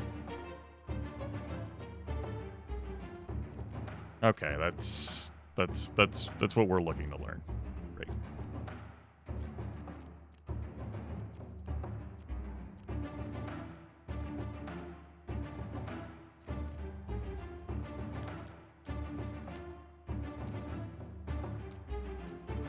I just throw a rock at this lizard?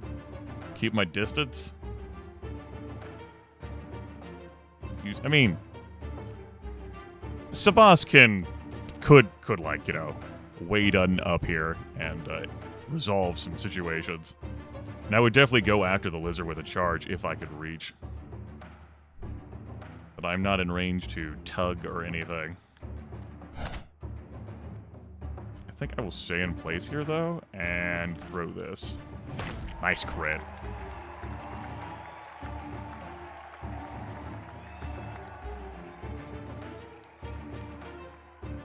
Pan Anning.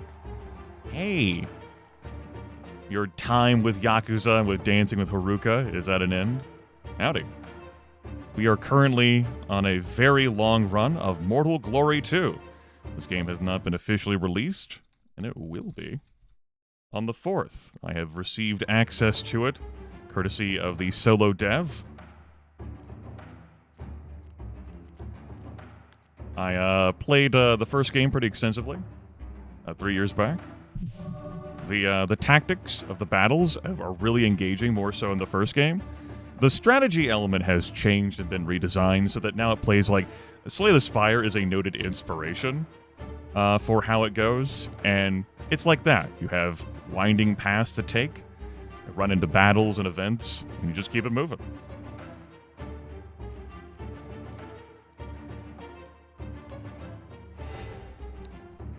I'll talk more about the game situation once we get out of this fight. Currently, we're holding on in a 4v now 1 situation after a wizard nuked 3/4 of the fucking team.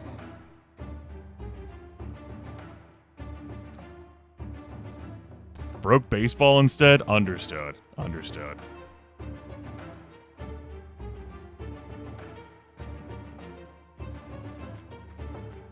And again, it's not that... I don't think it's bad. It's just, like... It's a different game design than what the first one was. It leads to different, like, strategic situations, but also removes, say, access to a shop that you have in the first, like, game after every match.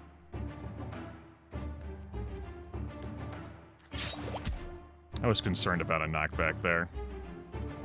Can I get this kill before you get a turn? Maybe. It's up to you, Baggi. Lead us to glory.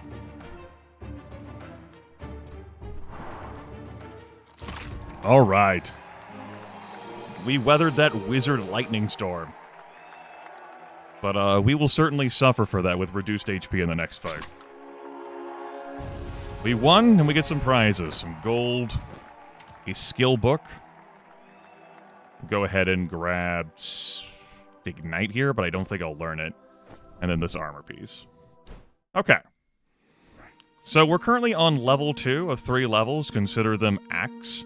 I have a modifier on that has the tournaments be longer, which has definitely added more encounters on the maps. I wanted to see how much longer long meant, and the answer is pretty damn sizable. With our various fights, elite fights, our boss fight at the top, shops, events, and treasure. We have our team, our lance of 4 gladiators. We can have extra gladiators down here at the bottom to swap into if necessary. We have equipment items, weapon, armor, and 2 gadgets/trinkets. Each of the gladiators has up to 4 skills, plus a racial skill.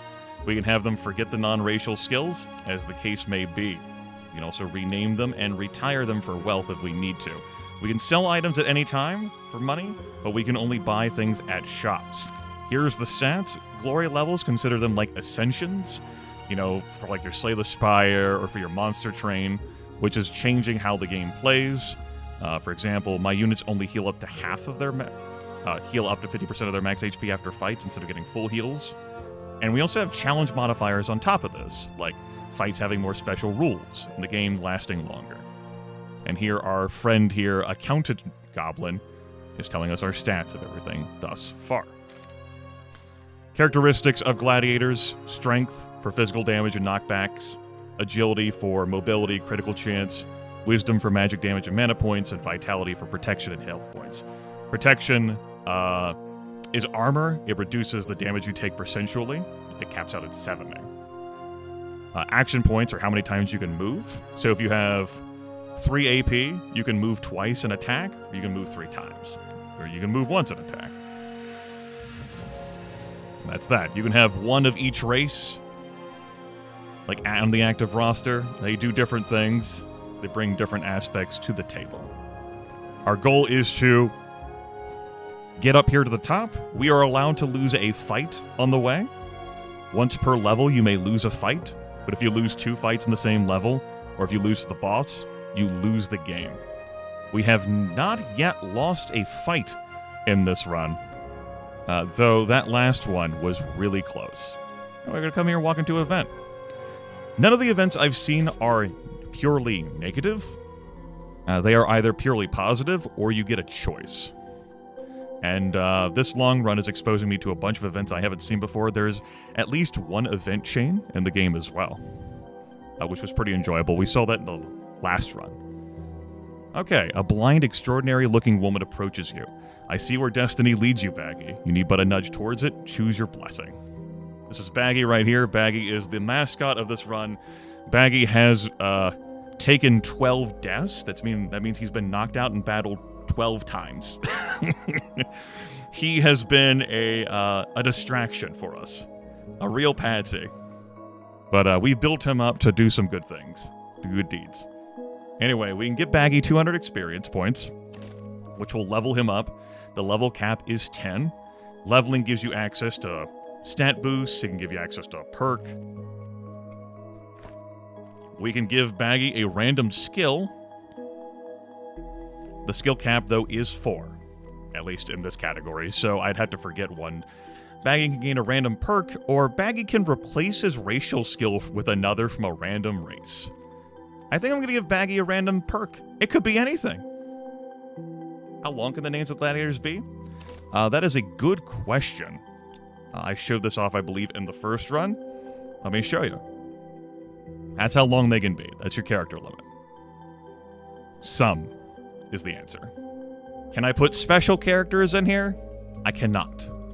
I can put periods, but I can't put a tilde. I can put parentheses marks. Can I put brackets? I can put brackets. Yes, they can be renamed at any time. You can also change your team name at the start when you're beginning a run. Yeah, so we're gonna influence Baggi's personality. Baggi suddenly feels more unique. You cannot put a modifier on unique. If you're unique, it's singular. It can't be unique, more unique. It can't be most unique. It can't be the uniquest. It can't be kind of unique, sort of unique. It's unique or it's not. It's Boolean. It's either or. Anyway. Baggi is now ambidextrous. Weapons can also fit in the armor slot. So, Baggi now has the tech of dual wielding. Is this... Wait a minute. Scam? Scam? Okay. Okay.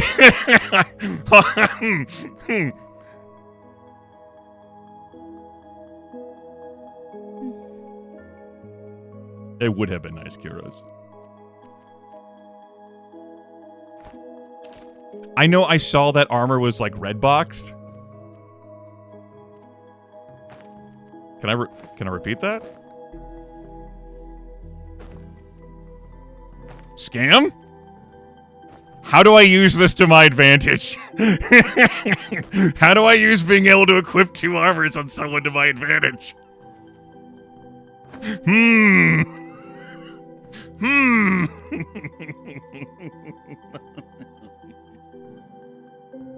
I don't know yet. But, that vitality absolutely goes up when this is equipped.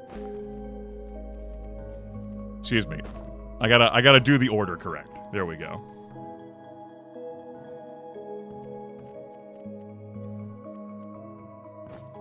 Unintended, but you know. Also, yeah, we have this armor of 14 protection and 36 hit points, which is gonna be superior to this. even though vitality really drops. We lose out on 3 points of protection, but we gain 15 more hit points. Alternatively, we could just put this on you.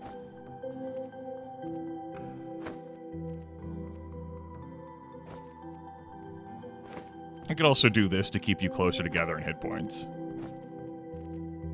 Yeah, okay. Okay, so yes, there is scam potential here with the dual wield. I don't know how yet. But it's there. It's there, damn it. Everyone loves a good scam. Anyway, we're near the end of level 2. We're going to have a fight here, and then a fighter event, and I'll pick the event, and then I can choose what flavor of shop I want. Shops can sell 3 of 6 different things, and you can tell by the icons they have at the top of them. Weapons, armor, skill books. This is relics / gadgets. This is potions, which include healing potions. These are gladiators. Choose this thing. Okay, we have special rules here. Devastating criticals, so crits normally deal double damage, now they deal more. This fighting arena is unusual. This could be a 4v4. I could enable an extra challenge in exchange for $4 and 2 skill choices out of the greens. We're going to leave that alone. These are all level 4 foes. I'm not too concerned about them. You have free access of information. You can change your layout with your inventory. You can change your roster at any point in time. In response to this information you're given here before this fight. I'm not too concerned based on what I am seeing here.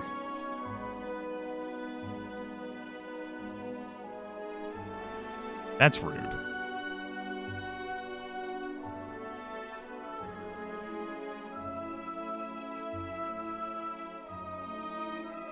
Still thinking about the scam. Here's our special arena. There's no spectators for this one. The arena is bigger. And we have pits. If you enter a pit square, you are removed from the fight, and it doesn't trigger death effects. We have terrain objects like pressure barrel and fire barrel. And we also have cages, which if destroyed, spawn a neutral unit. Neutrals will fight both you and your opponents.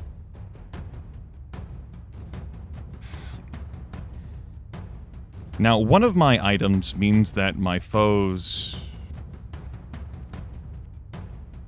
only get 1 move on the first turn of battle. So they will not be closing the distance quickly. Gonna move here to set myself up for opportunities.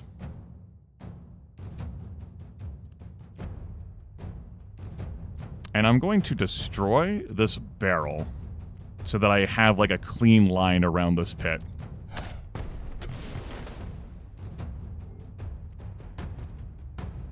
Yeah, if you knock them past a pit, I'm pretty sure they go past a pit. I believe their movement has to stop in a pit square.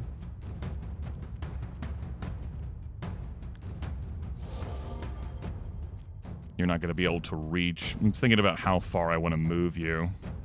I think I'm fine with stepping you here, and then we'll wait on rolling the random buff. Let's apply Undying to you. Wise choice, not moving along that line. But I have a plan, you see, because I've destroyed those barrels. Hear me out.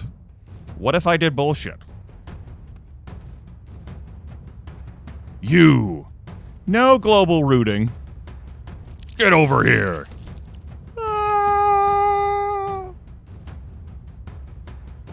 I hope that answered your question.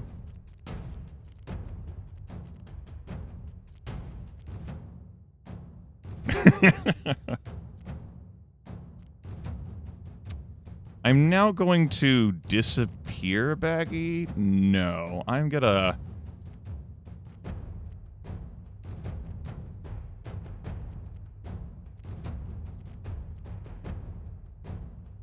Makes target blood tile explode. I will disappear, Baggi. I'm going to step him away.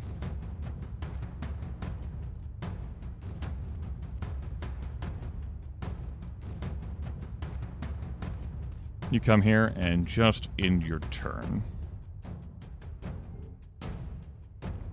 Okay. My moves. No one has really lined up for Sebas here. And we will not be able to close the distance to chain this vampire to us. That in mind, I don't want to end my turn around blood, out of concern that the blood will be detonated on me. With a detonate blood. Note that this Prowler has 4 moves, but also has a pounce to close the distance, like, easier. So I am going to back up, stand here, and end my turn.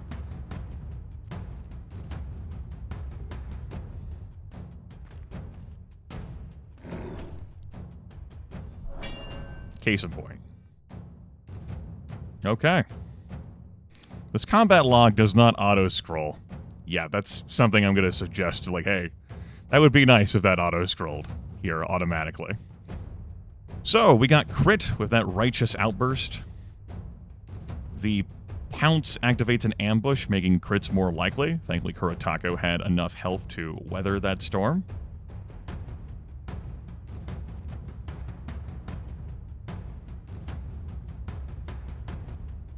I'm seeing some possibilities, but not where I'm currently standing. Let's gain a random buff. It's going to be Curse Ward. And let's remain standing here. And just do that. Note that this angel could resurrect an ally, but I think the body's gone. The unit's been removed from the fight. I don't think there's a corpse. But that would be good information for me to have if there is.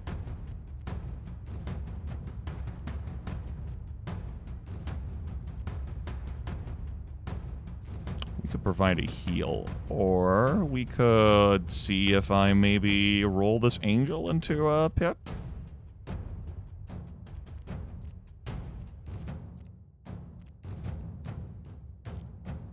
Because while I did invisible, I'm not going to be able to reach to do things. Min Spirit does heal the more HP you got. So it helps Baggi more than it does Kuretako. I could throw a web. How does that help me?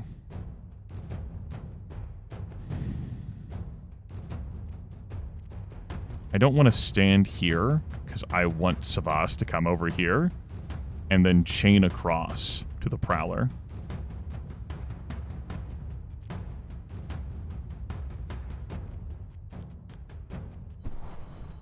Get back.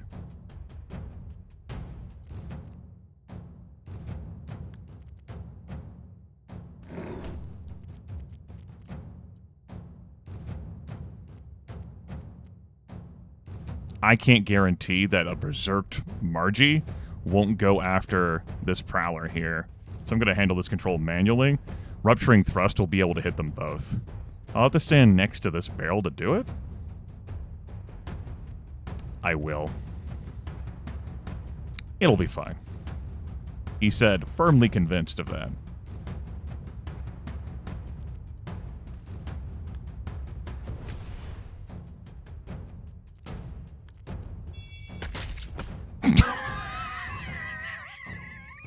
Good. Good. Anyway, once you set it to the bottom, it starts auto-scrolling. Good. Good. Good. Good. You'll love to see it.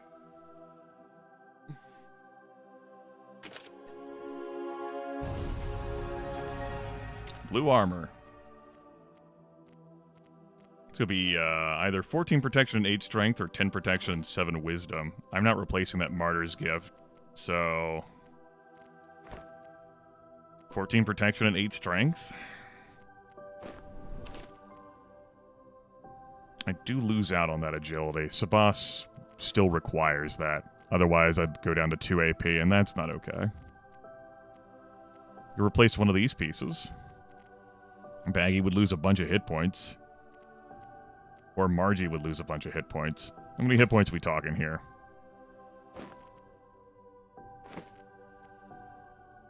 That's too big of a drop.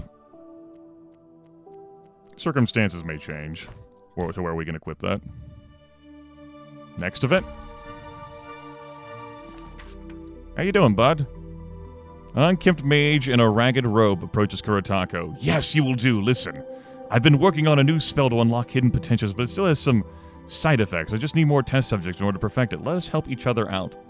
So, I could gain the precise perk in exchange for the haunted negative perk. So I could get them both. At the end of this unit's turn, spawn Tornado under this unit. Tornadoes don't deal damage directly, but they knock a unit back 3 tiles towards a random direction. That could send you into a wall, where you would take damage. That could send you into a terrain object, where you'll break it, and that could have any sorts of effects depending upon the object. It could send you into a pit, where you'll be removed from the battle. It could send you towards the enemy. Like, that's great, 15 crit chance, but I'm gonna have to go with a no. You look like a wizard to me. You've got that wizard smell.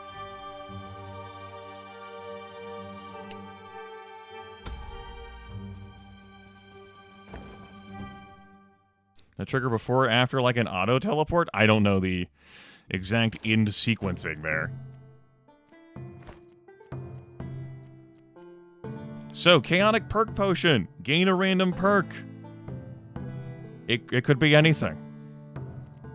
It could be anything. Afflicted Bash is a really powerful skill. There's another Conjured Bramble.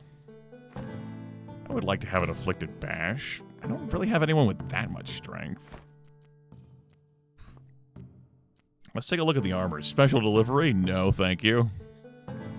Spectral Caress is a pretty nice skill.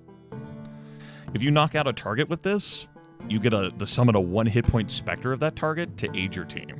It's pretty nice. That, and half of the damage pierces protection.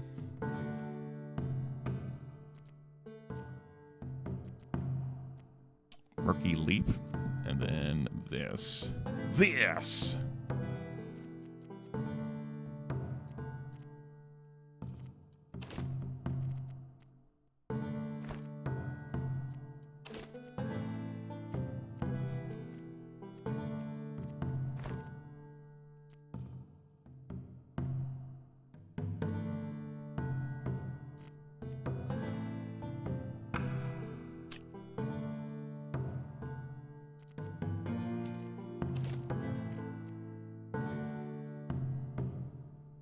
Drink it, Baggi. Baggi is now a giant slayer. If the target has more current HP than Baggi, Baggi's got plus 35 crit chance.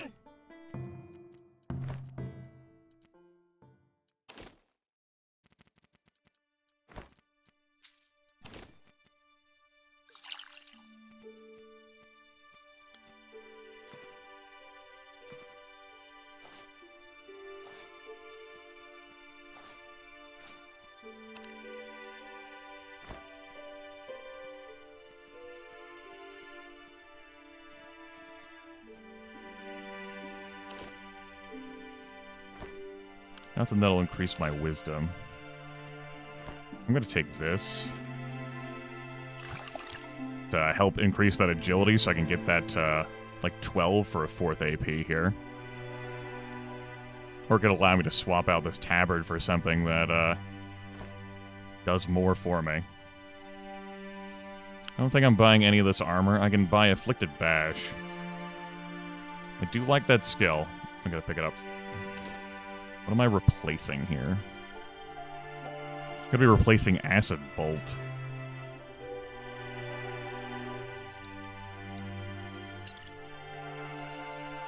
Okay.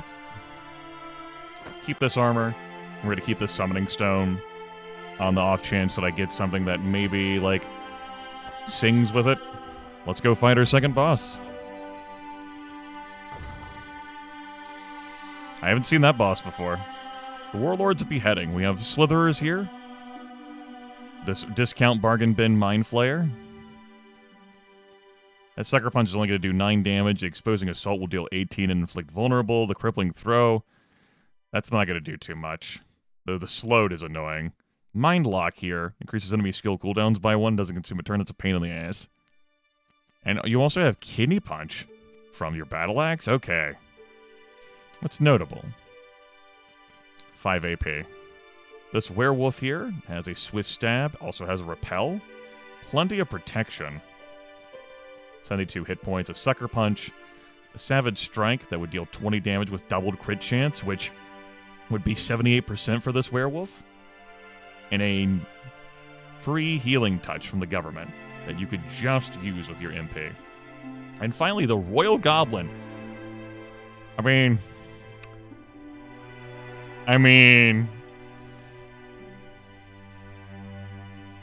Yeah, okay. Got a Trident. Got a Knight's Veil. This unit bleeds thick smoke. The Ring of Impact. Unleashed Pressure. Knocks target back 2 tiles for each charge. Gains a charge when unit performs a melee attack.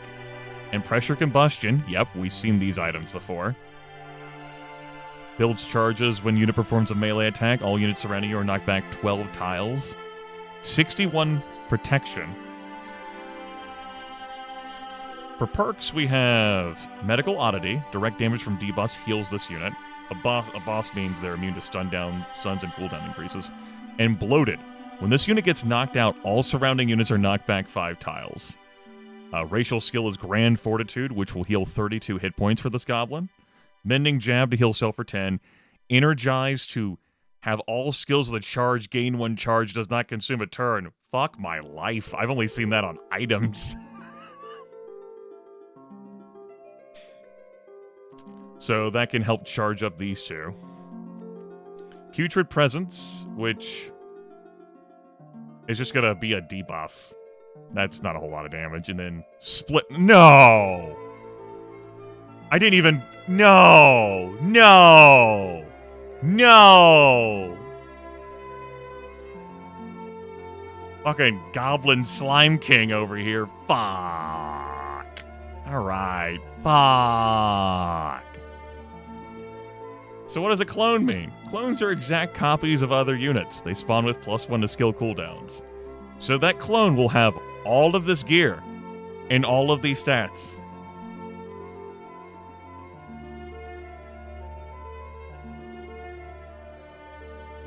Okay. There's the Emperor watching over us. Look at that goblin. I've noticed that the bosses are folks you'll see like sitting on the thrones when it's not like the actual boss fight where you see the Emperor. Like they're all spectating to see like who's the one who gets a bite of the apple. Be a pain in the ass. I end my turn in annoyance.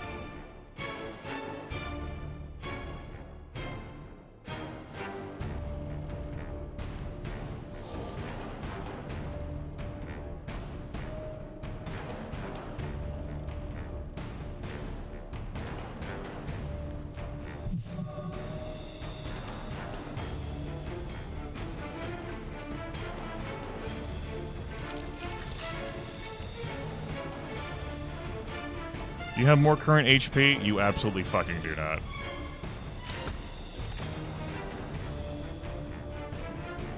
Will that kill? See if we can make this more of a sure thing. We cannot. 1 hit point. How could this happen to me?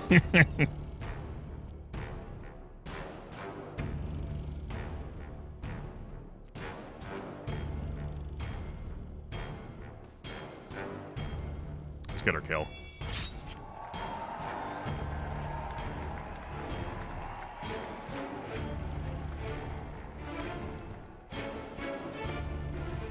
Is that the mouth or shades? Yes. I hope this answers your question.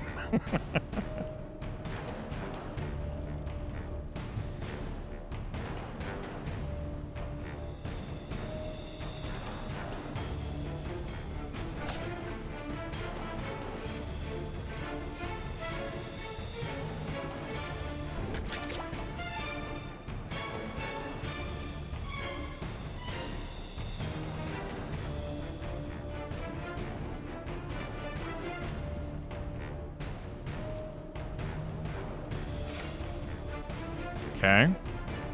Piercing damage, you say? I mean, we go for it then, right? That's if your damage is piercing no matter what. I can only target the clone. If we just resolve, like, the actual Royal Goblin and not the clone, it's cool. Like, we still win. You don't have to eliminate the summon units.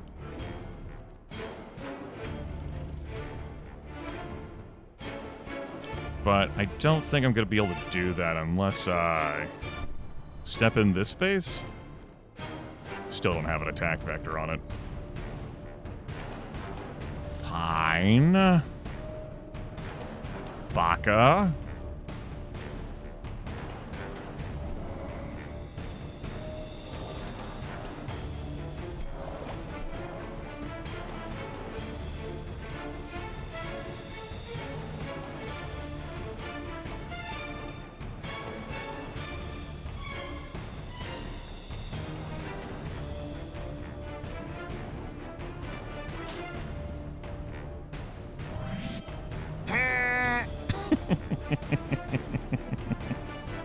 Mom, it's like there was a free clone.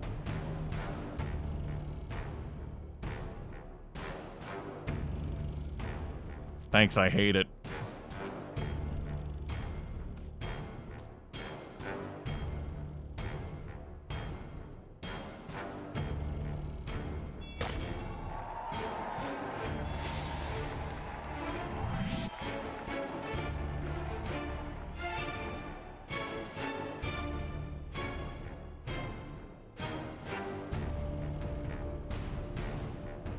It's fucked up.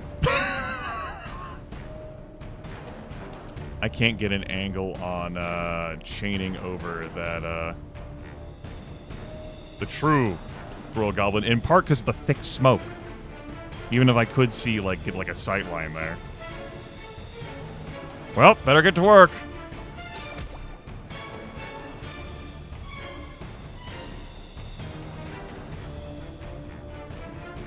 Oh hey, what do you know?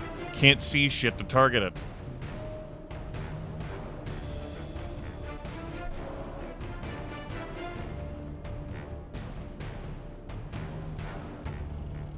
Pain in my ass.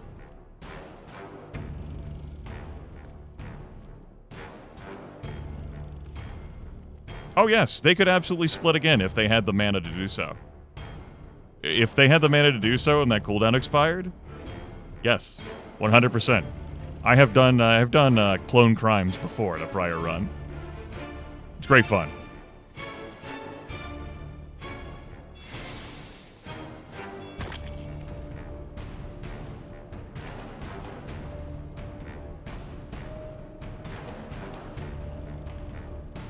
Figure something out.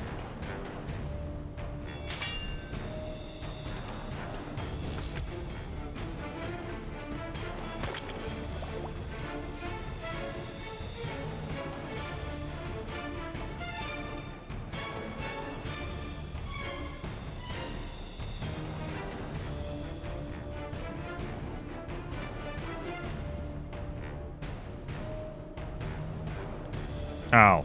Fuck. Right, there's still thick smoke there. Fucking wasted his turn. Herder.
Good.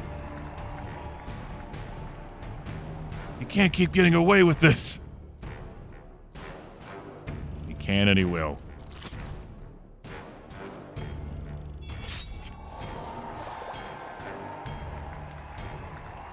Alright, I have control again.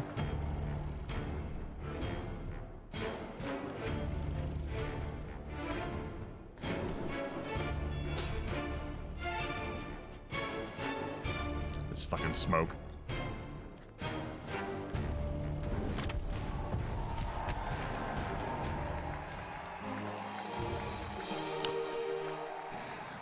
I think that was the most annoying of the boss fights that I've had thus far in this game.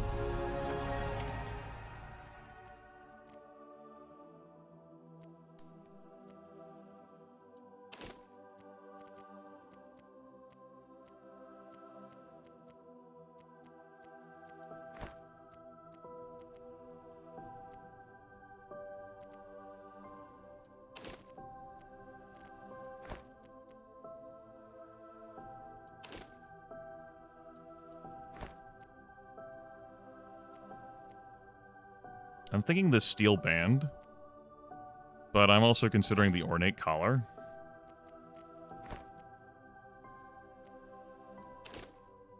To get the Umibozu's magic damage up more, it's lacking for me.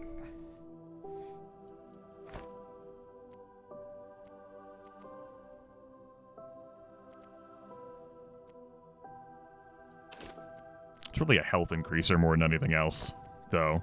If it had 6 magic damage, I would replace probably the consume mana thing. Steel band's pretty handy. It would give me the extra agility. I would replace this Viper Fang. And gold bracelets, fine. Just between these two. Let's pick this up. We still require a better weapon for the Umibozu.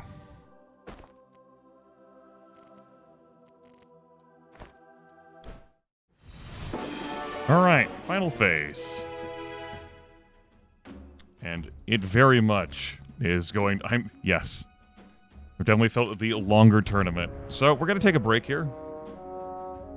I am not going to route my path before taking the break. Now I can stretch. Consider a beverage. Take my medicine, which will make me drowsy. But, it's that time. Must be done. And coming back, will Woozy Grimith manage to make his way to the Imphra? The answer may shock you.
All right, we're back. Woo!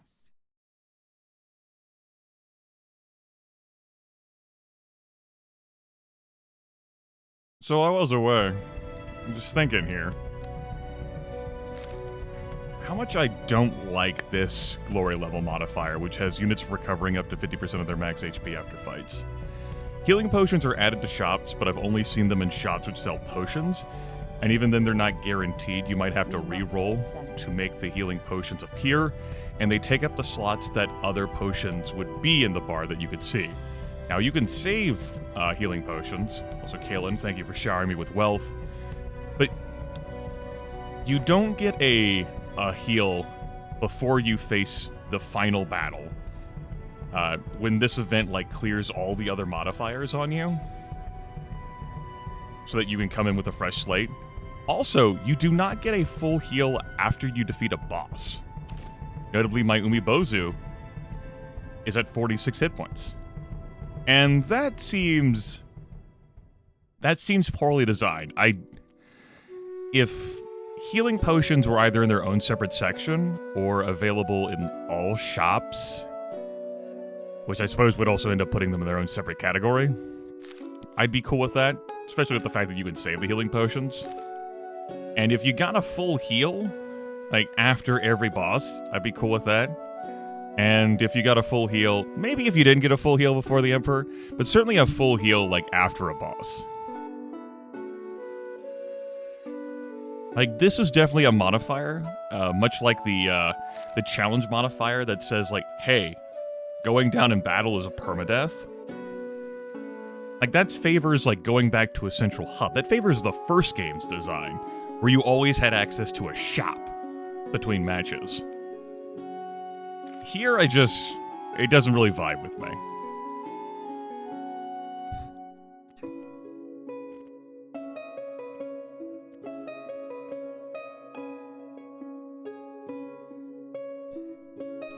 Yeah, like, naturally, we have a roster, like, we have 12 blank roster spaces that I have not made use out of. And I had thought and so did viewers at the time, like, when I initially, like, saw, like, the thing, like, that would be, like, what that would present. I wonder whether, I don't know this for sure, and I might lab this, whether gladiators will get a full heal here. And so the design would be like, hey, like, give them a fucking rest. Put someone in so that the same team isn't fighting the exact same. It is so, like, I can go with that design too. Like, I can see that. Like, I don't feel harshly about it, but I am frowny face about the modifier. In the first game, I definitely had, like, rosters of more than 4 that just, like, had to, like, lob in, but gladiators were so easy to, like, not that they were cheap to acquire, it's that I always had access to a shop, so I could always, like, hire a new gladiator. Provided I had the gold. Anywho, let's take a look at this convoluted, winding, long path.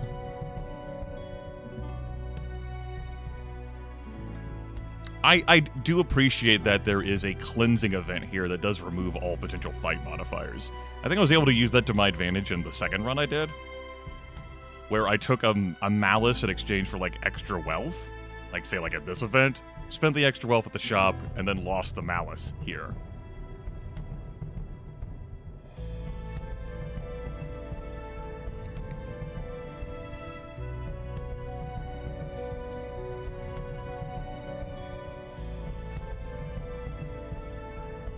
I'm doing some routing right now. Serious business.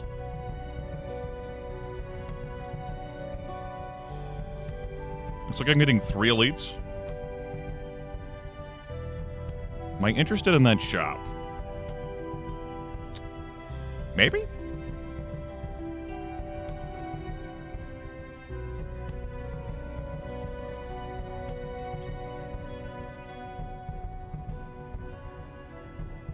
Maybe.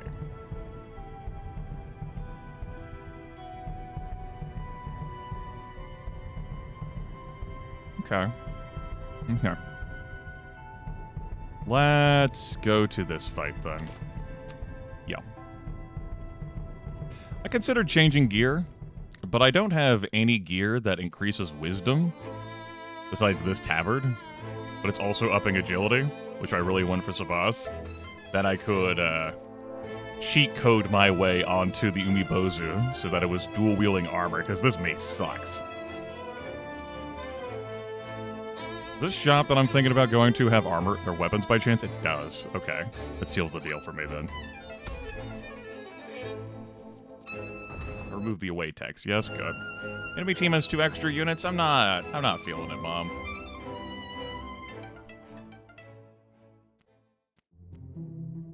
Maybe if I had a cool lightning storm, that'd be nice. Nah, fuck 'em. Cataclysmic? No thanks.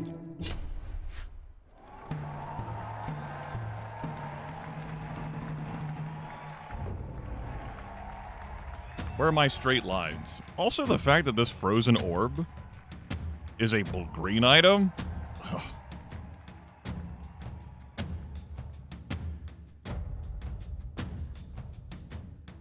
It sure is something.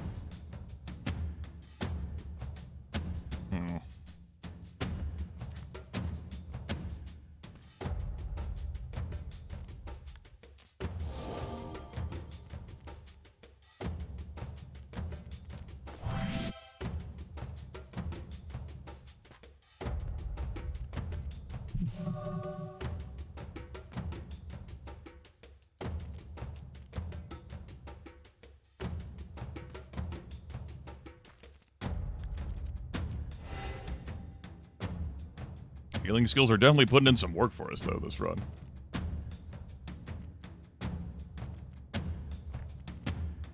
Two, three. Okay. Let's keep you back here. I don't have any cool thing to activate for you.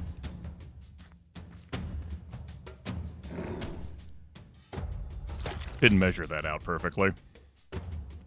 Also, ow.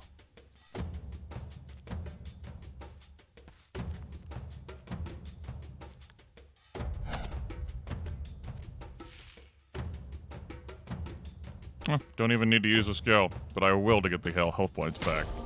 Okay, then. Yeah, fuck you.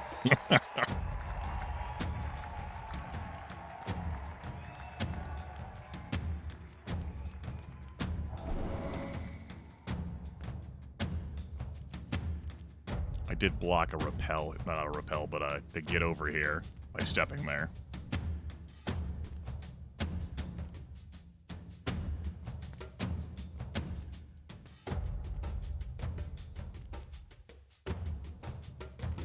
How bold do I wish to be? That magic missile, by the way. Oof. 6 range on that. 34 damage. It's a beaut.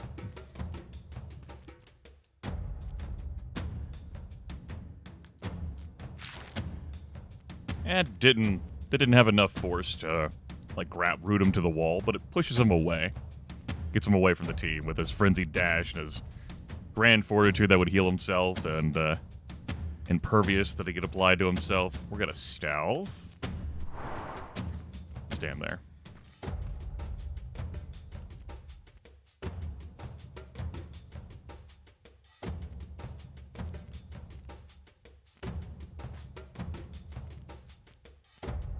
Go get him. Just stood there to pick up some more blood. I think it's fine. Nice hit.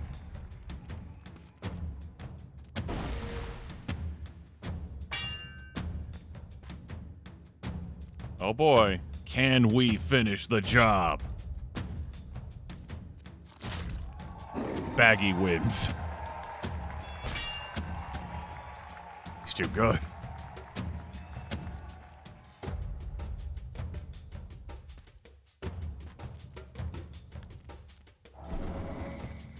Nope.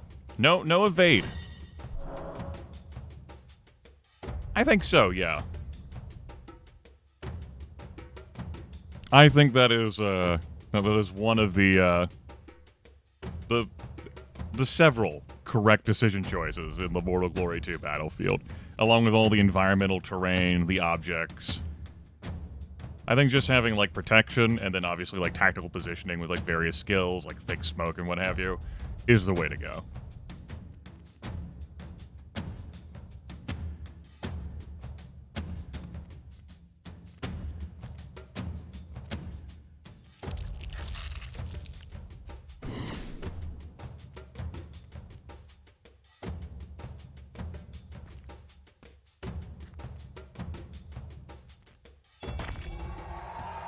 Good stuff.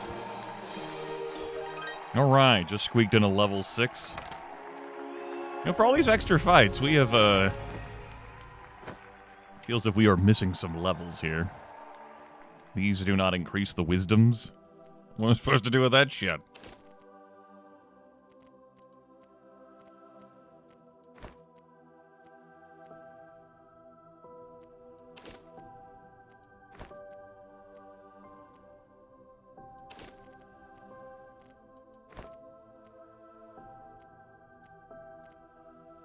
I think I'm just gonna sell this. Alright. Let's take that +2 agility. Let's take that +2 strength. Let's take that +4 strength.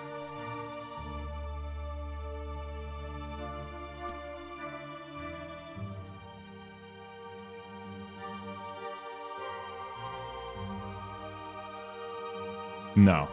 Let's take that +4 agility. That allows me to swap out this armor piece. 14 protection and 8 strength versus 15 protection and 10 physical damage. So 8 strength would provide 8 physical damage. 8 strength also provides knockback chance. 8 strength also increases the damage of Mending Jab, Rending Throw, and Afflicted Bash. I ran the math. It leaves us with 15 MP, which is plenty to do my Mending Jab, which is my one move that costs. Now, I think I will finagle this tabard onto the Umibozu. I'm willing to scam the system with this. So, Baggi here is ambidextrous, which means he can equip 2 weapons in place of armor. So if we put this on Baggi, and then swap this over, this ends up on our Umibozu. And the number went up. Number went up. Number went brrr. Even though this is a red boxed item. So clearly the game recognizes this is illegal. That I am in the middle of crimes right now. And we're like, good. We're glad that you recognize crimes.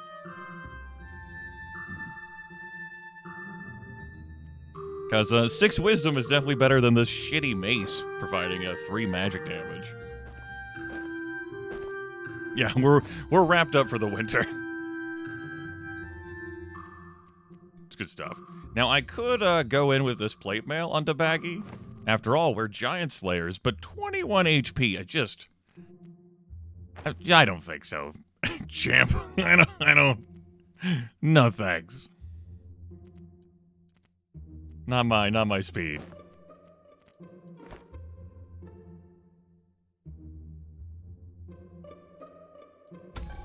Make sure I pick the right location. Inferno, the battlefield contains fire. Ah, yes.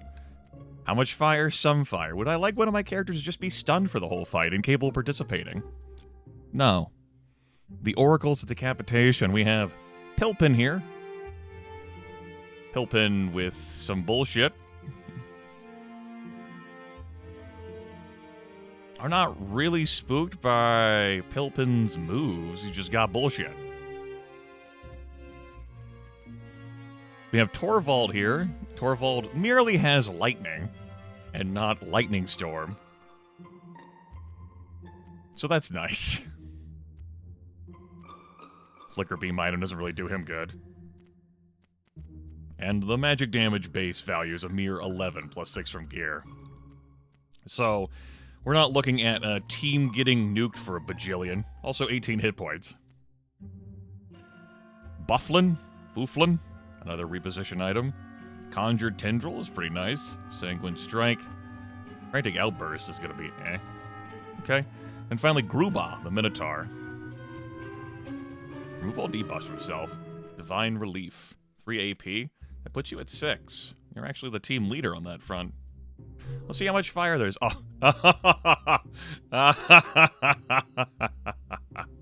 You got me. Okay. Game sees crimes. Game recognizes crimes. Damn. Game does not permit progression. Had to resolve crime. Damn it.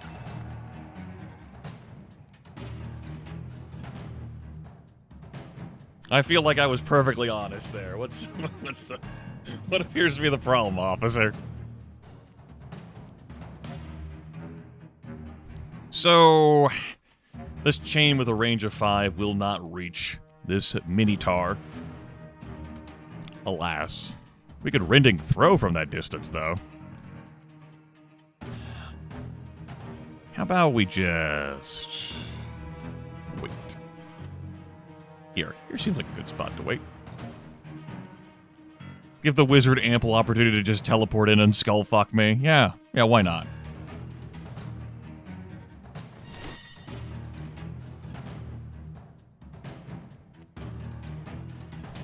Uh-huh.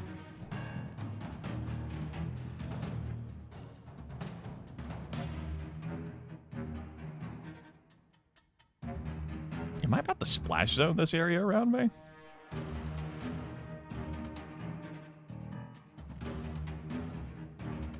Yeah, for my Frozen Orb. It's still in effect.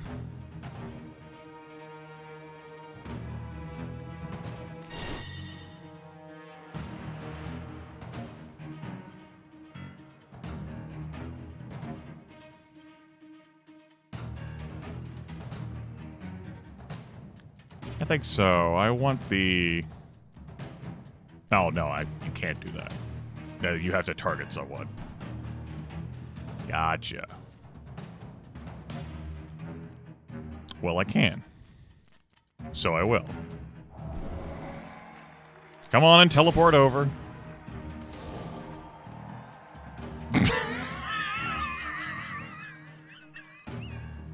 No! No!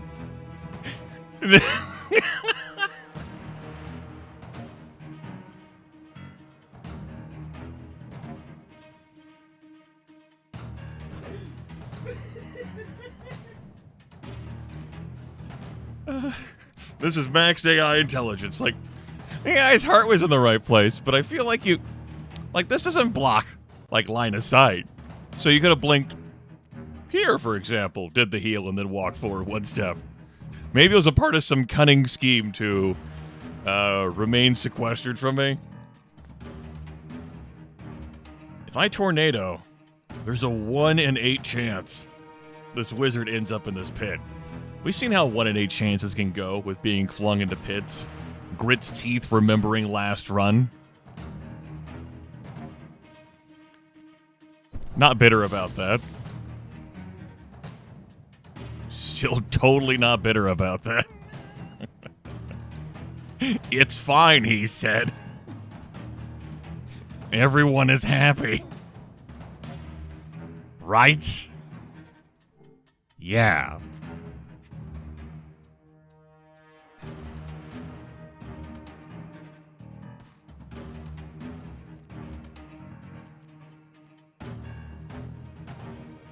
This looks like I'm just standing in a position to get charged. I don't have that kind of credit. But what if?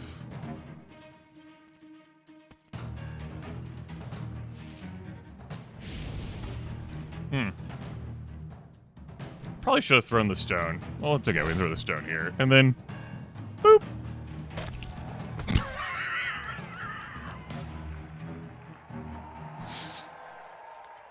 The knockback in this game is very satisfying.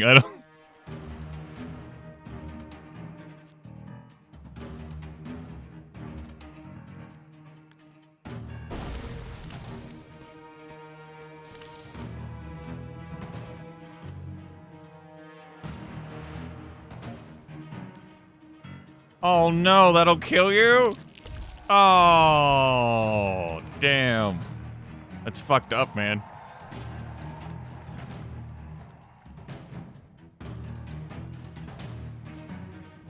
That's fucked up.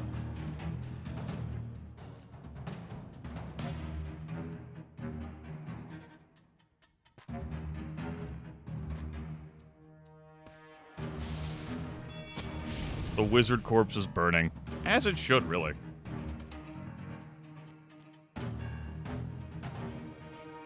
Thinking about where I want to stand, because that tornado can move there and create complications. So, I'm going to elect not to.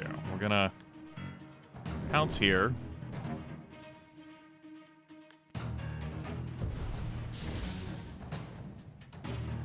Grimith frowns.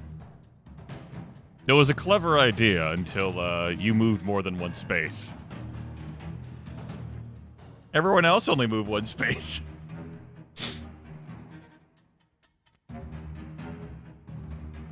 Now, fuck it. You figure it out. And then you did. Let the record book show. It was figured.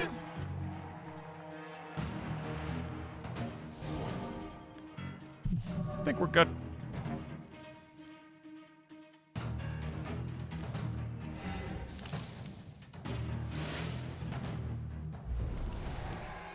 I think we're good.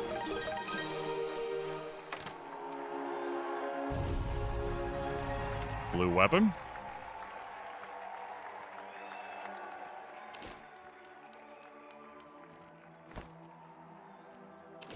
I lose out on some knockback chance, but I get more physical damage and some more hit points.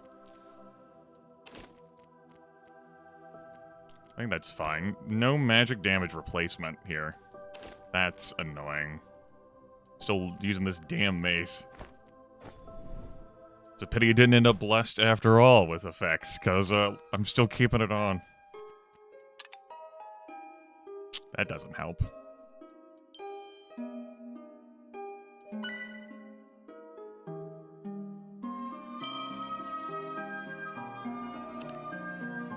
Baggi, ascending in levels. The Bagster. Baggerino. Baglad. Bagging it.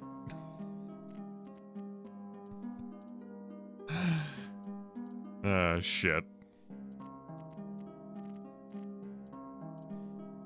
Thinking about that 5th AP, but there's some more damage.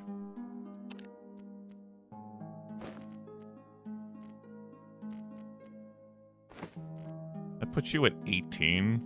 Yeah, you kind of need some more juice to use your dumb moves. No, wait. Of course, this is my chance. No, you fool. Dual wield. Behold, what are hit points? Yes. Everything is coming together now. Now we can properly utilize both of these perks, Ambidextrous and Giant Slayer. They're fucked now.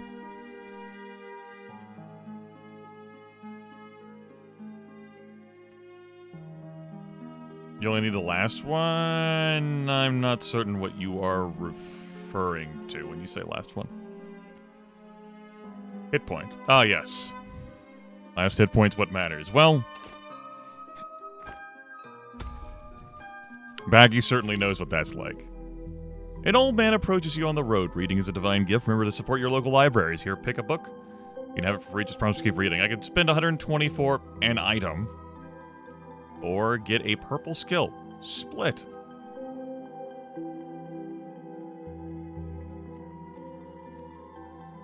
The answer is split. I do like Frenzied Dash here, but the answer is split.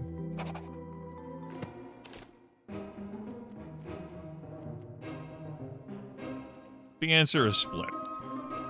Finally time to get rid of Firestarter and put on split. Summoning Stone. I do like that big ball of web, but yes, yes.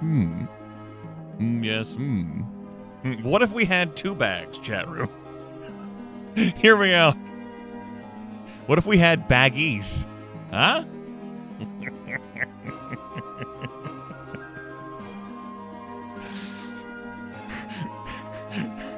You gotta be fucking kidding me.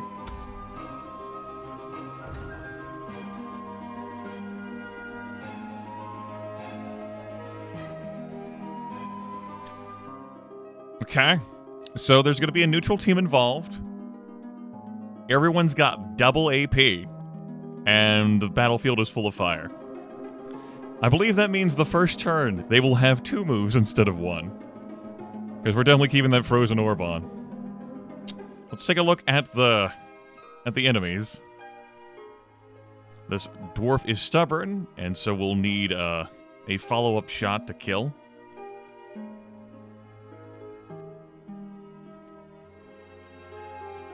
This vampire has some moves.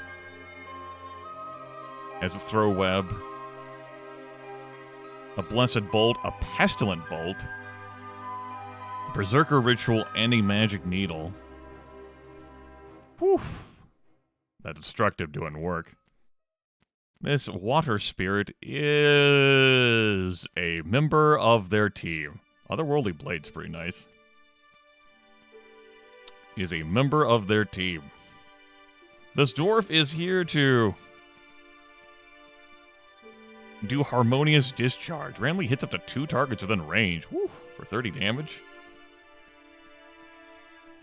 Was here to just soak in the damage, and even if I do knock him out. And then this Whisperer. I am going to crush.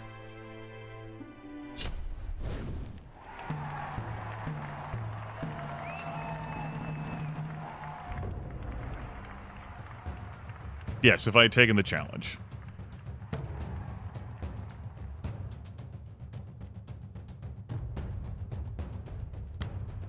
I don't know. The extra AP kinda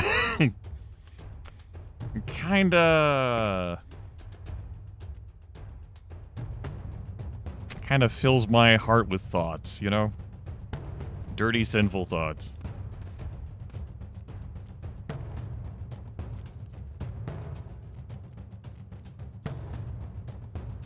You just throw a rock and then whoop whoop my way back.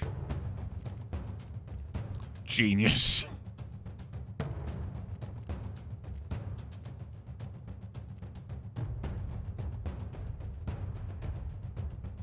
could chain you as well, I guess.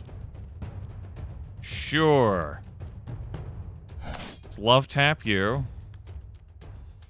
Let's crit that. I'm helping! And yes, they do. Oh. Oh no. Going after me, I see. I can't blame you. I'm kind of awesome. And it is easier to access me. That's unfortunate. This is going to be the first time the neutral team's a real problem for me. You know, that's quitter talk.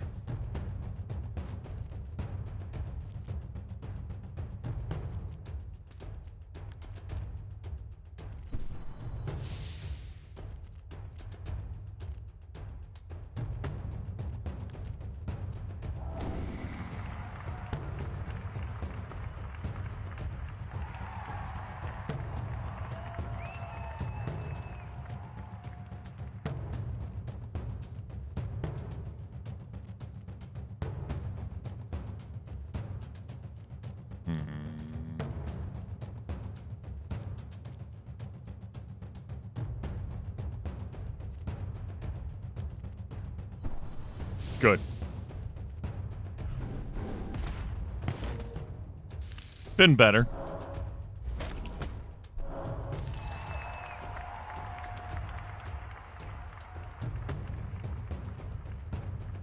Kurotako is definitely in range to be attacked by this gargoyle.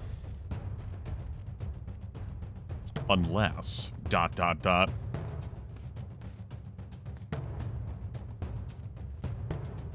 won't kill. think what I'm gonna do...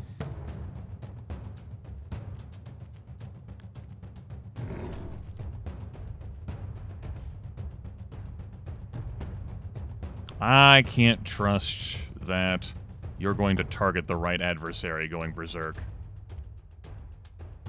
Can this kill? It will not. Fine.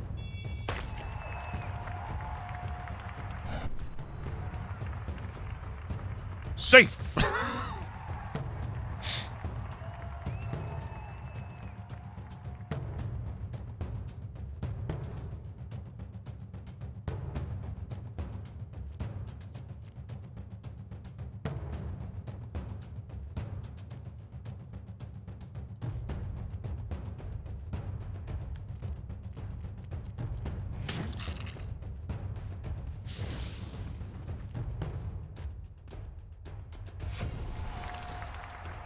How dare you do this to Baggi?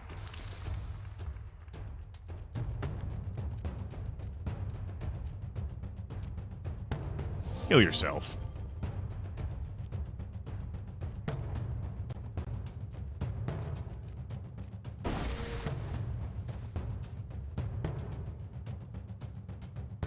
Looks like the third team isn't here so much for being on my side this time.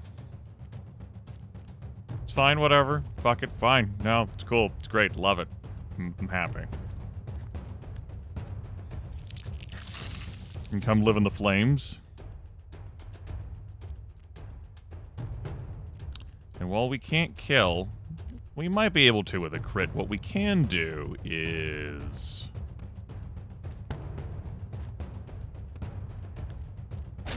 clone.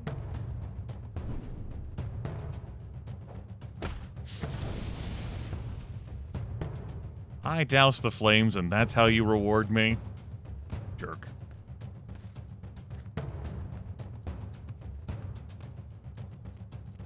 Also, not a kill. That helps. Yeah, that helps. Baggi clone!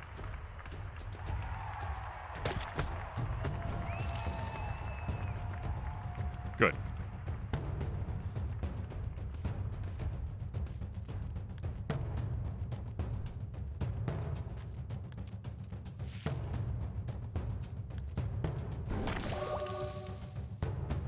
There's Death Defied there, but I figured you'd be able to clean it up. Huzzah.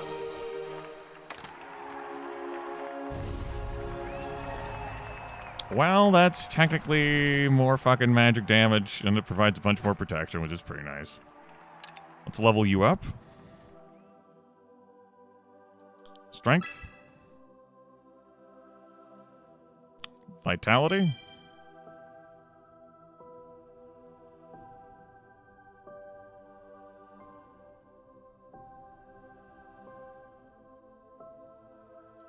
Vitality.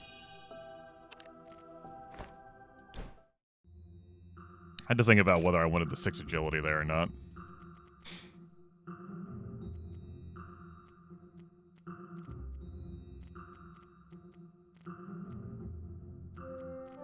You know what? I'm actually going to give that to you. And you can keep using that mace. That makes more of a difference here, given what I'm doing. Alright, let's go to the shop. Take me to the candy shop. Varying flavors of healing potions. Occupying these ultra cool slots here. Do you have anything that deals just... Yeah, I don't need physical and magical. I'm not rocking with any hybrids this time. You got that. But you got this. I'm into this.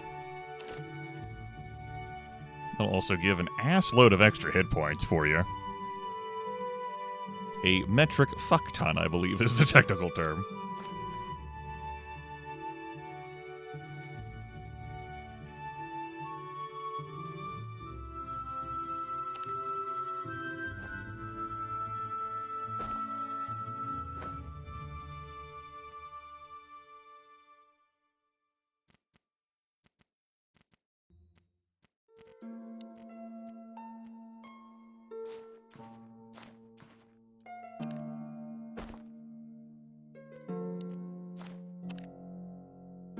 It's a just-in-case item, I suppose.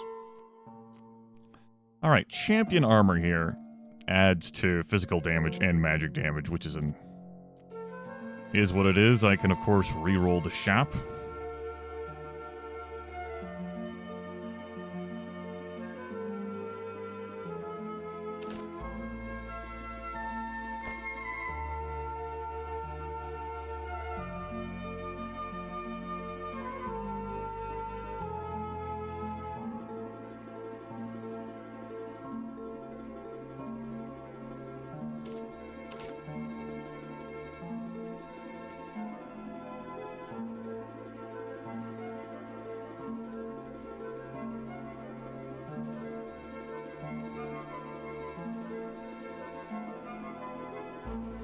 It does. It does. Just had to have tools to heal ourselves, you know? Indisputably does, though. I don't want to put this on Sabas. I still like that Martyr's Gift. Oh, that is extra magic damage. Not so much, though, since we're getting 5 wisdom from that. We can replace this mace. Stop doing ambidextrous, because this adds plenty of MP for me to do my moves still, I think. Yeah. That brings a lot to the table. We could also just put it on you. I kind of like that there. Put that there. And toss this into the ether.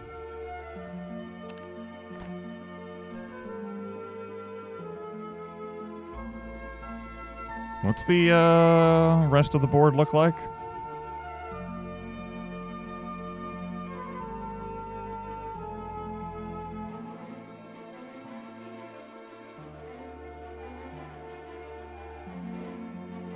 Okay. I see.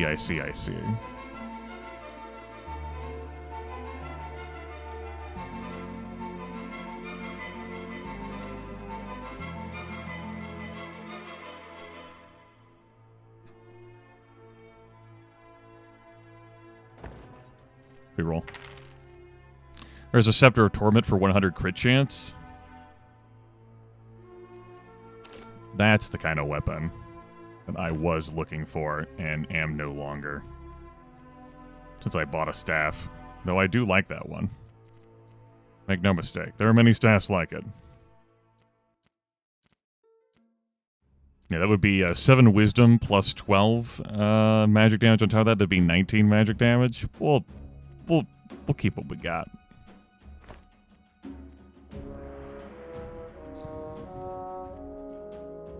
I'm thinking this agility plus 5.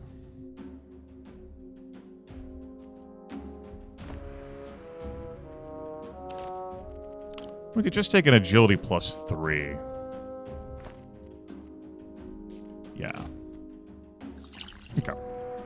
Let's walk away. That takes me to my 5th AP with Sabas.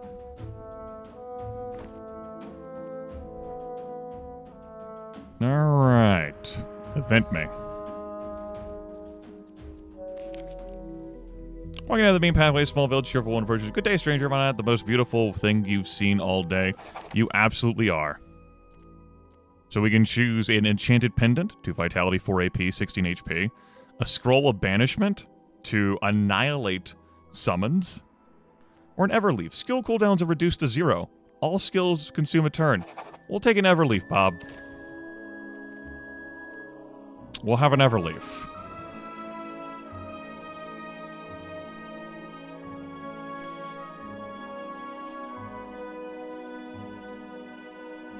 Yes, we will. Now, I was thinking about putting this on Baggi, because, you know, you could clone, and then you could clone, but we're liking both of these, and I think this will do well being on Kuratako. Given the heavy damage output here. Although it would make Healing Touch consume a turn. Which means I might just get rid of Healing Touch, since we have so much HP now.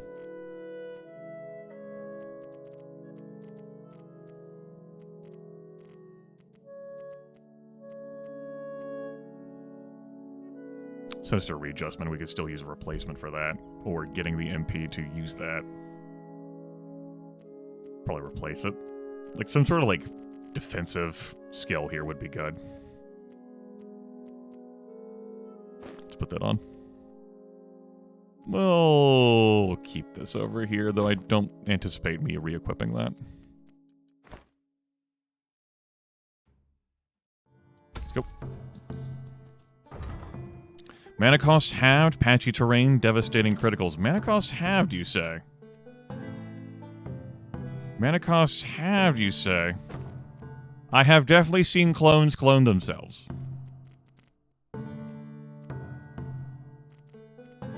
Mana costs halved, you say? Patchy terrain, devastating criticals. 7 AP, huh? Problematic. Some damage on you. Dabby here with 9 AP and a wild swing and a kidney punch. Precise incision. Agility times 1.5, you say? Yep, 4 is the max for the player.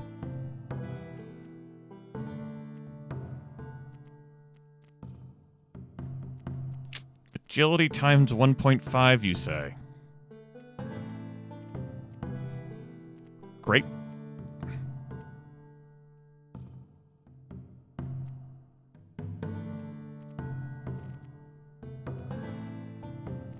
You're a support character, you're whatever. 24 hit points on this guy at least. And you bring some damage to the board. Especially with Deadly there. What are you? Sheltered. You're surrounded by an object unit. Okay. Dabby is definitely the big threat here. We'll see what happens.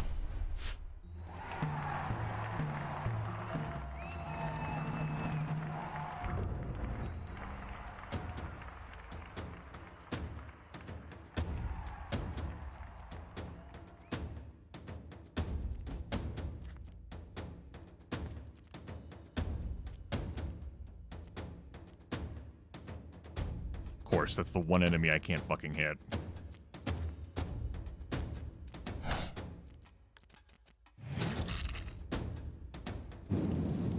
Stepped in range of being able to get attacked there with the 1 AP and all.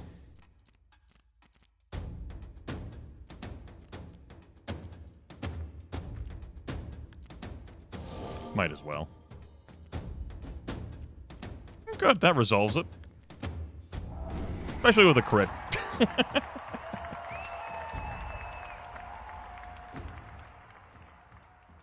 One moment. Printing bags.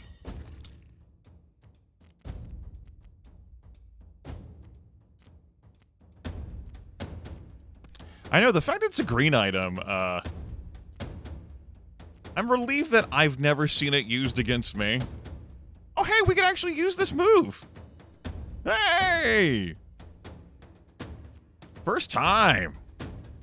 First time, long time.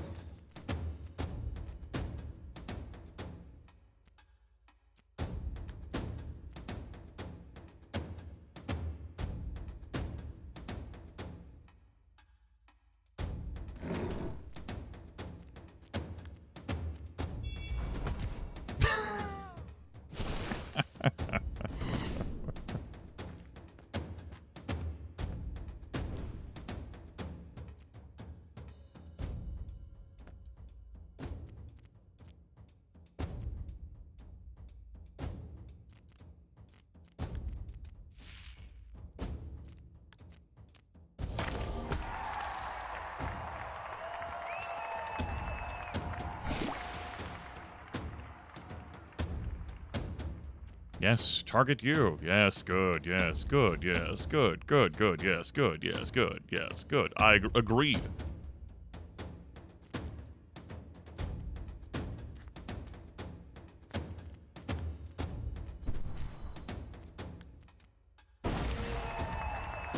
Ahem.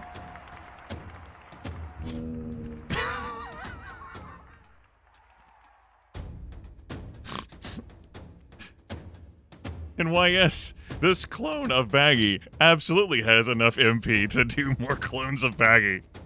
What appears to be the problem, officer? I don't understand. Is this necessary? No. Does it amuse me? Yes.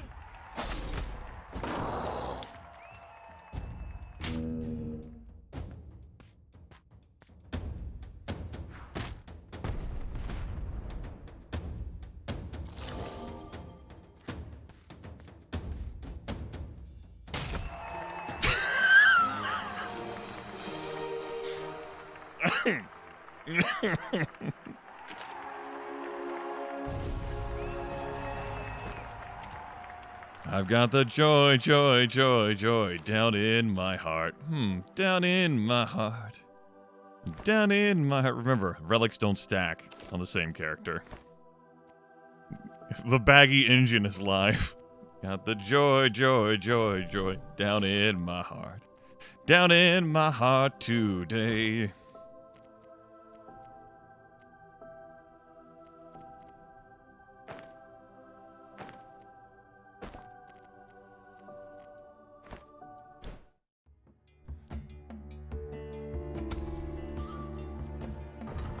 Anyway, we now resume with your regularly scheduled programming.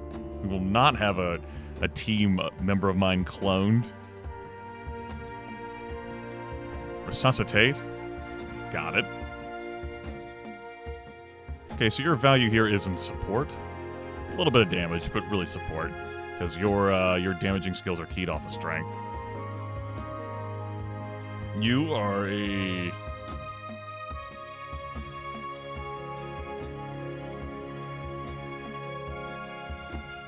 concern? I think that's fair to say. How about you? You have a healing touch, you got skills that attack, you have 39 hit points, you have a pocket scope, which is... I mean, I guess it does modify your charge. Momentum swing, huh? Yeah, I guess you do. A bit more range than what I thought you did. Not just the charge, it's been magnified by 2. And then this Kitsune, which is, abso-fucking-lutely not. Not even once. Kitsunes have a racial skill that allowed them to summon a 1 HP specter of themselves. Specters don't get items, and their main stats are 50% lower, but they are copies. Rest well, Overlord Zord. Rest well.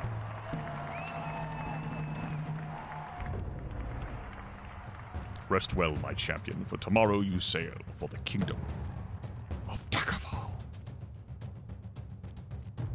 Great. I always wanted to go to Daggerfall. Yay!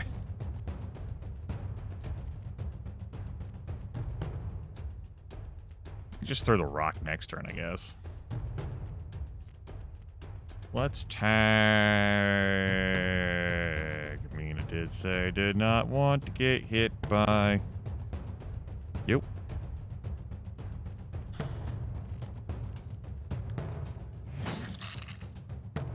We'll handle this. That was actually a pretty comfy, hasty teleport. If you had more than 1 AP, that would have connected. That would have done something. Scholars would have said that was a problem. Let it be known.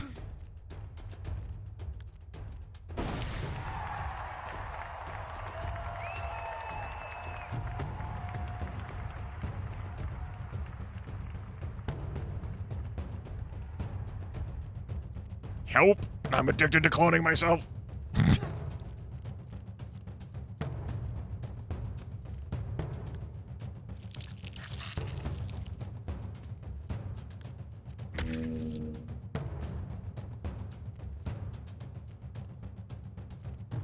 It's 15 damage. That's not a kill.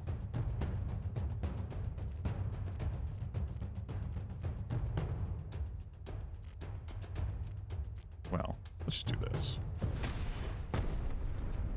Sorry, clone. My bad. Maybe with some extra crit chance here, we can get this done.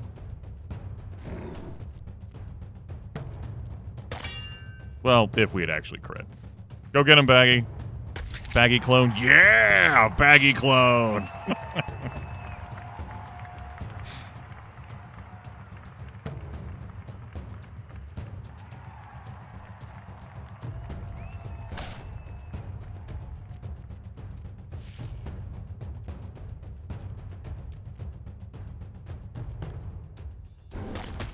Beautiful.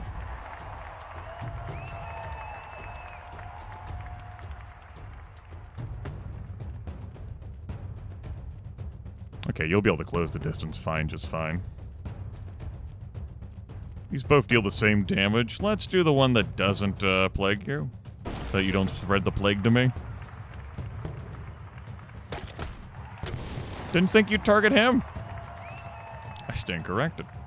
You are the real Baggi. We're actually just going to spend this turn on a heal.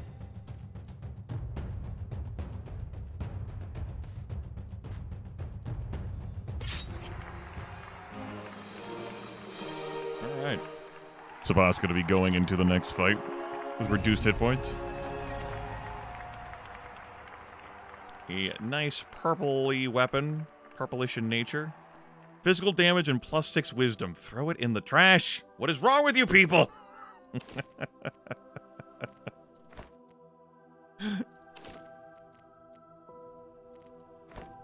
Mom, it's my turn to make the hybrid.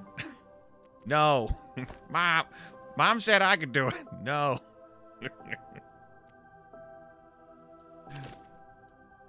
Thinking about these claws. Also thinking about the Gladius here. Gladius is a strict upgrade. The claw. I do like the +3 AP on that. More AP allows for greater flexibility in combat situations.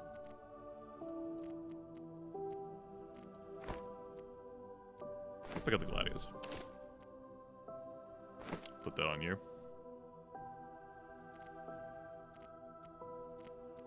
Lose the knockback chance, and that's been pretty nice, but we'll go ahead and put that on you. Now, do we dual wield? That armor is just doing a lot for you.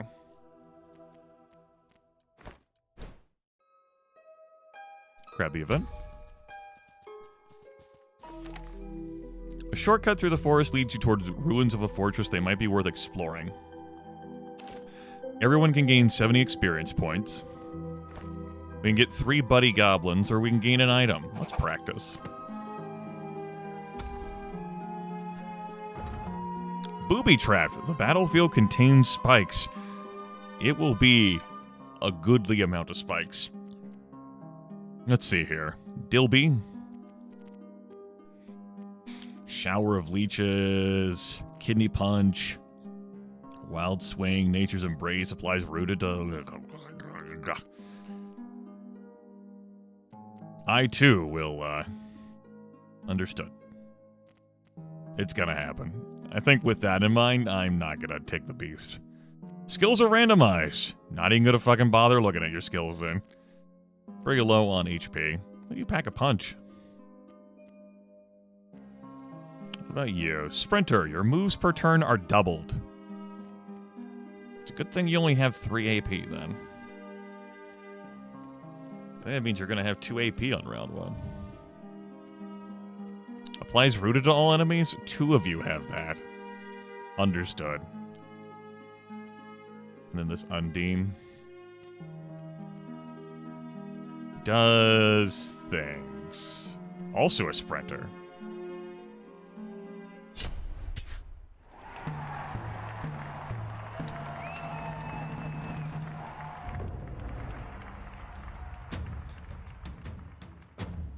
Here are spikes. Entering the tile deals you 10 damage. Be careful.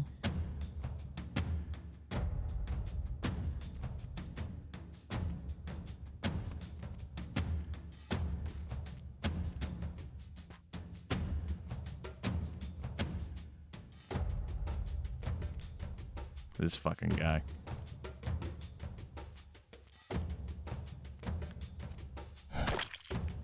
Nice crit. Nice crit.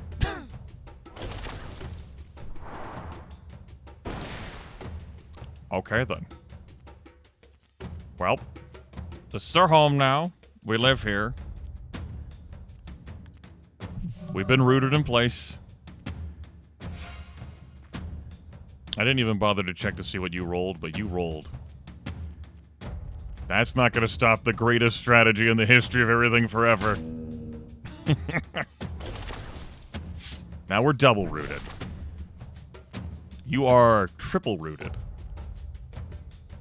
Some would say that's a problem. A lot of roots. And I lobbed him up front like that. It's true, I did. I can't pull anyone to me. That's unfortunate. No one entered my chain range, so I could pull them next to the spikes.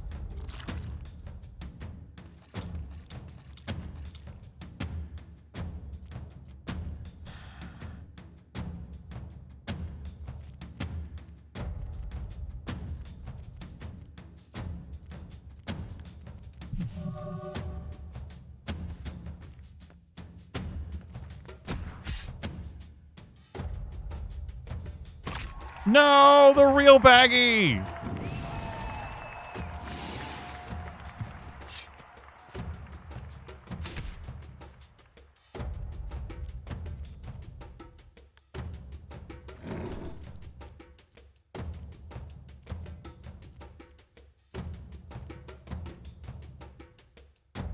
Maybe not repel, given the whole knock into you situation. Maybe do it.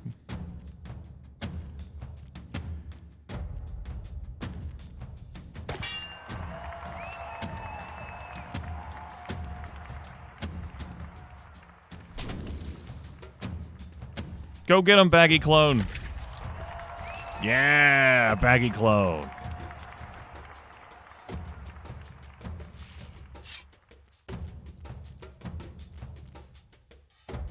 One hand, I do want to heal. On the other hand, fuck this goblin. Excuse me, gnome.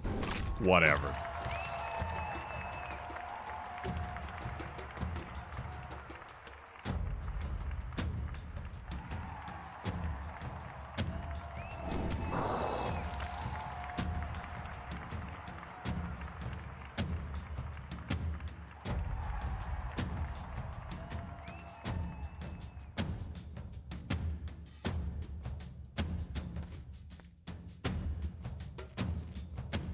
Well, that's not a kill.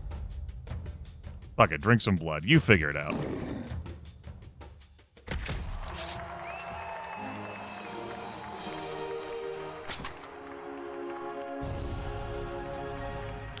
Unleashed energy ring is pretty nice. And another fucking hybrid weapon.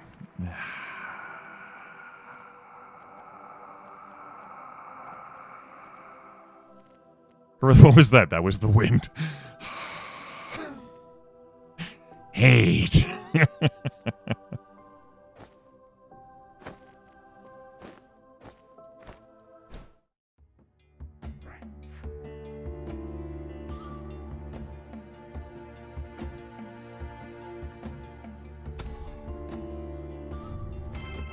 Treasure.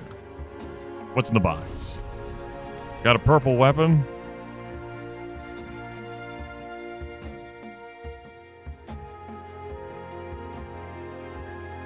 Huh.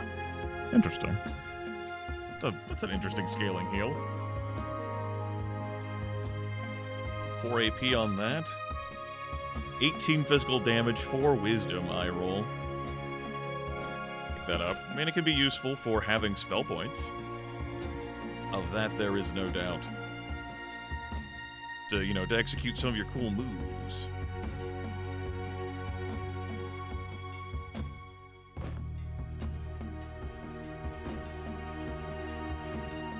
I kind of like you having the extra hit points from that. If we did that... No, that's not good enough. Oops. Hold on, I can fix this. I got this. Trained professional, don't worry about it. I'm making great use of ambidextrous. Giant Slayer, though, through the clones, is being made use out of. Purple skill, Otherworldly Blade, Grand Slam, and Unholy Rebirth. Unholy Rebirth resurrects an enemy unit with 30% HP and forces them to join your team.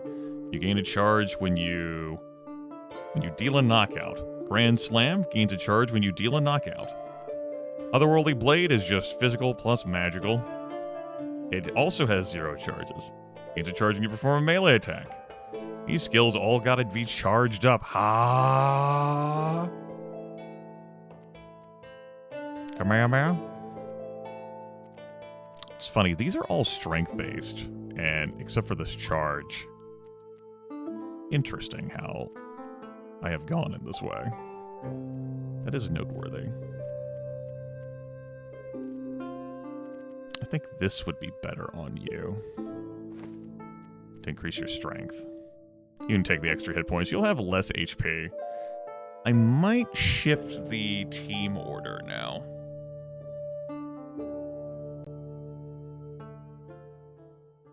I don't know, I kind of like Margie going last.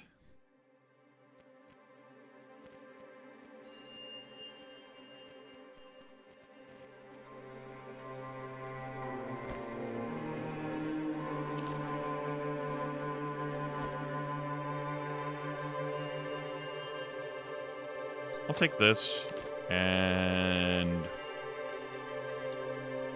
give this to you. We'll replace Sinister Readjustment. That'll deal 31 damage. It's not stellar. It's not super cool, but it replaces that Sinister Readjustment. And this purple relic. Dealing a knockout to a non-object unit summons a skeleton to aid this unit's team. At the end of this unit's turn, apply a random debuff to all surrounding units. After every step, spawn a barrel randomly onto the battlefield. This one's for my friend Def Evan. This fucking supply signal. I think Blightseed, but I don't think I'm doing anything that would be, like, really good with that.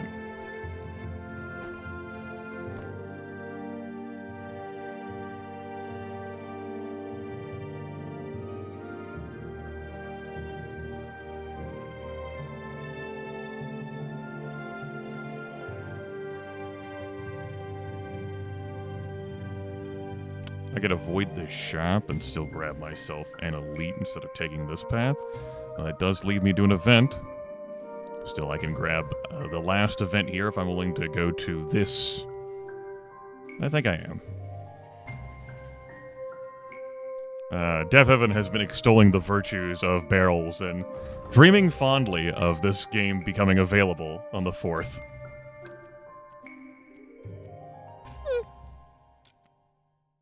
Enemy characters are tougher. How much tougher? They're getting plus 10 to all their stats. Okay, Thorum, level 6 dwarf. Mending Stone, Throw Web, 3 AP, 33 physical damage. That exposing assault would be a problem. 89 hit points. The Beast here. Here's kinda, What's that perk? Reckless. That explains why the damage is so high. Plus 12 physical and plus 12 magical damage for minus 20 protection. So protection's merely 20. Blazing Charge, Summon the Dead, Rupturing Thrust, and Rain of Knives. Okay, these skills could be so much worse. But with 8 AP plus 3 from haste, this elf will be able to strike wherever the fuck they please. Ruben here, the wizard! The Scroll of Banishment? Oh no! The clones. I might refrain from cloning in this fight. Predator. If you don't stick together, he'll deal more damage. He's got Refreshment. He's got Sinister Bolt. He's got Diffuse Acid. Makes target acid missile explode.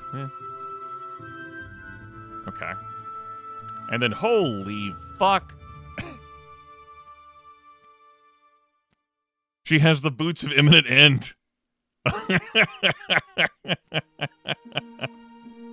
That explains the 10 AP with 5 agility. Oh, 9 agility, excuse me. She has so many hit points, those won't hurt her that bad. So she'll take 1 piercing damage after every step. But, you know, she has some health. Vigorous is giving an extra 30 there. She'll be able to resurrect. That's It's gonna be a pain in the ass. I don't want to make them tougher.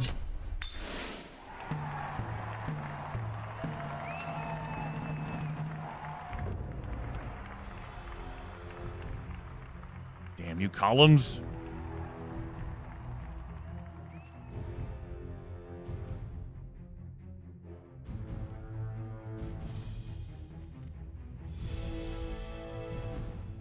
I really wrote on that. They got a lot of hit points, man.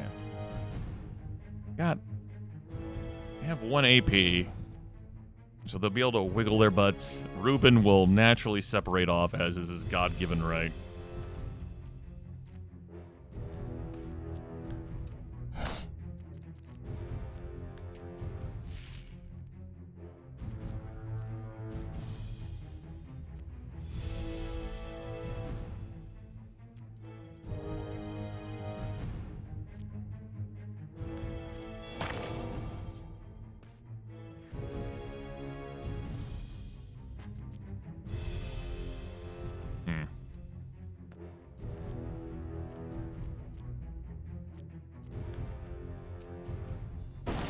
Nice crit. Takes care of Ruben. And the elf hasted there to actually have 4 AP instead of 1, so that they could get into a position to charge and attack. They are currently in thick smoke, so I can't grab them and do dirty, sinful business. Which...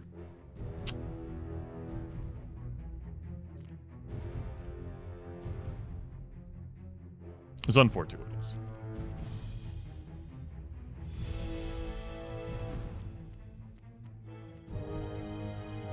I think if I step onto this ice from this direction, I'll collide and then collide.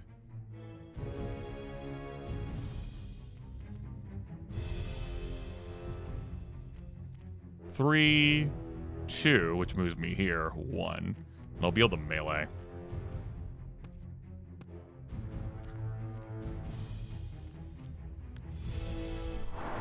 Stealth? It's a solid hit. Giant Slayer and, you know, stealthing to really try and ensure that crit chance.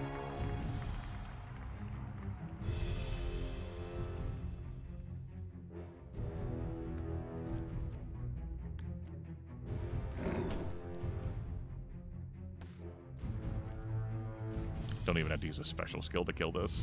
Good. But of course, the angel. She's there. She's with her 10 AP ready to revive someone. Boomst. Boomst, indeed. You are painful. You are painful. This fight will take a little bit. I don't care for my skill selection much this run. If I had like a cool lightning storm effect, that'd be pretty swell.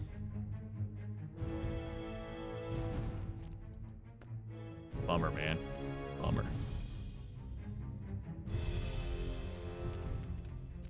Sure, let's stand next to this barrel. It might tempt him to do something stupid.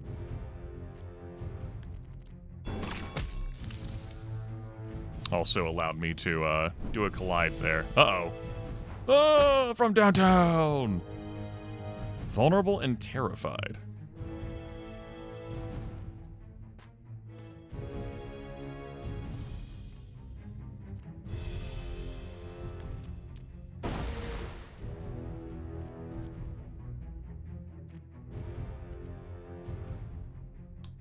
Keep you away from... I mean, you have 10 AP. There is no answer to keeping you away. There just fucking isn't.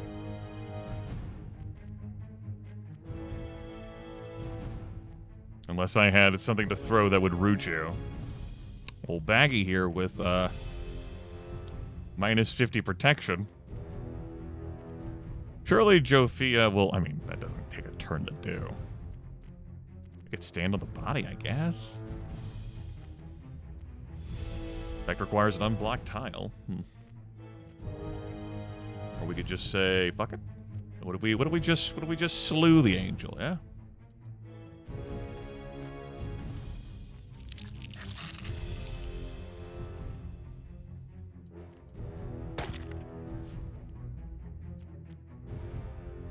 man.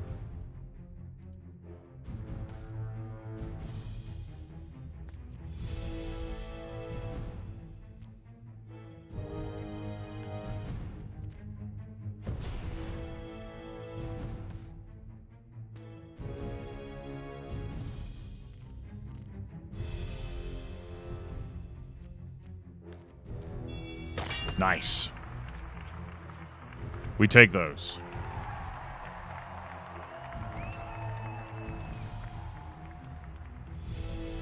Gotta watch the guys here. Whoop.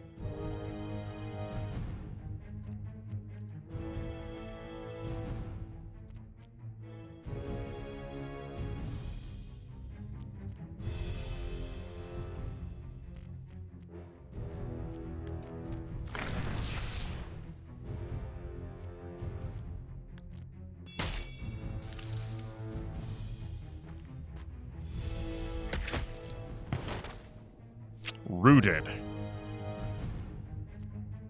Fuck my life. Go! Oh, hey, that didn't slam you into there. Okay, cool.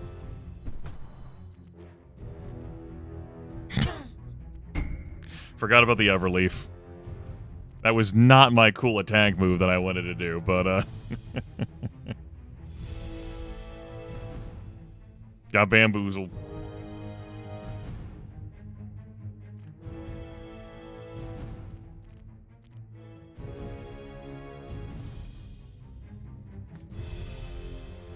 Give you a whopping 2 hit points?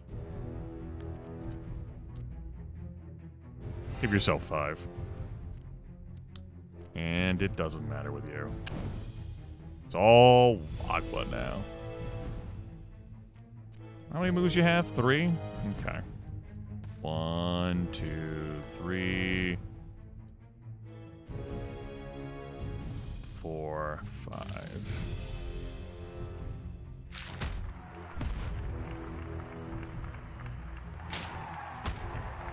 You know, I'm not even mad. That was a great use of throw web. That was pretty fucking good.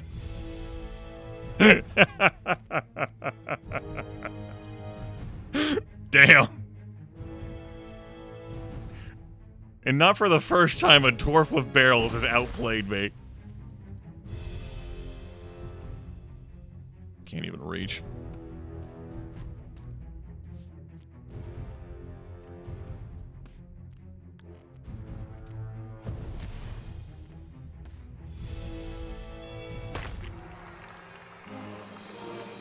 Boss goes down again. Oh, 21 protection, 3 vitality, 5 AP. Blessing of Strength does not consume a turn. Plus 7 strength. Green relic. Just pick that up.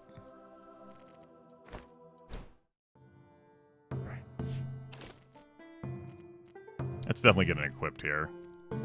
Strength loss be damned. He says as he contemplates and considers and ponders and ruminates. Yeah. I'll take the loss of feats. What was that language?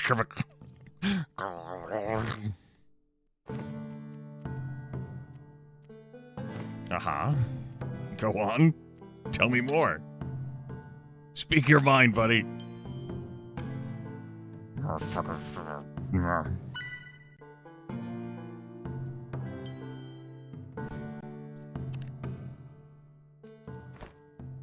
Yeah.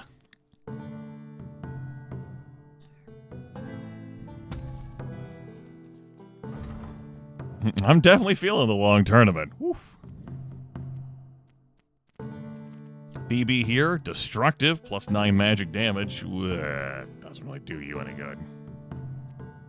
Guess you do have amplified power. And you have amplified advance? Man, I don't have cool skills. You're stubborn, so you'll get back up. And you have Righteous Outburst to take advantage of your 30 magic damage. You have Invigorate as well. And you got a web.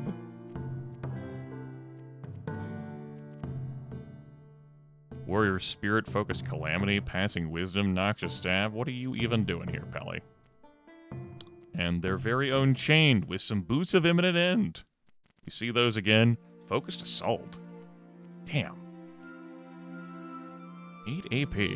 Yeah, I mean, you do have the Boots of Imminent End. It makes sense. You have 1 AP. That happens sometimes with trolls, even here on this level. And we got the Big Pit. Big Pit. I think with this in mind, I don't feel like utilizing Chain to pull in this lad.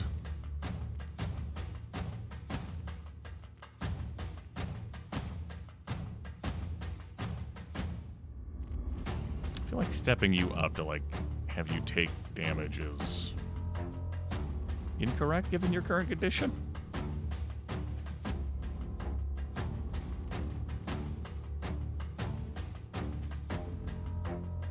I'd say so.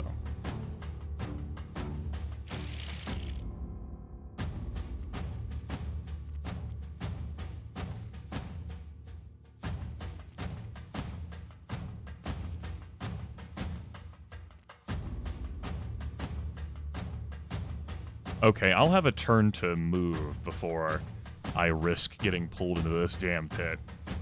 That's good.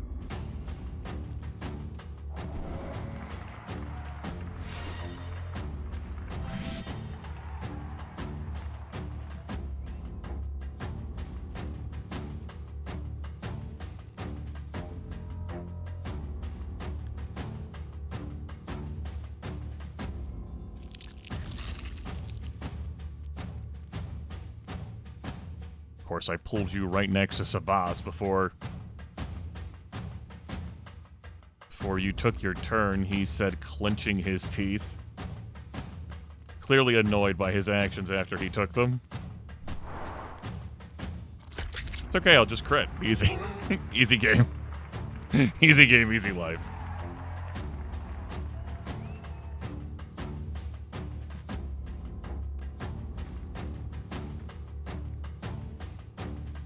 Yep, you can give any skill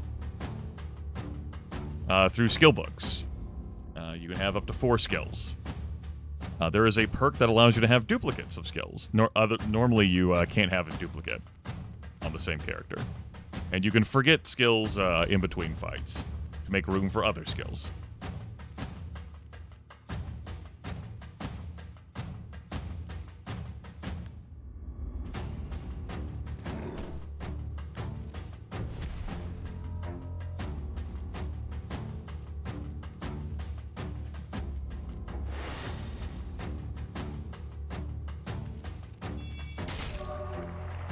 Right, Death-Defied.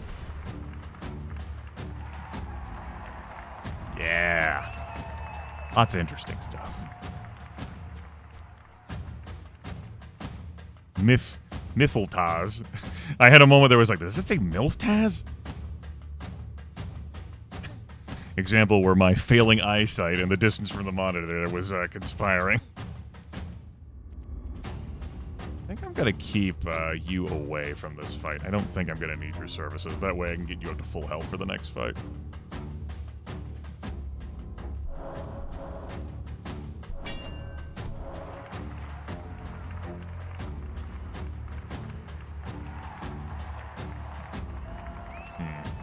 Tackle will allow you to go in and... what's the range on that? 3? Okay, so you can tackle Margie.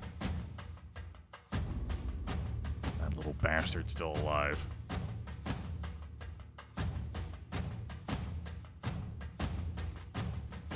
Not anymore.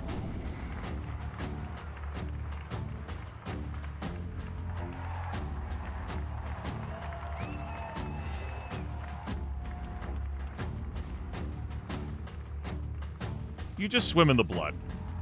Blood. You berserk. I no longer have control over you. You figure it out. So their stats, like their attributes, definitely have some variance to them. It depends upon the character class that they are and the level. For example, trolls typically have low agility. And that's true even for these high-end trolls. 1 AP is a death sentence. 1 action point, meaning that you can either move or use a skill, or like attack. Just even 2 AP would allow you to move once and then attack. The real hindrance.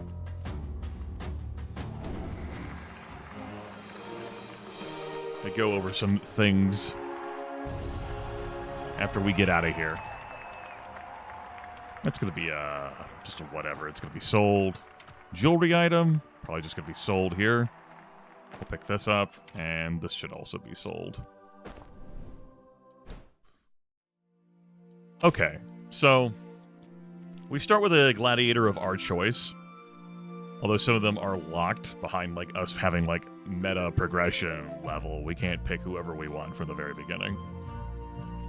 And they have their variants in like their starting attributes and like what that level one will start with. And you can re-roll. There's a button to like re-roll to change if you want, so that you can say get out of a 1 agility situation, like a 1 AP spot. And from there, you can pick up other gladiators at stores or perhaps through events. And you can even have like a roster here built up if, you know, you need to swap out gladiators for whatever reason, like if they need a break to heal or if they aren't the best for the situation. You can also swap their position. It does carry the gear. That's a good design. Carries the gear with them to change your party order. And you might do that for any particular reason. Like, you can't see the battle map at advance, but you can look at the enemy team's order and go, hey, I might want to position someone around. You can forget skills at any time. You can also retire the gladiators at any time. You say you need to reclaim wealth, like if you're before the final fight, and you're like, I know what team of 4 I want to go in with. And typically you can equip 1 weapon, 1 armor, and 2 accessories. But you might have a perk which changes that. For example, Baggi here could equip 2 weapons if he so desired. Just this armor is really good. And yes, you can't forget the racial skill, but you can encounter like an event that might change the racial skill. You also see our stats. We have 134 fights here in this long-lasting game, because I wanted to see just how long the long tournament was. And the answer is pretty sizable. So, I am going to skip this shop. I will save my wealth for the last shop, and I'm pretty sure I'm going to want it to be that shop. Different weapon choices, different skill choices, and some relics. I really want to roll around for skills, because getting some heavy-hitting skills could make a big difference, though it would be at the end. Special rules. Mana costs are halved, and this is a special arena. It's unusual. You can really see the quality of some of the enemy skills here. Like Focused Assault, that's an 8 range charge. Damage is increased by 15% for each tile traveled. That's really good. Provided you could actually get a solid straight line. There's a lot of obstacles that appear on these battle maps that can complicate that. 7 action points. Dragon Blood, so the unit bleeds fire and is immune to fire. That's notable. Means that she won't be able to drink her own blood, though. Because vampires can drink blood. She doesn't bleed blood, she bleeds fire. Barrel Burial. Surround target location with random barrels. Also a kidney punch there. That's pretty dangerous. You see this troll has a 2 action points. There's also Wise. This wise troll who can raise the dead. And then this lizard here. Another flicker beam. And a giant slayer. Okay. I'm going to avoid this extra challenge. That weapon is whatever. What I might do, though, is swap these to give Baggi the leaf. Oh yeah, that's a special arena. They take out the spectators and just embiggen the rectangle into a square. You really can't reach across the other side so easily. A lot of fun pits here. I believe the last time I was in this section, there was some barrels I wanted to explode, so I had the proper reach angles to disappear enemies down pits.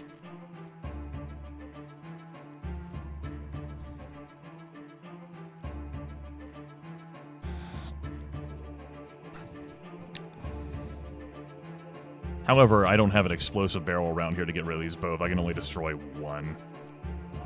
I think one's still worth getting rid of. I think I will use this skill. Enemies only have 1 AP at the start of their first turns, courtesy of an item I have equipped. It's the first time I've seen this item. First turn of battle, enemies of this unit only get 1 move. It's really nice. I have, you know... It'd be dreadful to see it used against me. They are not permagon, no. In the base difficulty of the game, after the battle, they're going to come back with full health. With the glory modifiers I have on, enemies recover up to half of their max HP. So if someone goes down after the fight, they'll have half their HP, and if they're at less than half, they're going to be slightly injured after the fight. You lose this game by losing either 2 fights in a level or losing against the boss. Now, there is a challenge modifier you can turn on that does have permadeath enabled and makes purchasing gladiators cheaper. You would just have to do that at a shop.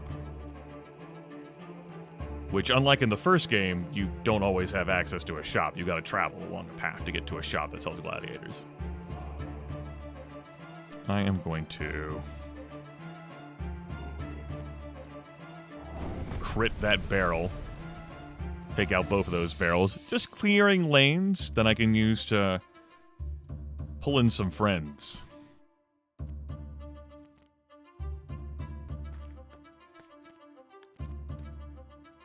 Bonzu! Have a good one!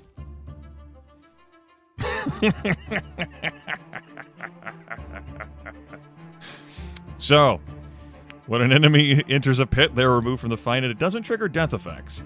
So if you have like a martyr or someone who like keys off of like when they die, like a cascading set of things happens, they don't happen if they fall into a pit.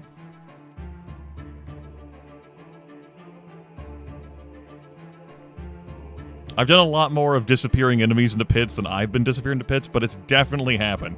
It's been non-zero. Grit's teeth thinking about last run. And the crimes that occurred. Frowns deeply.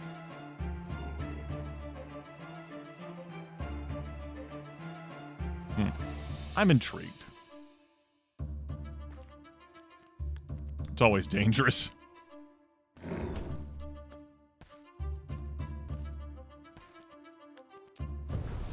Okay, it was only going to be the one.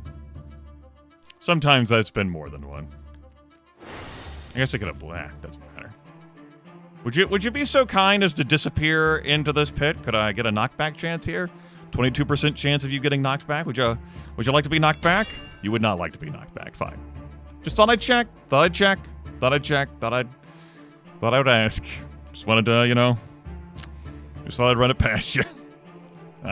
I see though that being pitted was not in your repertoire. Also note that a random debuff has been applied to all of my team, thanks to this skill, which didn't even consume the Lizard Man's turn. And we have been rooted in place as a boss. We are incapable of using my action points for movement. If I had other ways of cheesing moves, I could do that. I don't.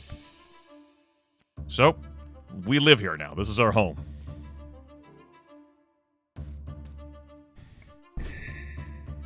Purging lunge? No! My buffs!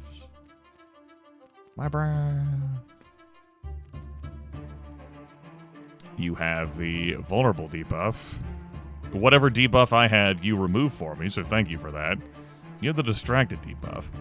Hey, hopping up here has kind of complicated, like, getting the rest of my team involved in a confrontation.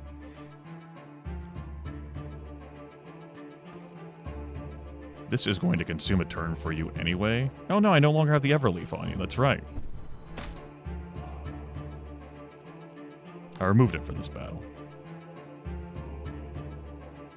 Frowns in pit adjacency. Oh, I'm not even being rewarded for that. Just do this.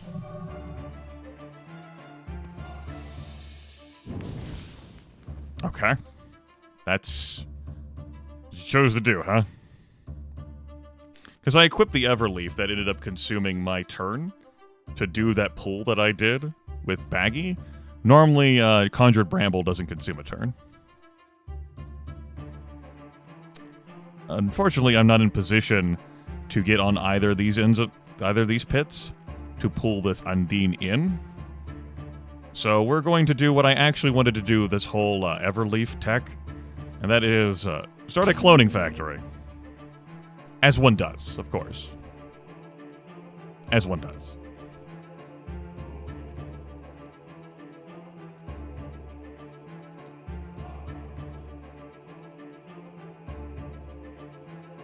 Just thinking about engaging down here. Like a potential knockback, but I think I'll stay here. It's a little bit of blood. Actually, you decide where you want to go. That's fine.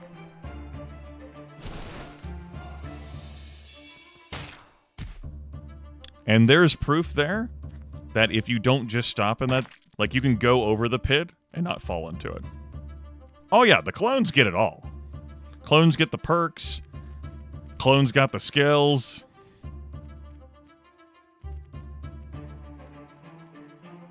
Clones got it all. Time where I would enjoy having a relocate thing. Let's maybe see if there's a random environmental tile that could be of use for me here. Water. No, is the answer.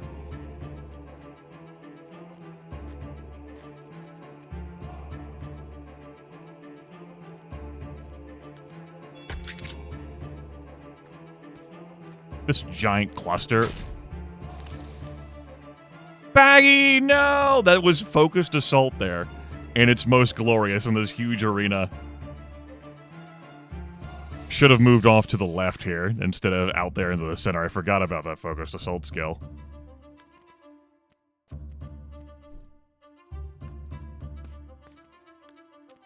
It's okay, we still have the clone.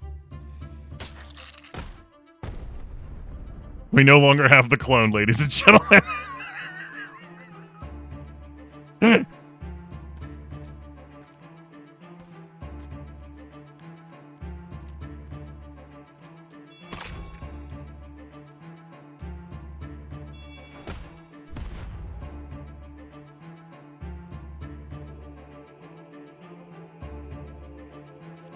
I mean, I feel like you want to keep me next to you.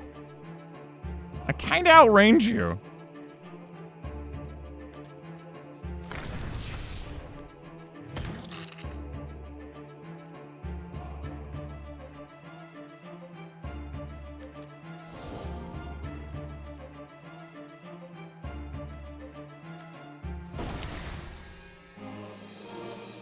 Well, anyway.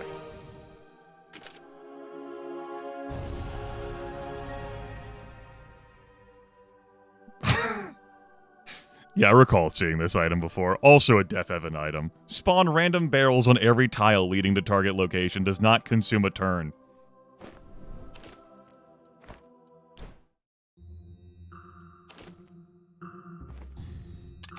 We get a perk finally with Sabas.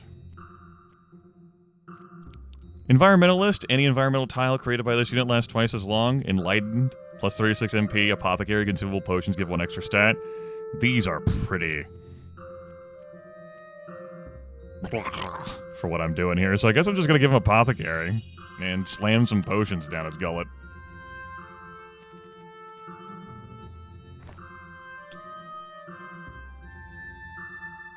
If I want to do that, I would need to go somewhere that sold potions.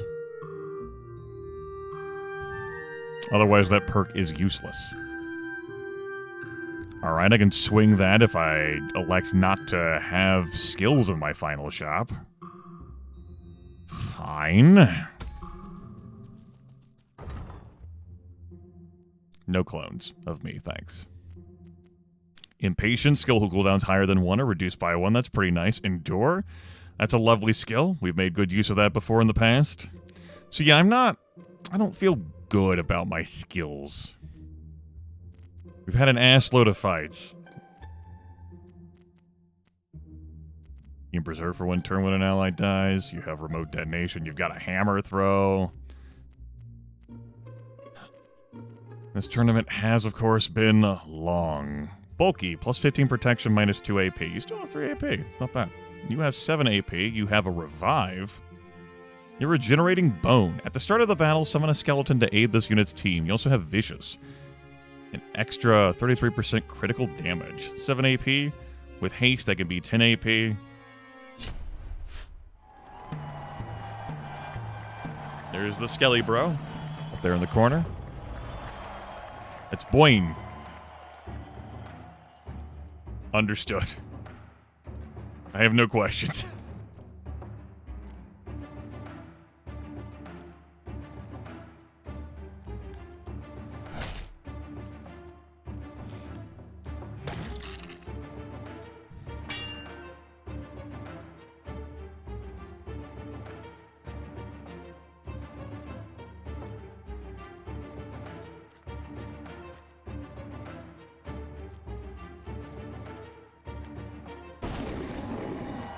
Now you're berserked. Now you're no longer berserked. Pull the impervious unit right next to me. Yeah, that's wise, I feel. Yeah, that'll go great. With that ass load of protection there, yeah, sure, why not?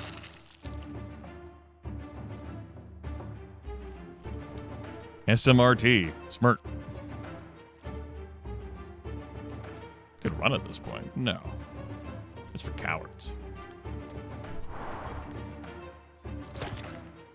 We'll just hack through it very carefully.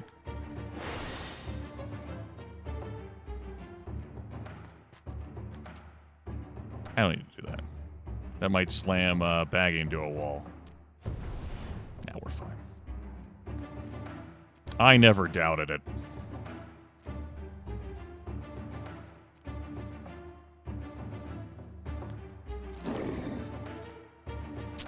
Oh well. I activated Berserk. I can't control what the unit does. I was hoping that Margie would... Say that, that's unfortunate. But... that's how it goes sometimes. Now you pay for your sins, Margie. Now you pay for your sins.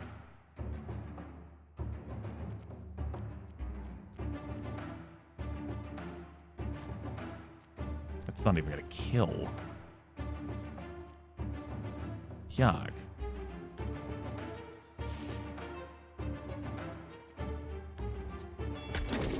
Fine. Be berserked again. That'll help. He said leaking confidence, and you stole my blessing?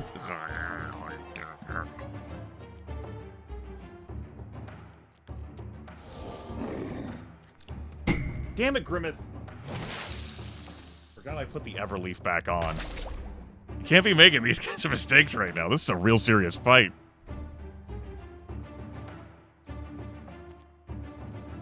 Oh, only one thing left to do then. Clone. You've been slowed.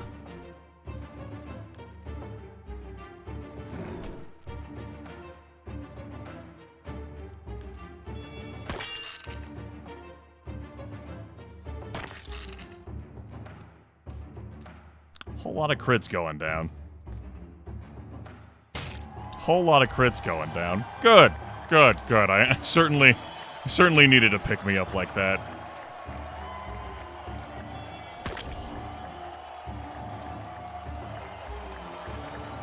Good news, I can keep using the heal skill on myself. I was about to be like, oh hey, let me use Tempest Touch, and I'm like, no. No.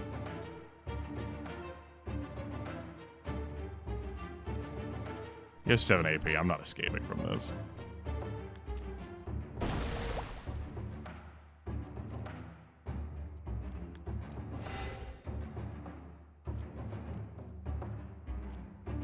Can't reach. Clowns leave me.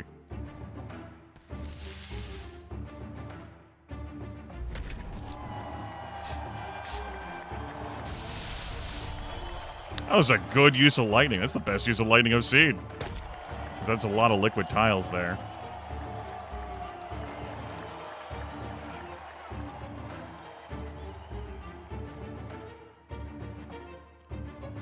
Well, thanks for moving in to block me.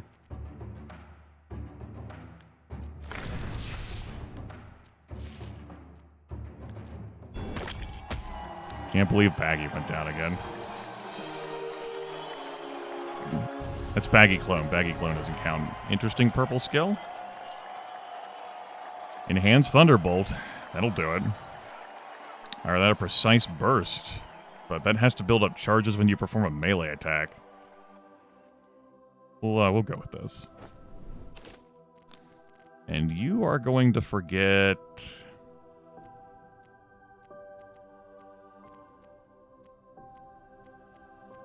If I'm going to keep the Everleaf on you, it's forget Healing Touch, so... Well, no, there might be a situation where I feel like using that.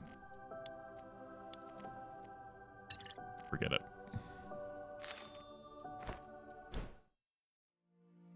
Although I don't really need these other things if I have Enhanced Thunderbolt, because I just want to cast that every turn. And if I don't have that, then I'd want to have the healing. Yeah. These things happen. So I said I was gonna hang left. I'll take this final elite fight, and then go left to get some potions to slam into Sabasa's throat. I guess. Or I could not play into that. Patchy terrain, special arena, mana cost halved.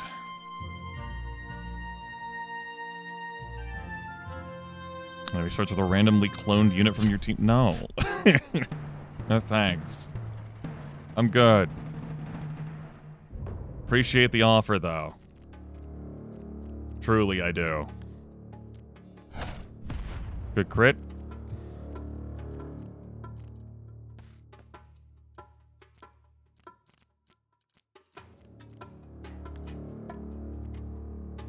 Take out that barrel, too. That complicates things.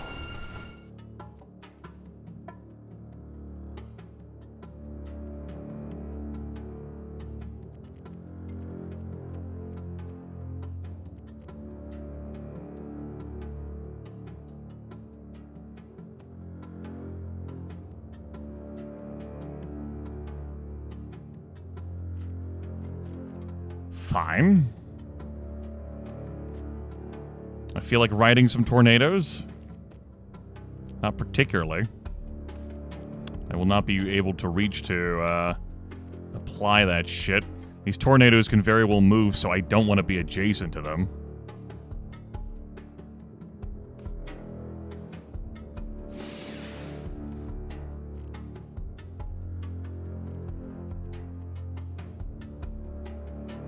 Complicates my dream of yanking in Minia, and even then, I don't...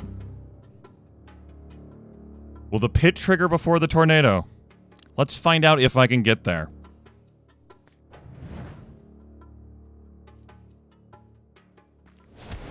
Understood. I have no further questions, Your Honor.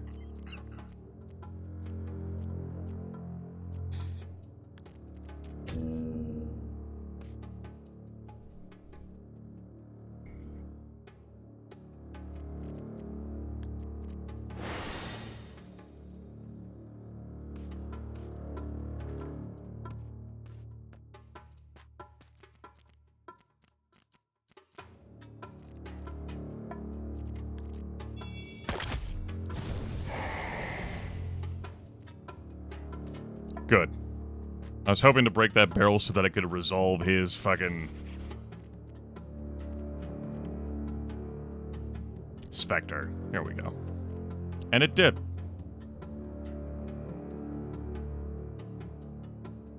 Well, this is kind of a bummer.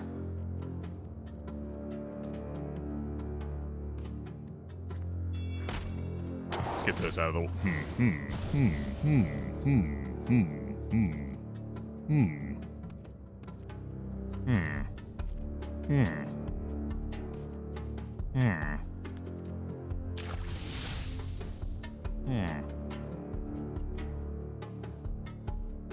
How about you go to hell?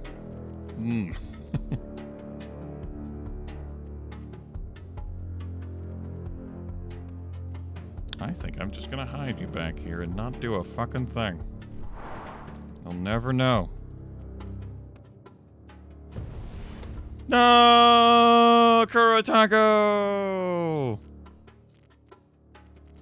It's a good arcane blast. It's a good arcane blast.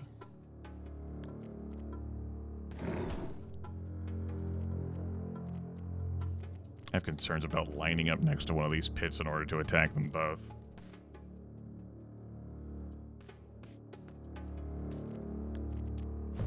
What if I just don't attack them both? Easy game.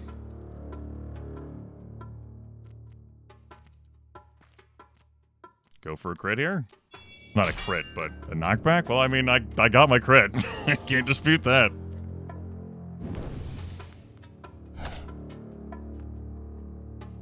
Clone's still alive. And definitely has Giant Slayer when the clone only has 2 HP. How the fuck do I even extract you from this situation? Uh-huh. So, you've chosen to not be able to participate in this fight. Fuck.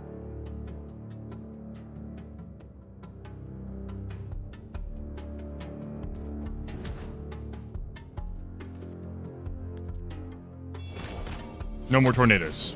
That'll work.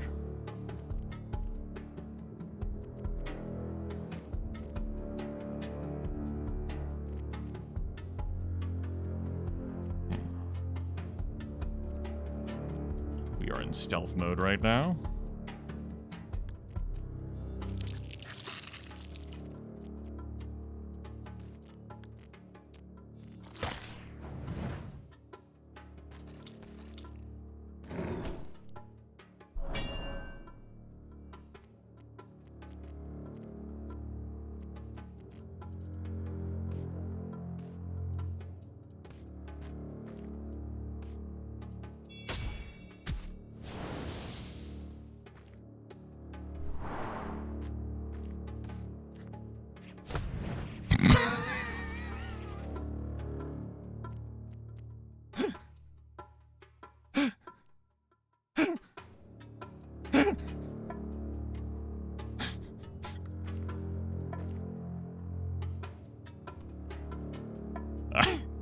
Fucking tornado slamming the no clone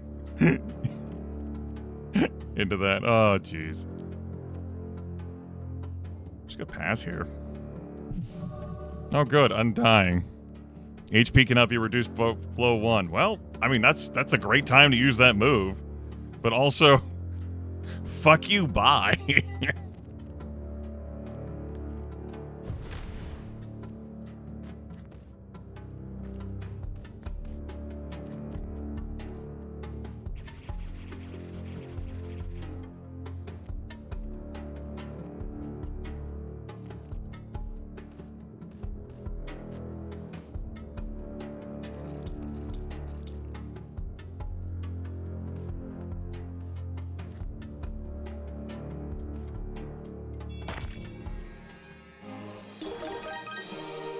All right.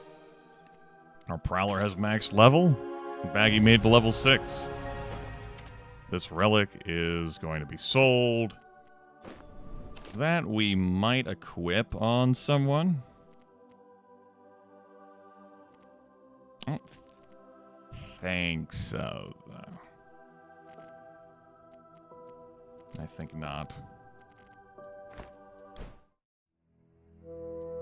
The leveling done. Baggi levels up to level 6. What's in the bag? Strength. Strength. No, I'm going to give you an extra AP. You get to have another skill at level 10. Frenzied Dash has got to be the way to go. What do I drop here? Probably Otherworldly Blade. It just doesn't... Like, it's not... It's fine, but... Alright. Our last elite. Devastating criticals, stockpile, double moves. Give them 7 units. For a spiny effigy. Just trying to make it through these fights, man. Beast is level 10, 7 AP, got an Invigorator, got some shit.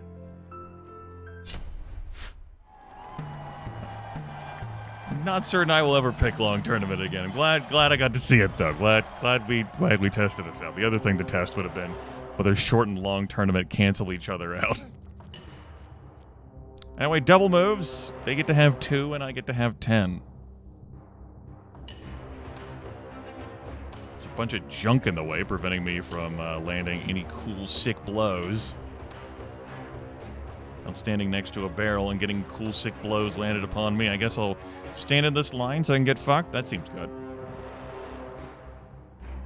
Who the fuck do I even go after? I don't think I stand here, actually. I think I throw this rock. And I think I just run the fuck away.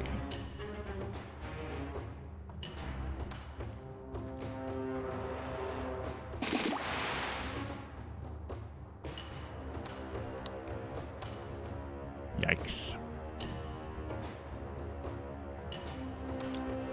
Thutul can use that a few more times with 72 MP.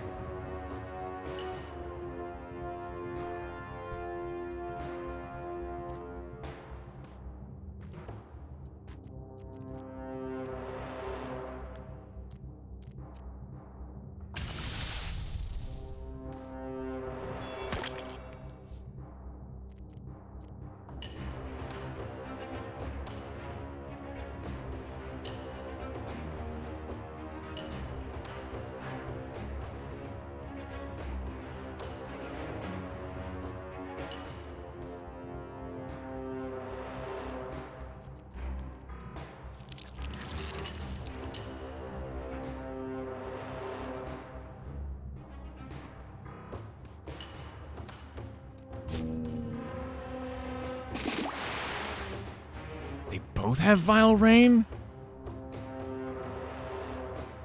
That's really shitty.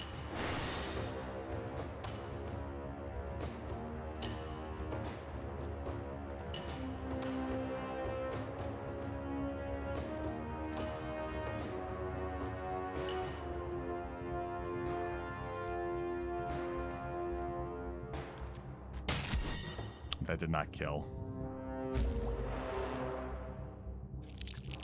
That's bad.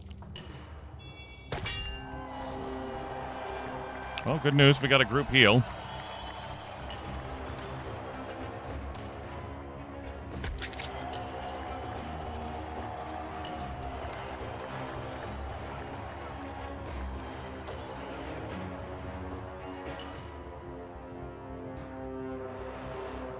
It's a hot mess.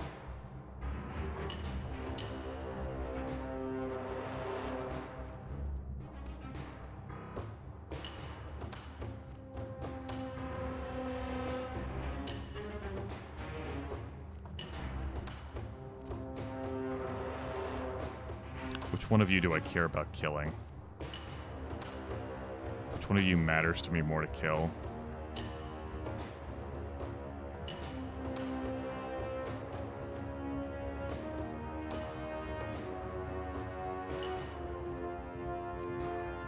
You.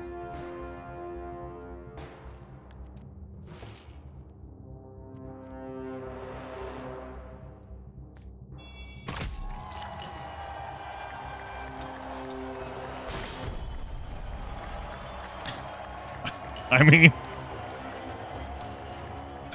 I guess. Sure. Whatever. The fuck do I know?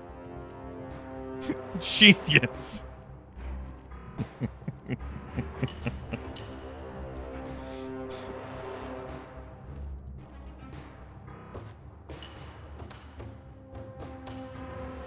Stay next to the fire barrel? Sure. Why not? Look at all this blood. Blood.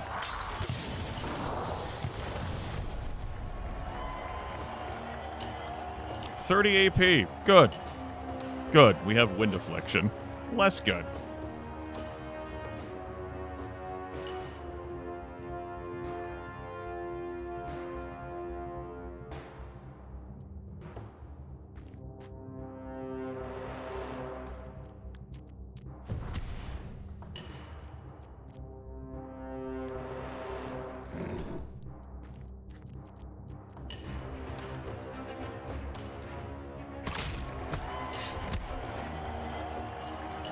That happened.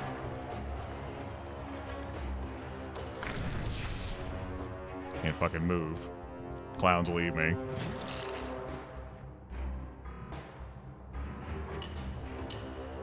Also can't move. Clowns will continue to eat me.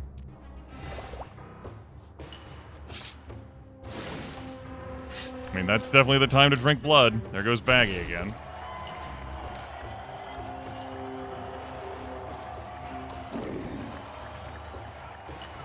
What's that? Wait. Hey. Really?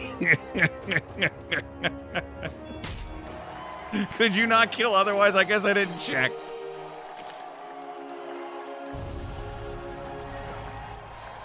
We still have not taken a loss in this round, but we've had some bloody fights.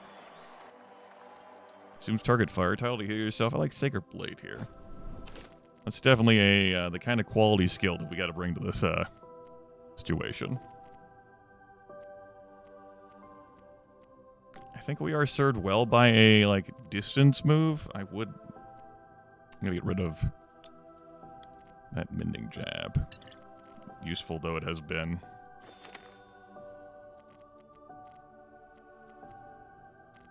Someone can have a heal that doesn't take a turn. See about applying that. In a mo. 2 more fights, huh? Then one last shop. Then the boss. You know, for having all this extra, under my belt, we have a comprehensive risk mitigation plan in action. We're still being pushed in getting through these. This might be my weakest team I've had. Even weaker than my run 1? Well, I don't know whether that's true. It's not. Let's not get carried away here.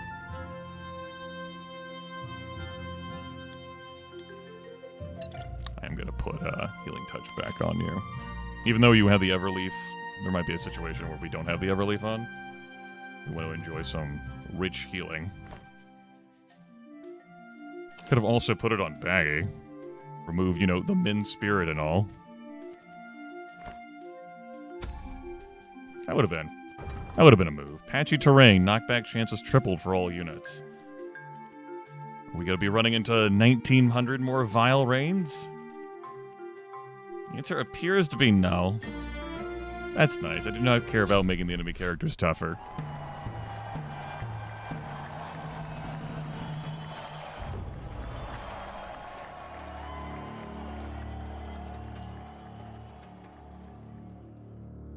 One moment. Logistical difficulties. Please stand by.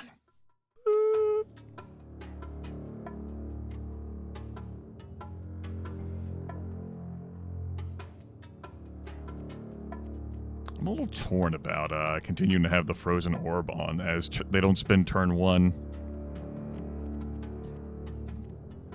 They're getting super close to me. What the fuck is that arcane? I mean, I have seen arcane lance before. Well, anyway. Pretty clear and open here.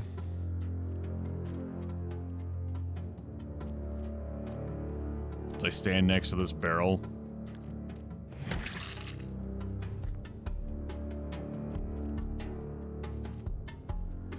As I look at all the other barrels standing in my way.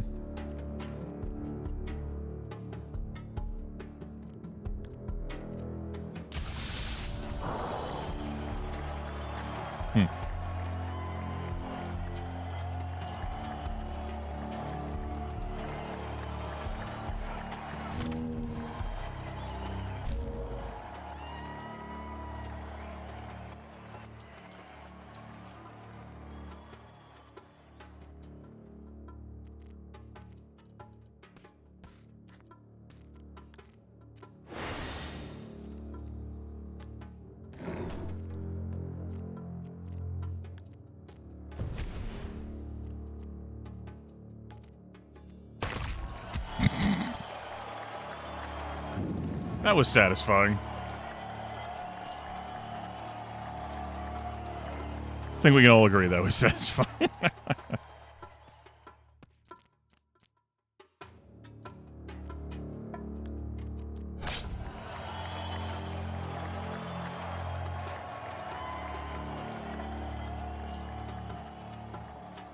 I don't think I'm going to need you. I'm going to keep you out of this.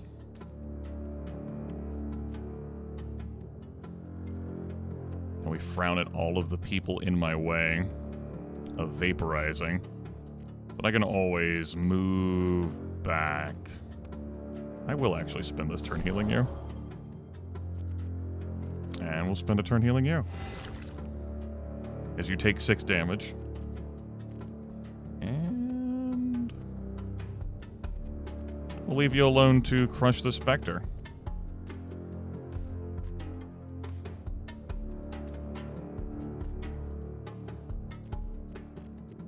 Nothing I can do to buff myself here.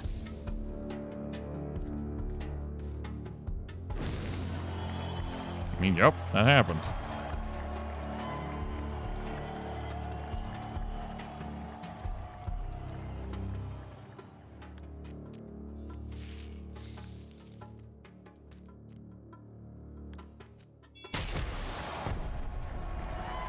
Cool.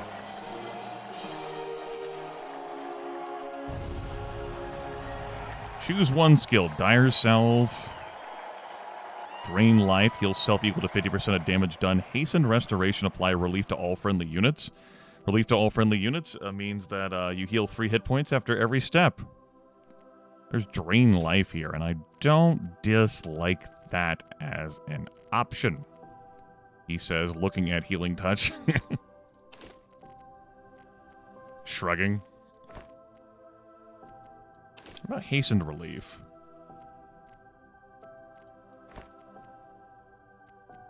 I think I'm going to take off Men's Spirit and slap down hastened restoration. Jewelry-wise, an item that provides conjured bramble, you say?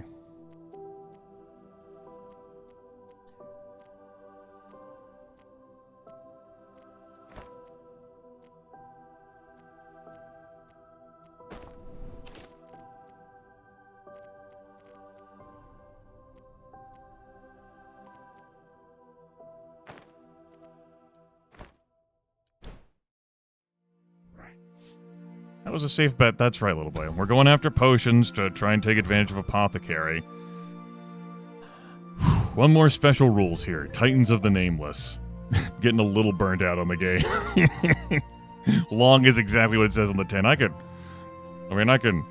can save and quit whenever I want, but we're here, damn it. Colvin? Colvin, I'm not exactly sure what the fuck you're bringing to their team. Desperate Prayer, perhaps? Dumb wizard shit? You got an egg. You can throw your shield. Cyclone Bolt, that's pretty potent. 4 tiles towards a random direction, he said, clenching his teeth. Glaciate? Ooh, that's a stun. That's a nice one. We saw that in the boss fight, the last run. This Undine has just enough juice to throw down a Glaciate. Or a Sinister Readjustment. The Lizard... skills with charges have +1 charge. We've seen that item before. The Martyr. When this unit gets knocked out, all allies receive a random buff and all enemies receive a random debuff. That would have been great on Baggi as opposed to Ambidextrous, but it is what it is. Blessing a Strength Mallet. Okay, I've seen more frightening teams, though this level 10 Vampire apparently is where the juice is. Anytime this unit receives healing, like say through Drink Blood, deal equal amount of damage to a random surrounding enemy. You got Summon the Dead as a skill. Okay. And plus 30 HP there. Vigorous. Gonna be an ass load of thick smoke, so targeting is gonna be a problem. There's gonna be a neutral team. There's gonna be rust surfaces. Hello, Wizard. Wizard starts off. Wizard is about to do wizard crimes. Hello, I am the Wizard. I do wizard crimes.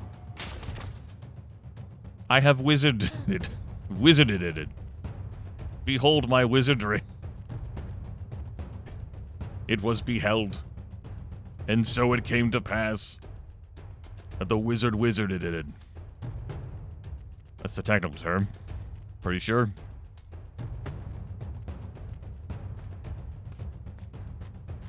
Hello, wizard. How the fuck are you? I can't target you with anything, because, you know, I can't see you. Except for my melee moves. But that...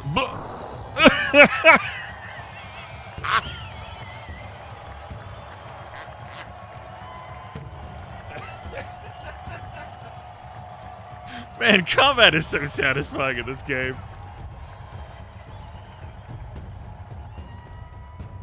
Oh, man. Good. That was a thing that was good.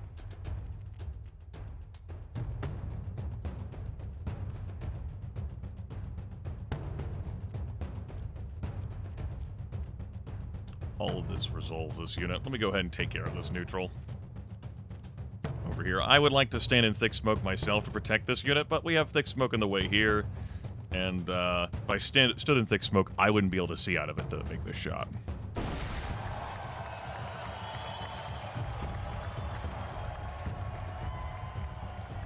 It's time.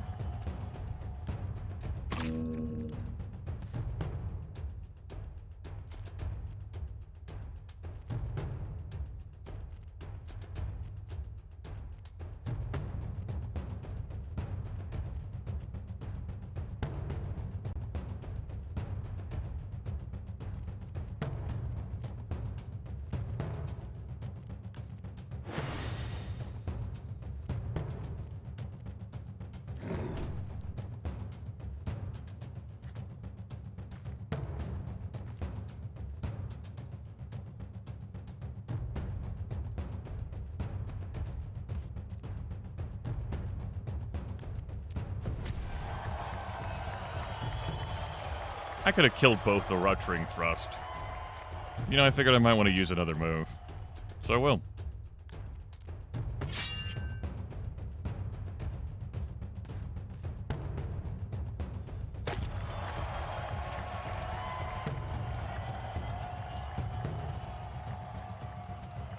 You act next. How concerned am I about your damage output?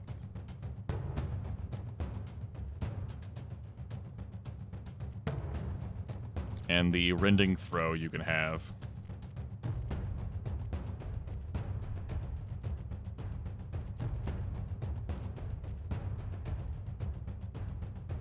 Pretty sure I have other problems, particularly given the thick smoke that's around here and my targeting capabilities.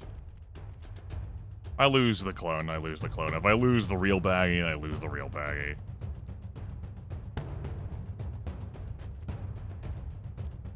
Hold on, let me step out of there so I can... Oh no, I can't do that while I'm adjacent. Can't throw a rock while you're adjacent. Fine, fine, fine, fine, fine.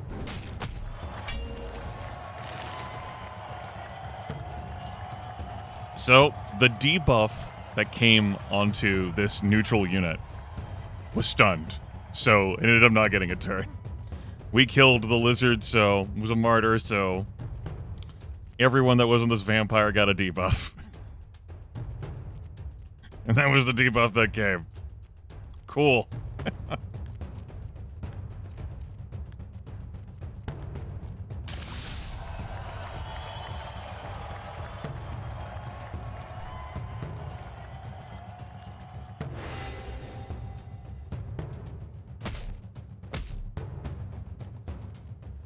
That's a good punch. Hold on, let me heal.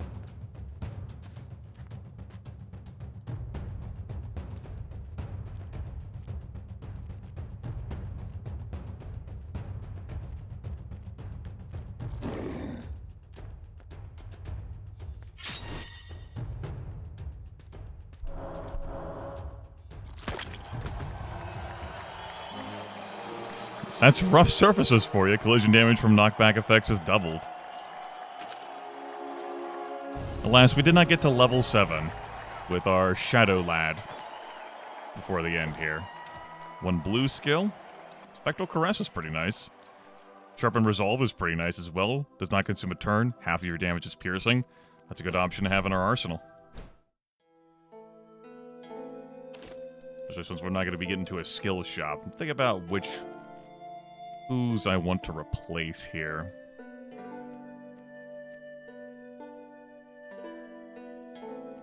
I think it's going to be Charge that I replace on Sabas. He's got enough mana for it to be sure.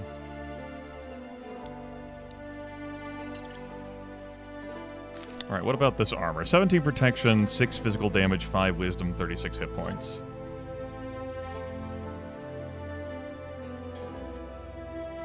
That's superior to the Martyr's Gift. I do lose out on the unique passive effect. Let's get that replaced. 171 hit points on you now. Whew. Okay. And the shop with consumables, so I can take advantage of this perk, Apothecary.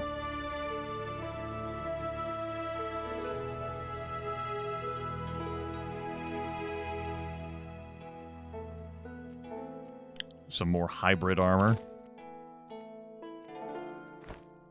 I think I'll pass on those.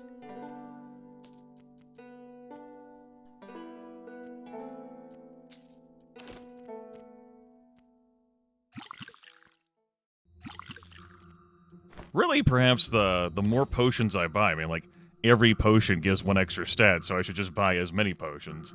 Not inherently the most expensive potions, but any potions. Don't think I'm going to be equipping any of these, so let's clear it out.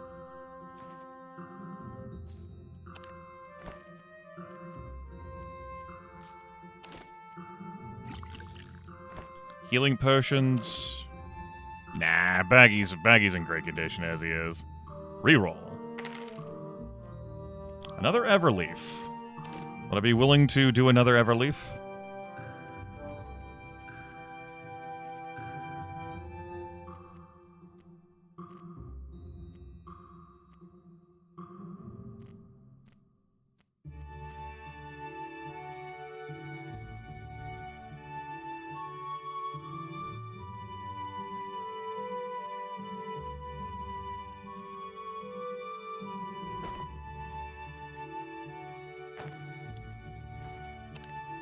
The answer is yes.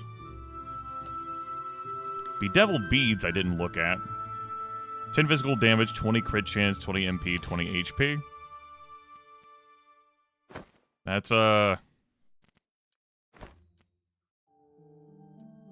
alright. Yeah, that's fine. I guess. That's not bad, I suppose.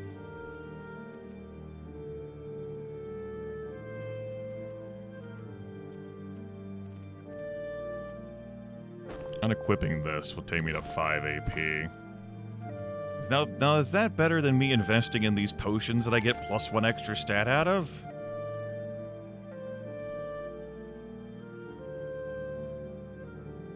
That's 20 crit chance.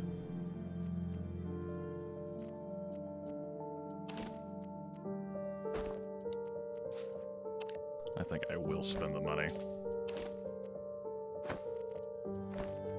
Give me, see, we have 16. Give me one of these. Slam it down. 6 AP. I could have even more AP if I so chose. Give me this. 98 HP. I'd love for you to have more. There we go. Now you're at triple digits HP. Baggi could use some more health so he could, you know, take a hit. But that's not who we're here to invest in today.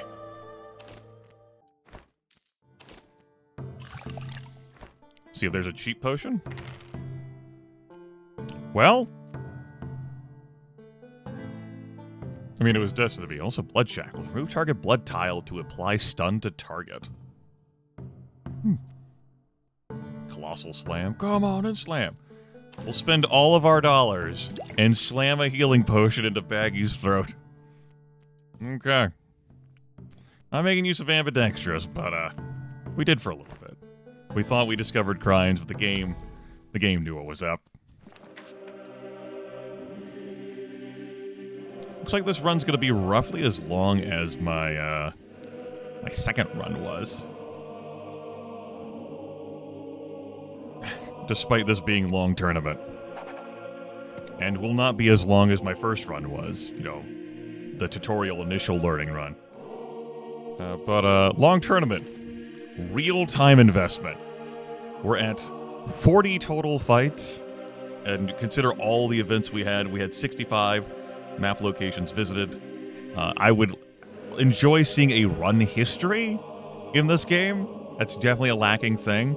Instead, I'll have to look back at my videos to see, like, how many map locations did we visit in the other instances. And we didn't take a loss. I mean, we might here at the end, but notably, like, all of my runs before this have had a loss at some point. And this run, despite everything, has avoided a loss. Sabas has gone down one time. Kurotako has gone down 4. Baggi has as many deaths as knockouts.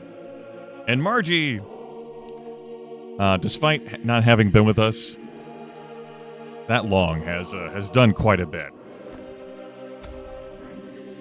The championship awaits. That's right, Goblin Patron.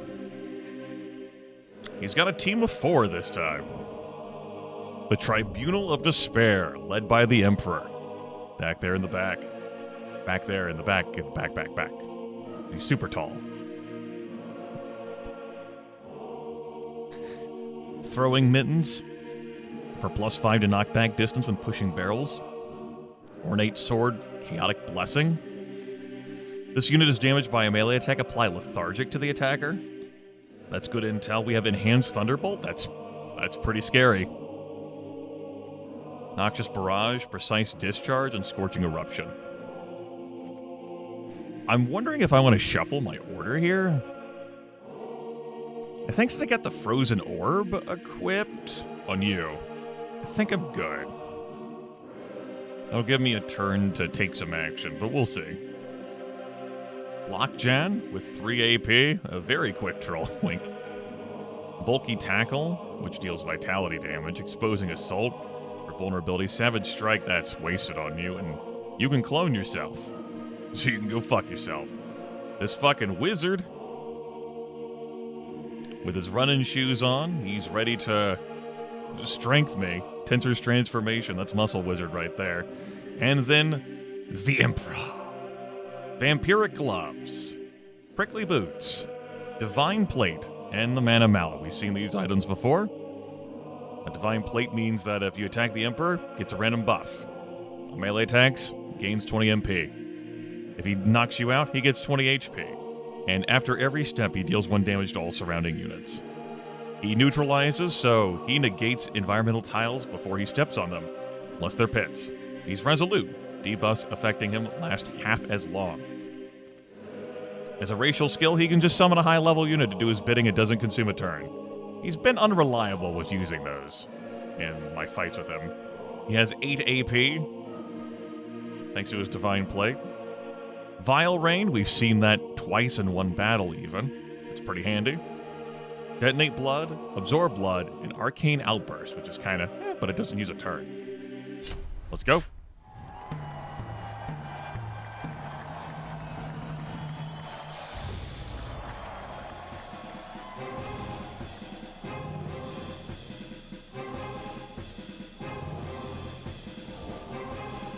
Damn barrel in the way.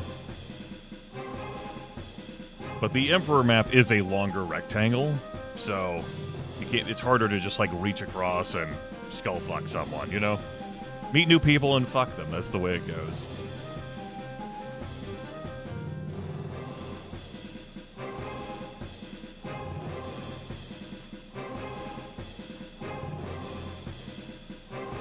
That's for you. That, I mean, I knew that was happening, but still,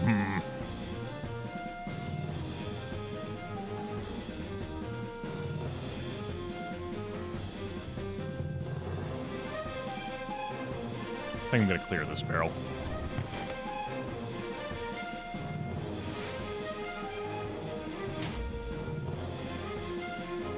Solid hit, meanwhile. Don't mind me, I'm just gonna activate my printing press.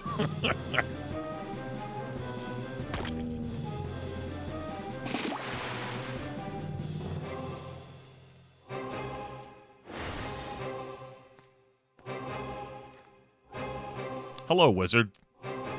What's up? How you doing?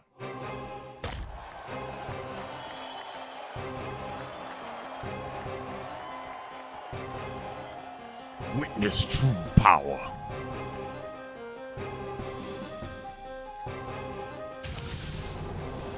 That's Enhanced Thunderbolt. It does not disappoint. Excuse me if I just, That's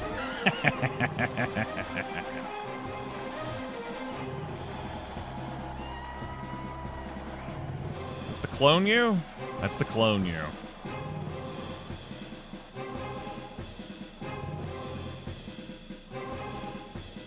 That's the real you.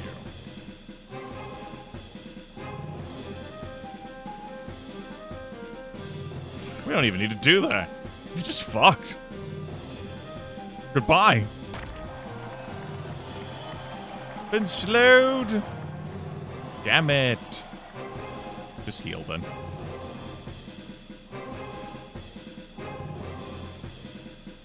Ah, yes. We might have done that ability, but we did not have enough MP to manufacture for true crimes.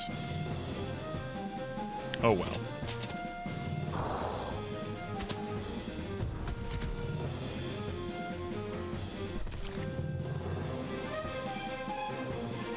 You blew up the blood.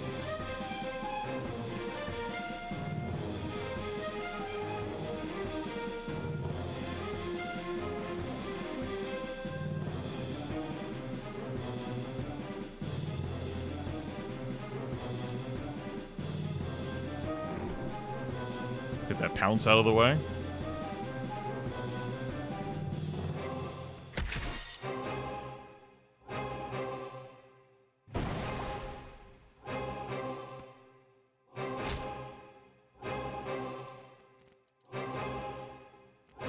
My last turn of resolve here. Let's get some healing done.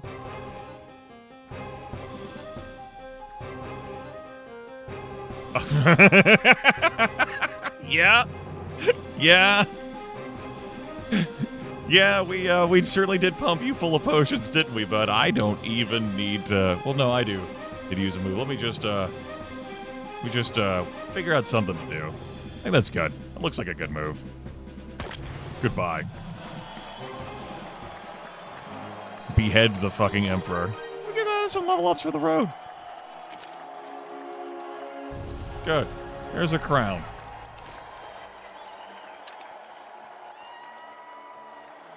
This unit doesn't bleed, plus 20 HP. The attacks of this unit always pierce at least 32% target's protection. Like Ruthless. That looks good. And then Savas. Why don't you take some HP? You can take some physical damage. You can take some HP. Who gets the crown? It's not going to be Baggi, though. Baggi's been plenty of fun. Who's earned the crown? I think Sabas has earned the crown. Absolutely. Put the rock down. You're now the Emperor. Congratulations. Eternal glory is yours.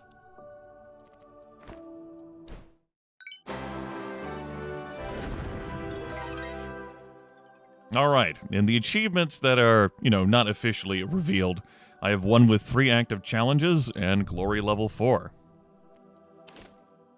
Let's look at the final stats here. We won 41 fights. Every single fight we ever got in.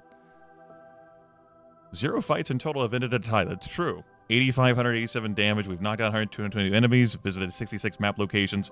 Over 7,000 gold. We bought 20 items. Recruited 2 characters. We found Baggi from an event. And our most valuable character is now Sabas. And not Margie. Sabas having dealt over 3,100 damage. That's more damage than I've had anyone else deal in my runs.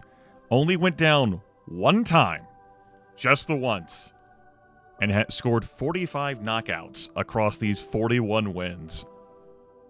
That's a testament to the fish we got earlier for like plus 10 HP, and I really do like the chained. This was really nice. And the apothecary perk, we made it work. I feel like we made it work.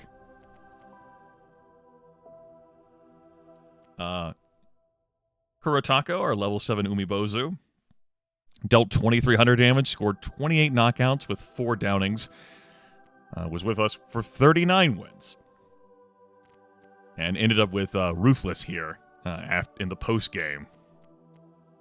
Everleaf went really well, particularly when we picked up something that could meaningfully deal real group damage, such as Enhanced Thunderbolt.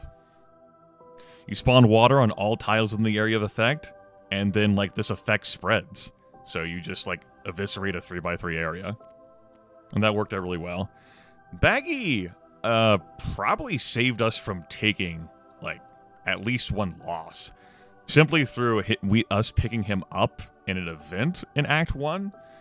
He took 17 knockouts so many times the AI prioritized going after him. Because of how weak and flimsy he was, sparing Sabas and Kuretako from getting hit. And he found a way to get 17 downings of his own. He dealt some real damage. And he had a real crit chance there. Particularly with how low I kept his health. And in the second half of the game, I was let's just make a clone of him. The clone can do a bunch of work. And I'm uncertain whether the clone's successes. We've pondered about this before, when we played with Tulip in the second run. I don't think so. I'm not sure. It's not like I've been paying attention. But think of how many downings one of Baggi's clones got. Think of how much pressure that took off the rest of the team. Conjured Bramble here. That's so good. It doesn't consume a turn. It can go in 8 fucking directions. 8 range. It deals damage. Applies bleeding to a target. I really, really like this skill. Its ability to cover the map and what you can do with it. It's so nice. And then Margie, our last pickup. Despite being the last, though, got 32 knockouts compared to Kuretako's 28. One we purchased for big dollars in the middle of Act 2. Over 2,200 damage. Nearly reached Kuretako's score in that. Was with us for 20 of the 41 fights. Kuretako just ended up turning into a speed demon after getting this tunic, but started off as very swift. Ended up reaching the level cap and just, never went down once, but definitely what got close. One of those real dangerous situations was when we ended up in a fight where the wizard teleported close to us to Lightning Storm, nearly taking out Kuretako, Baggi, and Margie.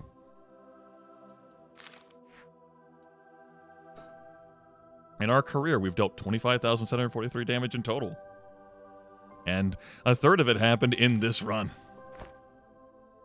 So, what do we unlock? We've unlocked Glory level 5. We've got 3 new skills. The Burrowing Blade also damages any unit immediately behind the target. Repeat the effect for all affected units. Half of damage pierces protection. Okay, sure. That's cool. Arcane Calamity, that's magic damage plus 8. All units surrounding target are knocked back 3 tiles, alright. 6 range, 18 cost. And then Mending Waves. Effect spreads through liquid tiles to non-object units. Targets friendlies. Neat.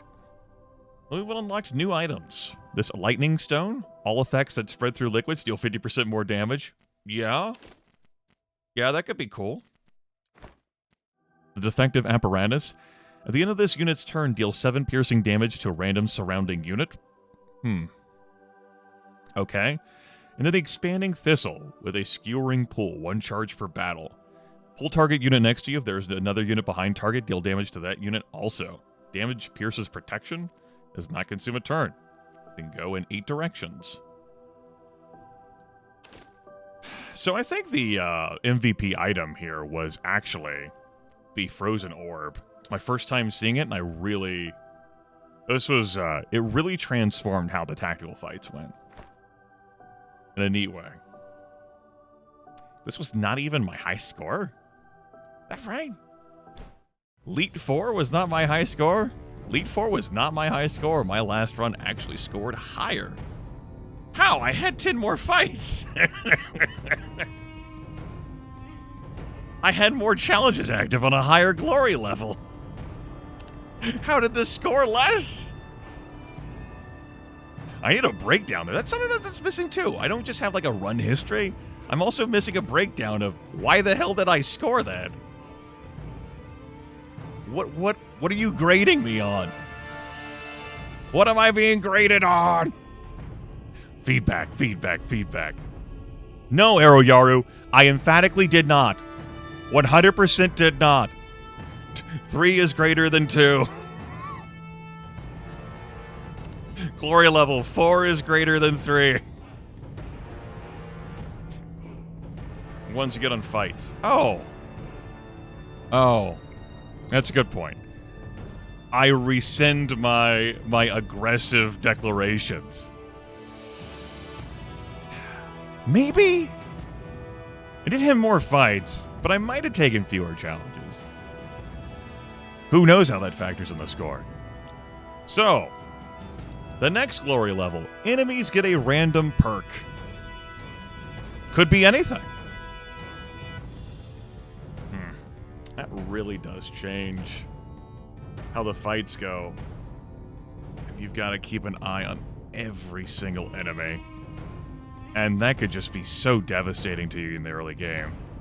What's that? You ran into an enemy in the early game who has plus 30 hit points? Well, that's a real problem in your first fight.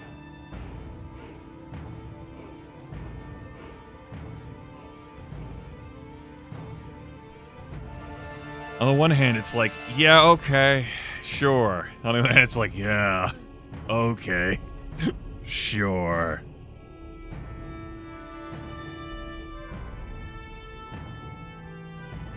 And even with, like, ticking on, like, obviously this doesn't add a score modifier, though, long tournament, but, I mean, I had more fights. Come on. The glory level and all that. It's not like I've progressed more than one level. So, we still have to level 7 to reach, where we can play as the Whisperer and the Angel at start. Of the characters I've not had in my party, there's still a number of them here that have not been with me. Umibozus obviously have been with us. I haven't had a Dwarf. I haven't had a Slitherer. I think I was considering the Werewolf at one point and ended up not going into it. Had the Kitsune. Had the Prowler for sure. Don't think I had the Vampire. Undine we've had. Lizard, I think, is a no. Dryad, absolutely. Whisperer, we picked up one during run 1. We've had no Angel. Okay. So we'll be starting off with magic attacks. A Cruddy Cane, a blue skill, excuse me, yeah, blue book, yellow book, but they're both green. 130 gold, okay.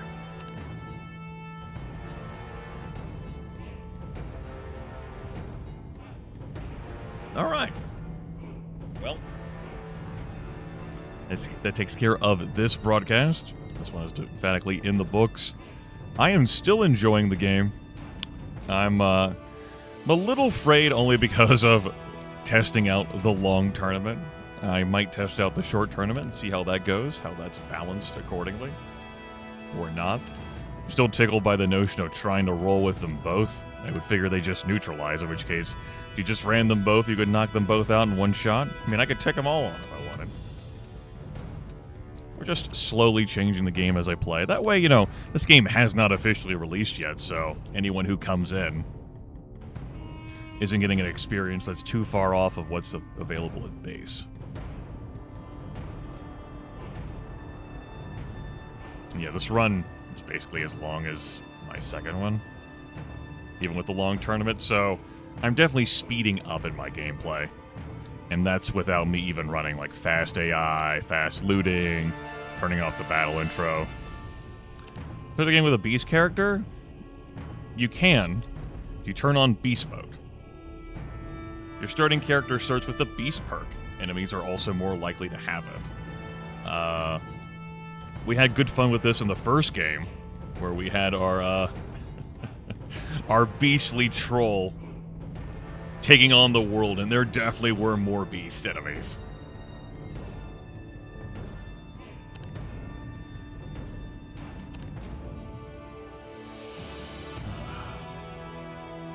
We certainly will be playing more of this, but not this stream.